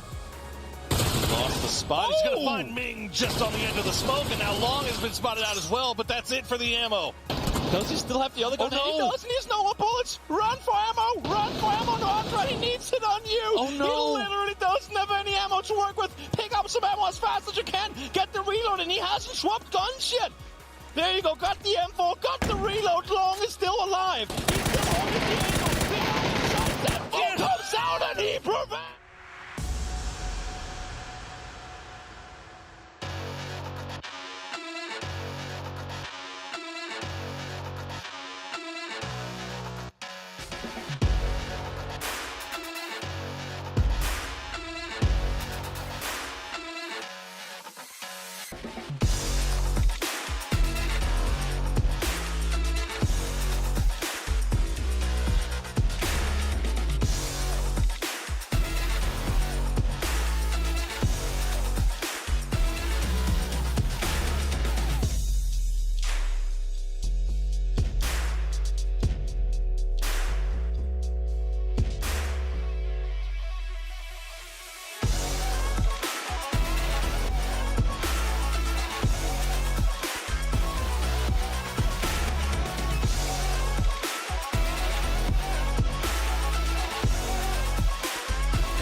And here we go, moving into our last game of the day. It's going to be an exciting barn burner going into it as we just had a massive game coming up from Wildcard. So Lord only knows where we're going to be moving into after this one. So, I mean, 32 points shot them up from, like, to be honest, kind of the bottom of the leaderboard all the way up into second. That is a big come up for them. Yeah, going by the other 10-game series we've had so far in terms of getting into the top 4, 80-ish points will secure you the top 4 generally. So that's more than a third of the points you needed in one game to be there. Again, the biggest performance we've ever seen in PGC history. What a game from these boys. I mean, they said today, talking to them, that they just needed to play a little bit safer, not get sandwiched. They absolutely did not do that here. In fact, they were the ones doing the sandwiching, and they are feeling great. It just comes back into it. That's always such a big component of whenever we're looking at PUBG and competitive PUBG, is understanding the risks and the rewards of every single one of your moves. You're talking about, like, why a lot of people tend to avoid that hillside. Well, you can see that if you understand the weaknesses of where you're at and what you're trying to accomplish, you can turn that into an advantage a lot of cases, and Wildcard just exploited the lobby with that. I asked you earlier, hey, do you think you can get into the top 4 without a chicken dinner? And you were like, man, maybe if we keep up the PPG and everything else. I don't know if it's going to be capable. Now, if we keep getting games like that, you got to at least secure one, I think. Yeah, there's a couple teams that are just blowing the doors off of this right now, and it's really difficult to maintain your position in that top 4 without these big games that are being put up by some of these big teams. So, I mean, Bagel Paw still in the lead, but now that gap is extremely narrow, but with Wildcard nipping at their heels, and again, about 80 points is what you're looking for. So Wildcard, hey, one great game, the best game we've ever seen. Can they repeat that performance? Not enough. You got to make sure you're continuing to bring it. Now you can kind of lean into more just safer play stylings like that. Just try to hold into the lead. That's perfectly acceptable, but don't rest back on your laurels of one game and say, oh, well, we're just going to try to, like, come in circle 4 and fight then and do all this other stuff, because then you've surrendered the game. Yeah. What got Wildcard that win in such a massive victory was they controlled so much of that game for so long. They were proactive. They were taking space that was given to them, and they were finding the right fights at the right times. It was everything that they wanted to do today, and they avoided, again, the traps of the edge that happen to teams. We have a lot of edge teams these days in PUBG Esports because we've gone back to the Super Rule format. Kill points are such a big part of the total point pool. They just naturally are, and so you're looking for those. So teams like to play on the edge. They like to go for fights. New Happy does this. Teams all over the world are doing this now, and Wildcard here plays it to perfection. Wonderful positioning on top of that hill. Again, the problem with that hill can be at times is that when the circle leaves it, you have to go down it. And that's tricky because there's a lot of compounds, as you saw. There's a lot of flat space where teams are just going to have great sight lines on you when you get down. It's just like what we saw in the game before this on Quarry. Whenever you have that high ground and then you have to walk down the wide open nothing and you've been pissing off teams for 10 minutes, they're going to make sure they punish that walk down the side of it. I do like the fact that we're seeing Burram make it in the late game yet again. Yeah. We've been seeing them really lean into some of the strengths that Burram can be chaotic at times, but they're also starting to find ways to play into the chaos, to start making sure that, be chaotic whenever it benefits them, not just all the time. They're not quite as, wheels off the bus as we've seen them in the past. Yeah. They're a little bit more measured now. They've at least got some lug nuts on the wheel, so they're holding on and they're trying to keep that thing steady. Look, I think we only saw, I would say, a quintessential Buriram game in the first game when they fought BBL for some of that control of the space. Yeah. Outside of that, I think they've been relatively measured. They're taking fights at decent times. They're holding their positions well. They're holding the ground. Look, no one doubts the mechanical talent on Buriram. They're freaking nuts. But the problem with them used to be that their metagame, their decision-making at times was lacking. They weren't able to always put themselves into good positions because, frankly, they're kind of messing around, trying out stuff, seeing if it'll work. And in the long run, that's not going to benefit you in a tournament. But now they've kind of solidified things. Their coaching seems to have really improved, and their overall mentality and how they approach the game has significantly improved. I just want to give everybody a heads up. Yes, we're not directly into game. Usually when you see us, we jump right into game, but we want to make sure competitive integrity is at the highest, especially when there's only 10 games. So give us 1 second. We're just looking into something, making sure everything is perfect moving into this last game. So you got to deal with a little bit of a PUBG podcast for a second, but hey, at least it's not the worst, right? We haven't devolved into anime talk just yet, so we're not in the worst stretches of this. Chainsaw Man is awesome. Chainsaw Man. But I gotta say, we've been seeing quiet from some of these teams that I was not expecting. I don't like to pick on teams that are down to the bottom of things, so I was expecting more of Entropic, though. I feel like that was a team that has a lot of success into it, and sometimes just the chaos of what's going on inside of the games can be hard to manage, and I wouldn't be surprised if we see them start to make a climb, but hey, I told everybody to be patient, and I think that patience is going to pay off, Paper, because it looks like we're going to be moving into game in just a second. All right, one more Miramar to go, my friend, and then we are done for the day here at PGC. Moving into it, let's go ahead and get that plane up in the air and get everything taken off. The halfway mark for losers bracket number 2. We've been seeing some massive plays, and the teams that are looking to try to get into that top 4, they cannot relent. They need a big game now, and if you're at the top, people are still chasing you. You can't stop. Exactly. You got to keep that pedal down. You got to go full speed to make sure you can get into the grand finals. Be one of those top 4 teams. Again, here in the losers bracket 2, the only thing that matters is top 4. Everything else puts you into the grand survival, which no one wants to be a part of because that is a win or die situation. So what do you mean? All of these players loved Winner and Winner Chicken Dinner so much. They're super excited to play inside. Look, I will say the grand survival is one of the few times where the Winner Chicken Dinner format is fun for viewers. It's going to be pretty lit. The pressure is outrageous for every game because all that matters is that you win. So I will say it is one of the few times where as a viewer, you will be on the edge of your seat, no doubt. So look forward to that. I want to talk about Entropic just a little bit more since you were talking about them earlier. I want to kind of delve a little bit into their storyline, assuming Smash doesn't do Smash things and get a knock here. How is it always BBL every game? I don't know. It's like they're in Chumacera, for God's sakes. It's not like they're just in the middle of the map. Circle goes up. Oasis? Well, it's Oasis? You know what? I'm not going to diminish your hopes. I'm going to say maybe. Hey, look, I'm even fine Critter Fields. Anything in this is fun. I don't want to be the guy that tells you Santa Claus isn't real. Hey, what do you mean, Paper? Yeah. What could I be talking about? I have no idea. The Easter Bunny definitely real though. So you're still good there. Yeah, I was gonna say, like, how else do you get those eggs? Oh, what else can lay chocolate eggs, right? Smash, no. Yeah. Well, looks like we're gonna see that potentially polished off. I don't think that New Happy will commit into this, but I don't know if reinforcements are really gonna be coming either. Wildcard does play into the north, so they're actually in the center of the circle at the start. So good chance for having another big game for them. Look at this. Nikos and Waikik Umukau are boys from across the sea doing a phenomenal job. And by the way, I mean they don't live in NA, but they play in Americas, so we have a lot of that. Yeah, you have a few. I mean, hey, it's okay.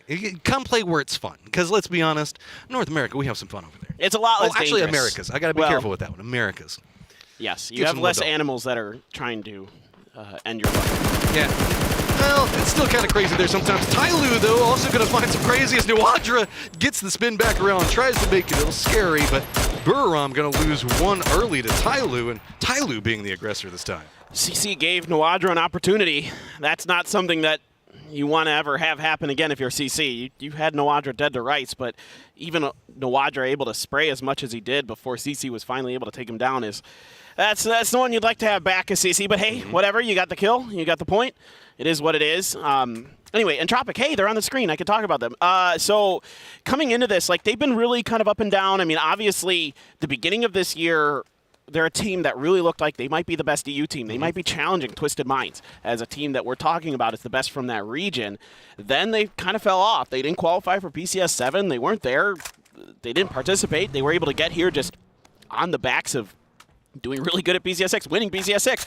So now it's been up and down again here at this event, right? They do great the other day. Here now today, not so good. And again, it's hard for them if they can't find those good rotations, if they can't find that open space early game to avoid fights. Because the early game fights is where we see them time and time again kind of fall apart. You know, we saw them try to rotate into Bagel Pa in the game 1, and they just blind send it right in there. And that position you saw with Bagel Pa, or excuse me, you saw it with Entropic, you saw it with BBL. When they try to push that position, Bagel Pa just thwarts it.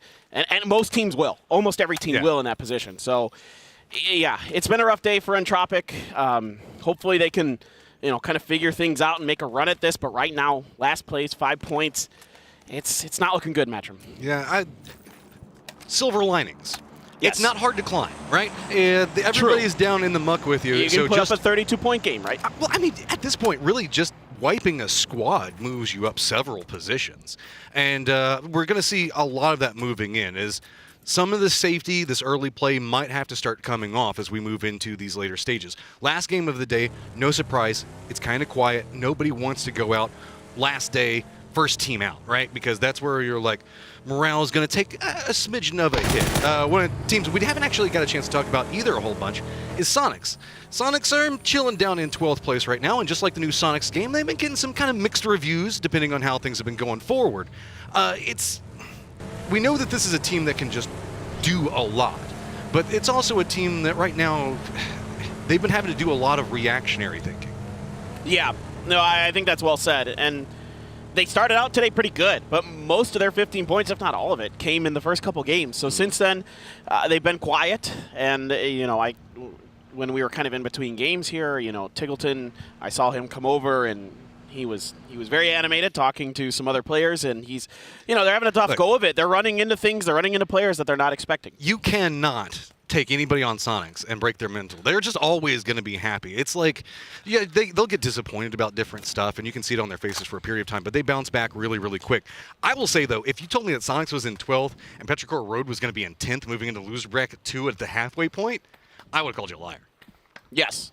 No, this leaderboard is a little bit flipped from what I would have expected, and this is punishment from Ming Ming. Of course, who else for New Happy today? I mean, I will say this for New Happy, Ming Ming is coming up huge today when they need him. And again, I talked about it at the beginning of the day, that you need your superstars in moments like this, in games like this, in situations like this. So Ming Ming is that superstar, and he has been great for New Happy today, but like you were just mentioning, right? Teams that were not expecting to be this far down in the leaderboard. You mentioned Sonics and Peril. New Happy, one of them, yeah. New Happy's in 8th. It's not like they're massively better right now. They're at least, I guess, in the top half. Spindable's going to take some shots at Canaxi, as we saw Sonics get pretty close to their rotation. Very heavy leaning in the south for this circle. Nobody's sharing my enthusiasm for Oasis. It looks like that area just north of San Martin is where everybody's wanting to go. Not even breaking into Chumasera yet, and that's no surprise. Chumasera can be kind of painful to leave. Yes. It can be, for sure. And everybody's trying to set up right. If you look at your map, you can see that everybody's set up south of the Oasis Mountain. The reason being that mountain is land ratioed. So eventually circles, generally speaking, like to move underneath that mountain. Again, they don't have to. We've seen plenty of circles that do stuff. You're right, they don't have to. They can go to Oasis anytime they want. They can go anywhere they want. Yeah. Exactly. And so, but the teams have to prepare for what is most likely, and you are going to see them set up underneath it. And then they're also going to be east of the craters, over by the crater fields. Why? That easternmost crater is also mostly land ratioed, so it likes to move away from that in the long run. Now, there still is opportunity for the circle to go anywhere. So if you want it to go somewhere, just pray for it in chat, and maybe, just maybe, you can get your wish. Early in this is also a lot to look at, because this is an extremely vertical area of the map. You can see catching some airtime. Thank you, Saber, for pointing out what's going on. There's so many high points and just areas you can't really even traverse. They're going to create independent choke points. If we see this stay into the south, this is going to lead into some very problematic rotations for teams. I mean, the area just over in Crater Fields and coming into that, those hillsides, you're going to get a lot of vision, but you're also going to have a lot of problems. Specifically, if you do get that high ground, like you can see, I think it was Jeems that we saw way up there a second ago, you're going to start drawing some attention to you, so you got to be careful to not overpeak, living up to their names. And so with this BBL, who would have thought maybe having a team near them in the earlier stages? I never would have suspected. Surprised. Yeah, shocked. I love what you're saying, though. It can be really tricky to move through the middle part of this circle, where teams like Entropic and Wildcard are. There's a lot of valleys, so a lot of teams are going to be set up on the tops of those valleys early to get information, to scout things out, and then when other teams try to rotate through their space, they have great angles to take shots down on top of them. So a lot of this is going to come down to our Phase 2, Phase 3 circles to kind of set us up for what Phase 4, probably one of the most important, if not the most important circles in the game, on Miramar at least, comes through. So New Happy, late entry, surprise. This is where you get to choose whether you're a good person or a bad person. What? A good person wants it to go down to the south so all the teams don't have to move much and everything is safe. If you're a bad person, you want it to go to the north, northwest, and then everybody has to rotate through that really terrible section of the map that we're talking about because everybody's leaning south. That is going to be a catastrophe for a lot of You just outed teams. yourself here, Matrim. Yeah, I'm a bad person. Whatever, it's fine. I enjoy my life. Thank you very much. I don't try to be a bad person, but like when I cast with you, for some reason, we get the wild ones. Eventually, we're going to get a Los Leones circle. We just know this because you and I have this happen at basically every event we go to, which are, we're blessed with that. Los Leones circle's maybe the best circle in these. I mean, how many awesome finishes have we seen in Los Leones? A lot. Oh, I loved the one in the Americas where we had somebody up on the top. See, look, good people win. There you go. Stupid good people. It's you can see the fact that Dark Side does not win this time. But, yeah. Looking through this one, not a lot of movement. Tyloo's going to have to come in. GEX going to have to move out of their high ground to some point. That's about it. Everything else is just going to be awkward exchanges. New Happy is going to have to rotate in car. That's going to make some problems for them. BGP looks like they're going to try to regroup some more. We had a couple of splits that were going off that people were like, nope, it's trying to go ahead, recoup everything. But BGP going to send it right down into EIQ, and their early game continues to be rough. Wow. Great side seat shooting for Taman. I mean, that could have been really dangerous for Bagel Pop, and now they've opened up this compound for themselves. There was only one here for Entropic. They were going for a 2-1-1, and Bagel Pop recognizes it, or at least feels, it's likely enough that there's only one there and takes advantage of it, so they are going to secure that spot for themselves. Now, in the long run of things, we'll see if that, is going to be a spot that stays in circles or if they're going to have to move. I'm going to tell you right now, if they have to move out of that, can be tricky. We'll see if it comes to that. Tyloo out far east side of things, making a very wide circle. They might go all the way down towards Hacienda. Hacienda, San Martin are still inside the circle, so not the worst ideas. If they decide to cut in around that water treatment plant, going to be a bad time. Water treatment has a lot of teams that are posted up around it. Burram was running a very wide split. Looks like they're trying to regroup at the time. Wildcard still trying to lean into some of the benefits from last time. The position that they're playing has got a lot of verticality, easily defended as well. They do have to be careful from some of the approaches on the backside of their hills, most notably where Sonics are going to be playing at right now. But they are kind of the kings of the mountain at the directed time and can really assert some authority. So if it ain't broke, don't fix it, right? Worked well for them last time, bring it in yet again. Absolutely. Hey, just you got to go with the hot hand, no doubt about it. QM had a hot hand to start the day, won our first game of the day. Now just positioning towards the center. Again, a lot of teams are trying to find anything that's open towards the center of the circle because this is probably going to start going in that general direction over the long run. Tyloo had to do a little bit of information gathering. What they just saw what you were just talking about, right, Matt? A lot of the teams around water treatment already thoroughly entrenched, so there isn't a ton of space necessarily. Now, I think they're going to be eyeing New Happy's warehouse here potentially. This longhouse, I think, might just be in, so they might have to settle for that. We'll see. This is where the risks start coming in. Also, do note a lot of teams running 2-2 splits, so that means that there's even less territory right now. Making a committed crash could be beneficial. If we look, that we can see that CES is running a 2-2 split over here. Petrichor Road actually running, I believe, a 2-1-1 separated out all over that hill of the northwest of San Martin. So circle goes there. They're going to have a lot of control on what we're going to be looking at. It's almost like the spectators know where I want to go. But yeah, look at the control over this area that they have. I mean, if you're looking at a team that probably has the most territory under their thumbs right now, it is going to be them. Yeah, that's a really good point. This is potentially dangerous for them. I mean, we see this a lot in this event where these wide splits, we just saw it, right? We just saw it with Entropic. They got punished for a similar, a less ambitious split, but they still got punished for it. Petrichor Road, though, I mean, individually, one of the best teams we have here. We've seen it with Ming and Aches left in particular, but no long, no slouches at all. And, yeah, well, it's going to go hard to the east now, and so things get a little bit more spicy. As teams on the west, like Pegopah, who just had to fight for that territory, are potentially going to have to fight for more.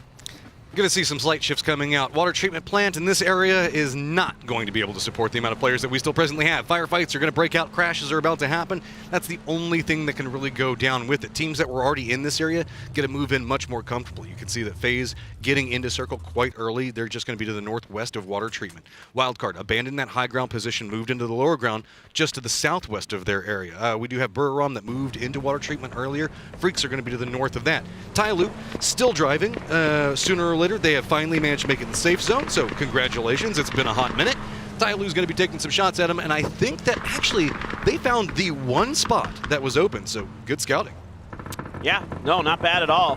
I mean, they're doing a really good job being methodical with this. They had the opportunity to go all the way down to Hacienda, but that longhouse was open, and there was a little bit of space for Zhao Yang down on a hill just to the southeast of New Happy to get some info, and they're able to triangulate and coordinate and find their position just ahead of New Happy now. So they leapfrogged them. That's phenomenal. Zenon, Thunder lost out in the open, should be knocked. Yeah, he's got the first. Code Marco is there to provide, and Quetpa with some cover. I mean, this is way out. This is that area that we saw Petrichor Road holding down beforehand. They evacuate out of it, and they're moving down into Tyloo's positioning, but good job from Sia. Going to go ahead and take the shots to discourage that. Now, Petrichor Road's going to just stop inside this dip, and you got to take what you can get at this stage because that's just going to be enough. BBL and GEX are still fighting out in that area where really it's, you got to finish it fast because whoever wins at least gets to get to the top of this hillside for a circle, but that's just going to be a death sentence. You want to get further in than that, and this fight just coming at a very, very poor time for BBL. Yeah, it's been a rough day for them in kind of the early and mid parts of the games at times, and especially the early. And Quetpa just going to have to play recovery now. But respect, they fight for every single point, and they're still. Oh no! Yeah. Look, yeah, absolutely. There is a ton of respect right now for me for BBL because even though they've been fighting, most of the time they've been coming out on top of those fights in the early part of the game. It's just late game, they can't really find their footing to get some serious points beneath them. Still, 23 is not bad, but the problem with this lobby right now, Matchroom, is the top is so darn heavy. Yep. Everybody underneath is just clinging for anything they can find. Oh, and here comes the desperation. Quetpa just trying to get by. At least GEX stop their pursuit. Just going to try to get right in the middle of everything, and he's going to go down. BBL is going to be eliminated as our first team. And now it's still quiet. I do have to say it's kind of interesting how much of this circle has managed to be like occupied. Given the amount of splits, I thought the fact that we were going to see a lot more crashes in this, but instead we've that's next circle. Don't worry, we're coming in. I'm not shocked on where this one goes. This feels like whenever we see water treatment, this is kind of the circle that happens. You keep that strong hillside that's going to be in play. We have a low ground fighting area, and we're going to have a high ground fighting area. Yep, I mean it's pretty likely to end up, kind of on the plateau to the west of the water treatment. Though, and again, doesn't matter. It can go anywhere. We'll see. QM. Sonics, this is an important moment here for the Sonics. They need to get in this circle. They need to find some kind of safety. Decent damage done here onto Win. Down to half health. Tickle to the Mime. Leading the way, the front of the bulldozer. James, you're about to have a bad time. You need to take some shots, and he's starting to discourage out of here, but they realize it's only one person. They want that. James does get a knock onto one of them, and it's going to be Tickleton. Whereas the Sonics are just going to crash into a lot of damage. It's going to be exchanged, and it's going to be OP that manages to hold this. James gets some support for teammates, and Sonics goes down fast. My jaw is on the floor. What a great hold there from OP. I mean, James all by himself. The rest of OP is out at the gas station. Just phenomenal. Now, Big Opa, our team currently on top, is under pressure from Entropic and GEX. GEX pushed out a little bit ago. Decent damage into Taman. Taman trying to use those pimento trees to get back behind. Zenon going to knock Pio here. He is basically down and dusted. DG98 almost bled out. Sungjong off to the side, not really able to help this fight. And Tamin, if that grenade was a little bit closer, could have been dangerous. However, able to escape much damage. QBE coming alive for Entropic now. And yeah, that's going to be Bagel Pa wiped between the forces of GEX and Entropic. Great, you guys have won that fight. Now, guess what, Entropic? You have to deal with Question Mark, and GEX, you have to deal with at least 2 members of the Expendables. But to see how that one's going to go, as Freaks are now loading up inside their vehicles, they're going to wrap around Water Treatment Hillside. First opportunity that's going to be shooting at them, OP, who you just saw had a very good coordinated firefight coming out from him. Tropic just cannot find a path inside the circle, as it's going to be GEX still harassing on one side, Question Mark on the other. It's just third parties on third parties over there. And I mean, for everybody else in this lobby, they're breathing a sigh of relief that it was at least Bagel Pa that went down first. The Freaks trying to find some kind of space over to the west, but there's, again, a ton of teams, not much space. It's all flat, it's all open, and it's Ty Lu's making the most of it. A little bit of help from Aches left there, and 3 members of the Freaks are gone. Oh, New Happy. They sneak in right back behind this, realizing the fact that the focus fire was going up after the Freaks. They squeeze into this spot, and I think that they slow rolled into this one. Ty Lu, they don't even, they're watching this angle, but are they like hard defending it? I don't think so just quite yet. Hikari is also still alive up on the top of this. It's going to be a lot of bullets exchanged as FaZe is going to try to make their way into water treatment. They're trying to gatekeep out what's going on with Buriram. Buriram just down to 2 members, and you can see that this is getting quite a bloody fight over here. It is at least separated away from everything. There is no third party that's going to be happening. It is just these 2 teams in the thick of it. Man, New Happy hasn't really kicked off that fight against Ty Lu. Can't really find their footing. Probably hoping for a knock. 8 spraying down into Buriram. Damage done, but no knocks found. Cheeksing trying to get in. 80 died to the blue, and Buriram trying to get out ahead of FaZe, but look at the fast feet here for FaZe. I like this. New Happy might have just tried to stay in this position and prep for the next circle and try to move, but it's going to be actually Ty Lu that comes out, hoping the fact that maybe some vehicles can provide something for him. Jens taking a ton of damage out of this one. He's going to go down. New Happy Esports going to get eliminated by Ty Lu, but there's still some more shots coming out from it. You can see problems are going to be mounting. Freaks trying to get some more back onto this one. Hikari's at least going to take down 1 with him. That's going to move them up the leaderboard quite a bit, as now they're going to be tied up with Ty Lu. Everything now onto Hikari to try to survive. Yeah, that's at least a point there. He's at least able to steal a kill. Savior, the fighting continues for GEX, but this time it's QM. Phil First is down and out.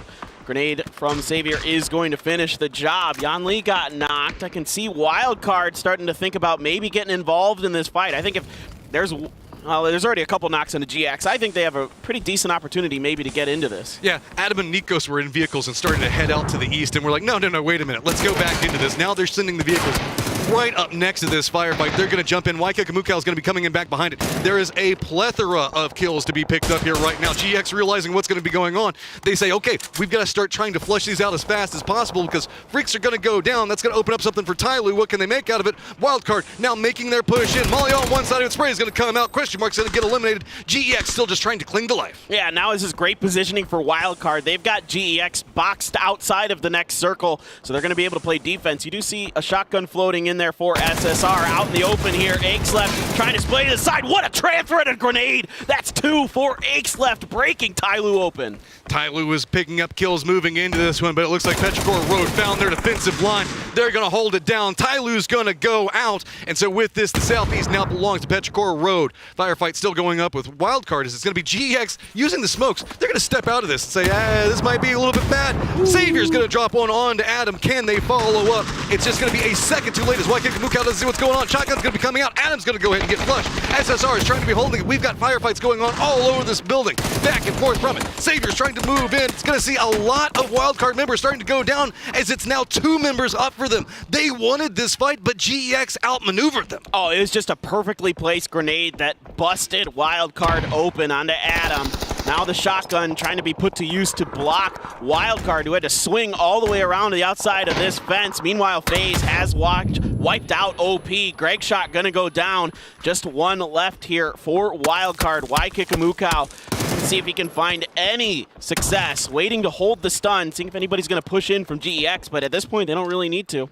They've already got all the control they need. Flashbangs coming out on both sides just to try to stall this one out.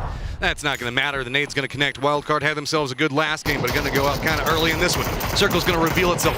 No man's land. Where we see the expendables at in GEX, that building's going to pay off dividends now.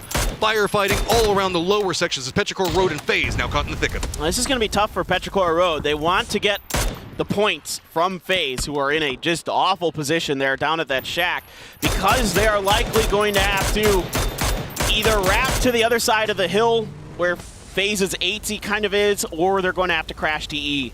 There isn't much else going on inside of the circle, Matt. It is very flat, and it is very not fun to play in. That shack is where everybody has been dying at.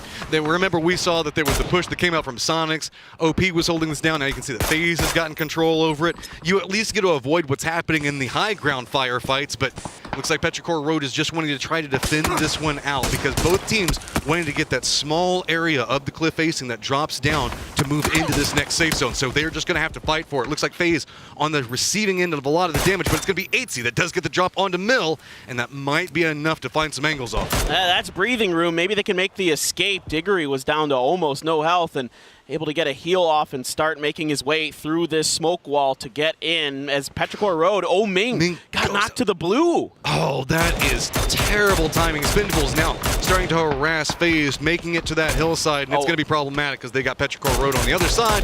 Now just 8C, the only one up. The CES now using the opportunity, trying to send into GEX's position, hoping the distraction is going to be enough, but it looks like it might not be. They're just going to stop right where they're at. Smokes are going to come out. GX is going to have the high ground on it, but at least CES is in the circle. Yeah, they have to create a car fort here to cut off the angles of the Expendables in that compound. You can see a lot of shots ringing out from the Expendables, probably trying to do some significant damage. Aches left, speaking of significant damage, 6 kills in this game for Petrichor Road. I mean, this circle is really awful for Peril, but they're making the most of it. Good day if you have Akeslift on your fantasy team. Now they're going to get control over that hillside, and this is... Okay, we've talked about not having a lot of cover inside of circles. That kind of has been the theme of today. Well, that's going to continue. This is the worst of the bunch. And we're still only at circle 6.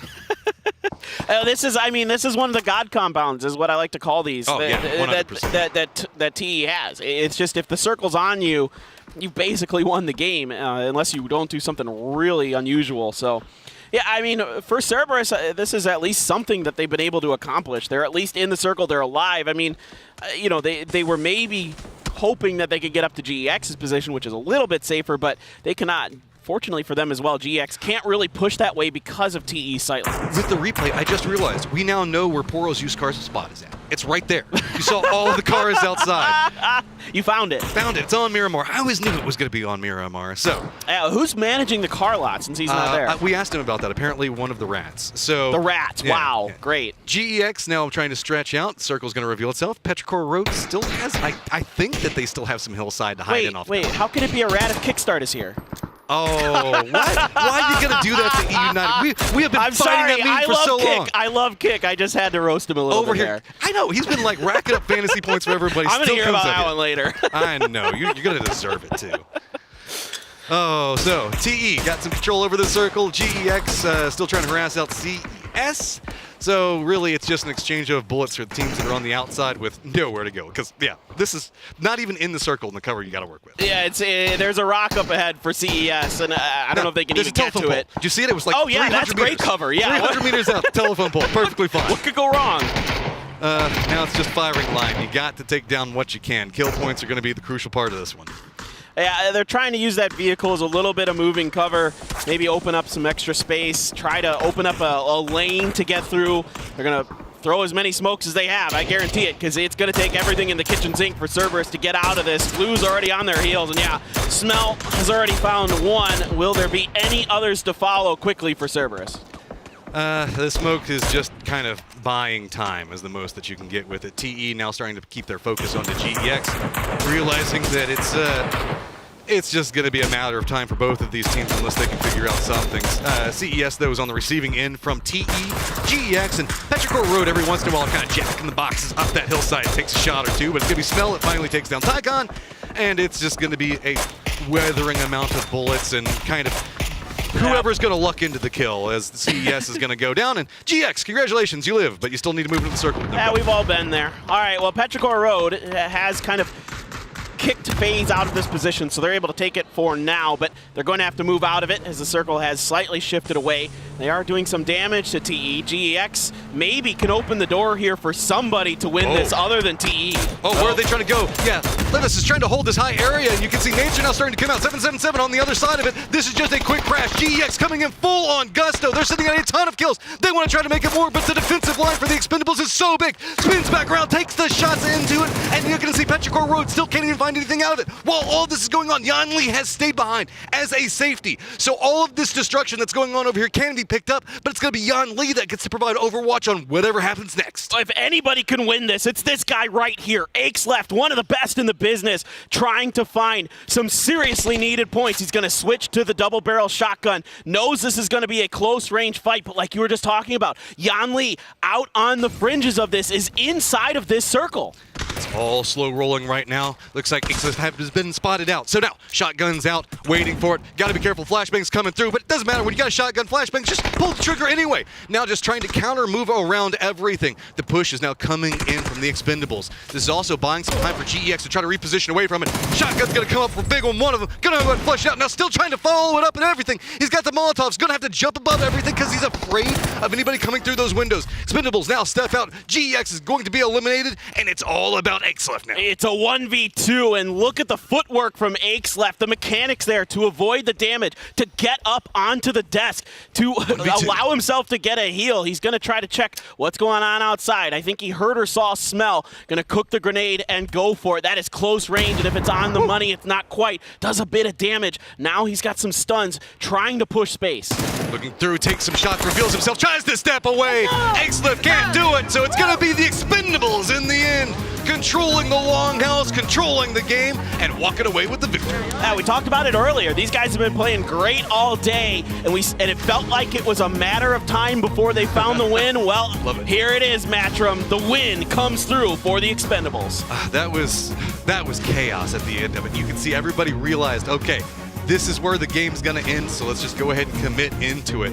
I thought that there was a second where we were going to see Petrichor Road just I thought Ixlif was going to win that one. I thought he was. But GX having the wherewithal to realize, okay, this is where Petrichor Road is, leave one back, keep an eye on what's going on, had one of their members go down right off the get-go, and then all fell into Ixlif's shoulders. Yeah, GX making the best of a bad situation in the end of the game. I mean, even before that, though, I got to give GX a lot of props because they were playing great. They were taking some good fights. They were third-partying teams. They were picking up a ton of kills. They had at least 10 kills in that one. So all things considered, a really solid game for GX. I lost track of kill counts inside that because there was a lot going on in those teams at the end. I think the Expendables had a pretty decent amount in it. That circle is brutal, but it is a known circle for a lot of reasons. We see that circle go there. People know how to play it. And a lot of the times, it just comes down to you just got to send it. You just got to make the play. You just got to do what you can. And I know a great group of guys that do everything they can to provide a ton of information. We're going to go ahead and pass it off to Kalaris and the rest of the crew.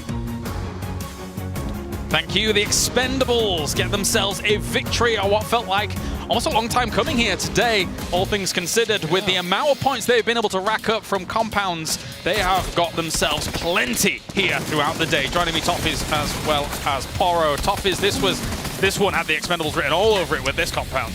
I mean, it's the story of their day, though, right? Poro is they've found a good compound, they've waited it out. They're an aggressive team. We know that. We've seen them play aggressive. They just haven't had to today. Yeah, I mean, it's like the tale of two Expendables, isn't it? I mean, we saw what they're capable of doing in the group stages in terms of like pushing fights, being aggressive, and taking advantage of third party. Well, this time, like you said, it's just everything's been coming to them.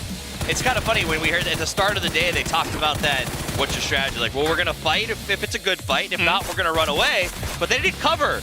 If there's no fighting or nothing, like, we're just going to win. Didn't have to do either. Then why not? But you know what? That's PUBG. Sometimes you just have to wait. Yes, it got a little bit dicey towards the end, though. Boy, it did. Both GEX and Petrichor pushing in, and Ixlif trying to do Ixlif things here, Poro.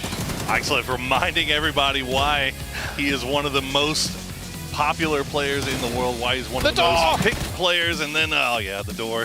Sometimes I'll just hold the door. You got was it TE that beat him or the door? The door ended up taking him. He went through 3 helmets in that house. Like, I mean, it was literally a house of horror for Expendables trying to deal with Ixlif.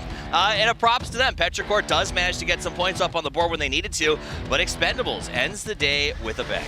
19 go their way. GEX, though, 17, and Petrichor 16. This is hella top heavy. Why did I say that? That sounds so American. We've got us 2 Americans all of a sudden he's dropping hellas in here. Influenced. All right, bye guys. That's the end of the show. We've got ourselves plenty more points coming in, of course, across the board. FaZe has had a great day, to be fair, here with 8 points coming in this game. It's not double digits here, Toffees, but they've done enough in the others to certainly put them in a good spot. If you had what they've done is consistency, and that's what you want on day one. You want to set yourself up to go back. Remember, there's not a lot of information out there starting this. They wanted to see how it play out. They get to go back to their hotel. They get to figure out how to come back tomorrow, and they're in a good spot to do it. All right, this is the end of day 1. We have 5 more games still remaining. However, the Expendables, Begopar, FaZe, and Wildcard Gaming would be going to the grand final if we were finishing right now. There are still teams, though, very much so on the cusp looking to push in, and that's great because I was really scared at the start of today that wasn't going to be the case, Paro. No, I mean, after one game, we had it was each region was represented in the top 4, and now at the end of the day, it's the same way. Thank Based Wild Card for coming through with the for your 30-something point game. But look at that, 33 kills for Wild Card. How many of them were in one game there? 22. 22. The most we've ever seen. I think maybe we'll have to get that checked up on. But look at that, average survival time for the Expendables. You survive a long time when you don't have to move a lot, Toffees. I'll tell you, I love the survival. I love the kills for the team, but I love seeing Pio at his peak again. 13 kills. He has been leading the Bagel Pot charge, and they have looked incredibly, incredibly strong today. I'm loving it. Yeah, absolutely. Great to see him being able to pop off after Bagel Pot initially had a bit of a rough start to this tournament, but definitely not going to be looking rough so much anymore. Thank you very much, gentlemen, as we now head on over, because we started the day with a TE interview, and we're going to finish it as well with that. Let's head over to Sam. So much, Kyle Irish, you stole my intro, so I'm going to jump straight into the interview. Duck Juice from the Expendables here with us right now. Walk me through that final fight on Miramar. How were you able to secure the chicken dinner? Kể cho mọi người nghe về cái trận chiến cuối cùng của em ở trong map Miramar thì làm sao mà mọi người có thể giành được chiến thắng ở trong trận đấy? Theo em thấy thì là một phần nó là từ vòng bo nó độ bọn em từ đầu đến từ bo 1 đến bo 9 luôn, và bọn em rất là bình tĩnh trong việc xử lý. Okay, I think the circle is just kind of on our side from the first round to the 9th round to the last round, and then we just prepare everything and we keep calm and just shoot everyone on the way. What do you think contributed to your success overall today to put you in that top spot? Em nghĩ là điều gì đã đóng góp đến chiến thắng của đội ngày hôm nay mà để cho đội được lên top 1 hôm nay? Em nghĩ là một phần là cả 4 người ngồi cùng nhau và tin tưởng nhau, và cũng là bo nó độ nữa, nên là đều có được top 1 trong ngày thi đấu hôm nay. Okay, I think the 4 of us just kind of trust each other, and also the circle is kind of on our side today, so we just gotta win. I like the honesty. What happens tonight now? Do you go back, relax a little bit, get some more energy going, or are you preparing for tomorrow? Thế là em sẽ làm gì tối nay sau khi mà xong trận thì em sẽ nghỉ ngơi hay là em bắt đầu chuẩn bị cho ngày mai? Thì tối nay em sẽ về nhà cùng các anh em nghỉ ngơi, ăn và nằm xem phim Người trong giang hồ. Okay, we will go home tonight, rest, eat a lot, and then we're gonna watch a movie. Yes, that's our plan. This is a bit of a cheeky question, but I like being cheeky, so I'm going to end the interview with this one. When we started today, I got to interview before the game started, and you said if teams come to fight, you're going to fight with them. But instead, you spent a lot of time sitting in the compounds instead. Why? Ngày hôm nay lúc mà trước khi bắt đầu em bảo là kiểu nhìn thấy là em sẽ đánh ấy, nhưng mà kiểu hầu hết thì đội dành thời gian ở trong các khu công trình ấy, thì em cảm thấy như thế nào? Kiểu lý do tại sao? Thì em thấy em cũng hơi lươn lẹo một tí, nhưng mà để làm tốt nhất cho team thì đấy là điều phải làm ạ.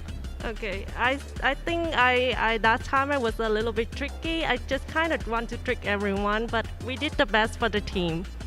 It was a trick. Good save. Good save, Duck Juice. Thank you so much. I'm going to ask you to leave the stage because we have another interview coming on. We had to speak to them before the end of the day. Carl from Wildcard is here. My friend, what does it feel like to make history? Because I do believe that is the highest point victory in PGC history. Feels pretty cool. Didn't realize we did it. I don't know. I thought that was the highest one of the tournament, but apparently all PGCs. It's a pretty cool feeling. I like it. I like that I got to break the news. 3 games in, only 11 points. Then we moved to Miramar and you make history. What happened? What was the conversation? Was there a snack? Was there something? We want to know so that we can improve our PUBG games. There's definitely some bananas actually. If I'm not mistaken, there's some bananas from Nico and Adam. So I don't know. That was the key to success. Have a banana in between the breaks. Just go ham. Get 22 kills. Easy as that.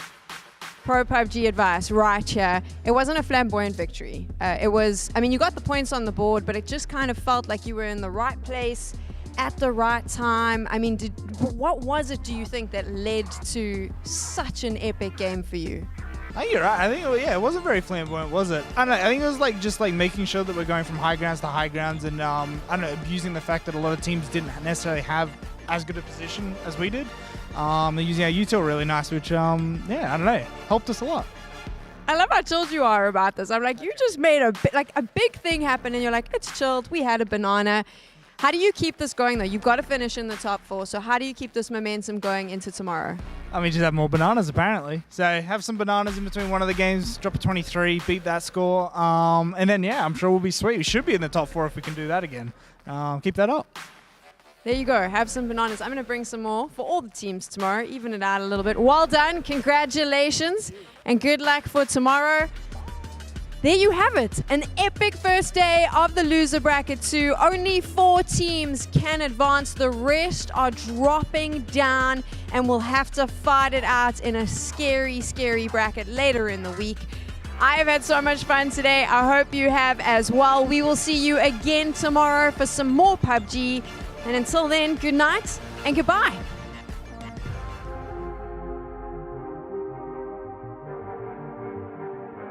Yo. I don't think they're ready for it. On the loose, on the loose, on the loose, on the loose. We're the beast, on the loose, say the truth, on the loose. Off the chain, it's all the gauge. Yeah, getting wild, we out the cage. It's getting wild out here. One by one, we watch them all falling. It's getting wild out here. But I'ma be the last one standing. You can't stop what's begun. You can't stop a revolution. Come in, come in. It's getting wild out here. It's getting wild, it's getting wild. Beast, eating, beast, fire the most, tire the least. See them admitting defeat, and they so useless. I'm so ruthless. New phone, who this? Give no reply to excuses. Don't know right, man, it's ruthless. Living a lie and the truth is, got this power, bringing it, play my anthem, singing it, every mountain, bringing it high.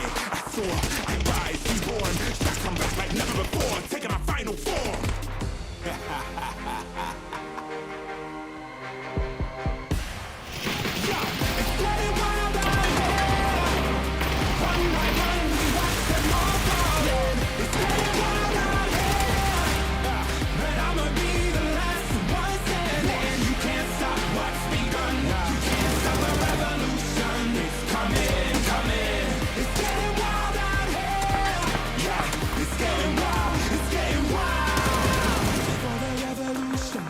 Waiting on an evolution.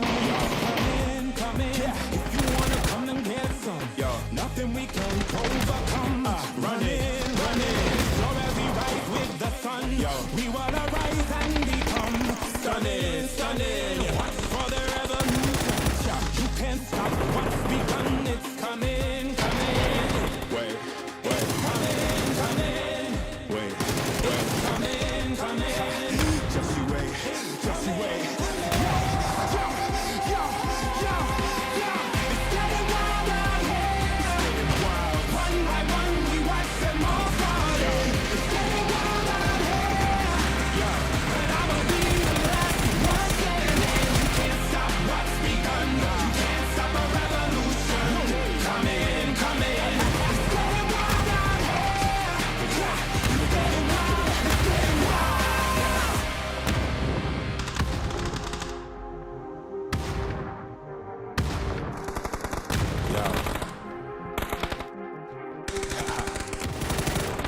I don't think they're ready for it.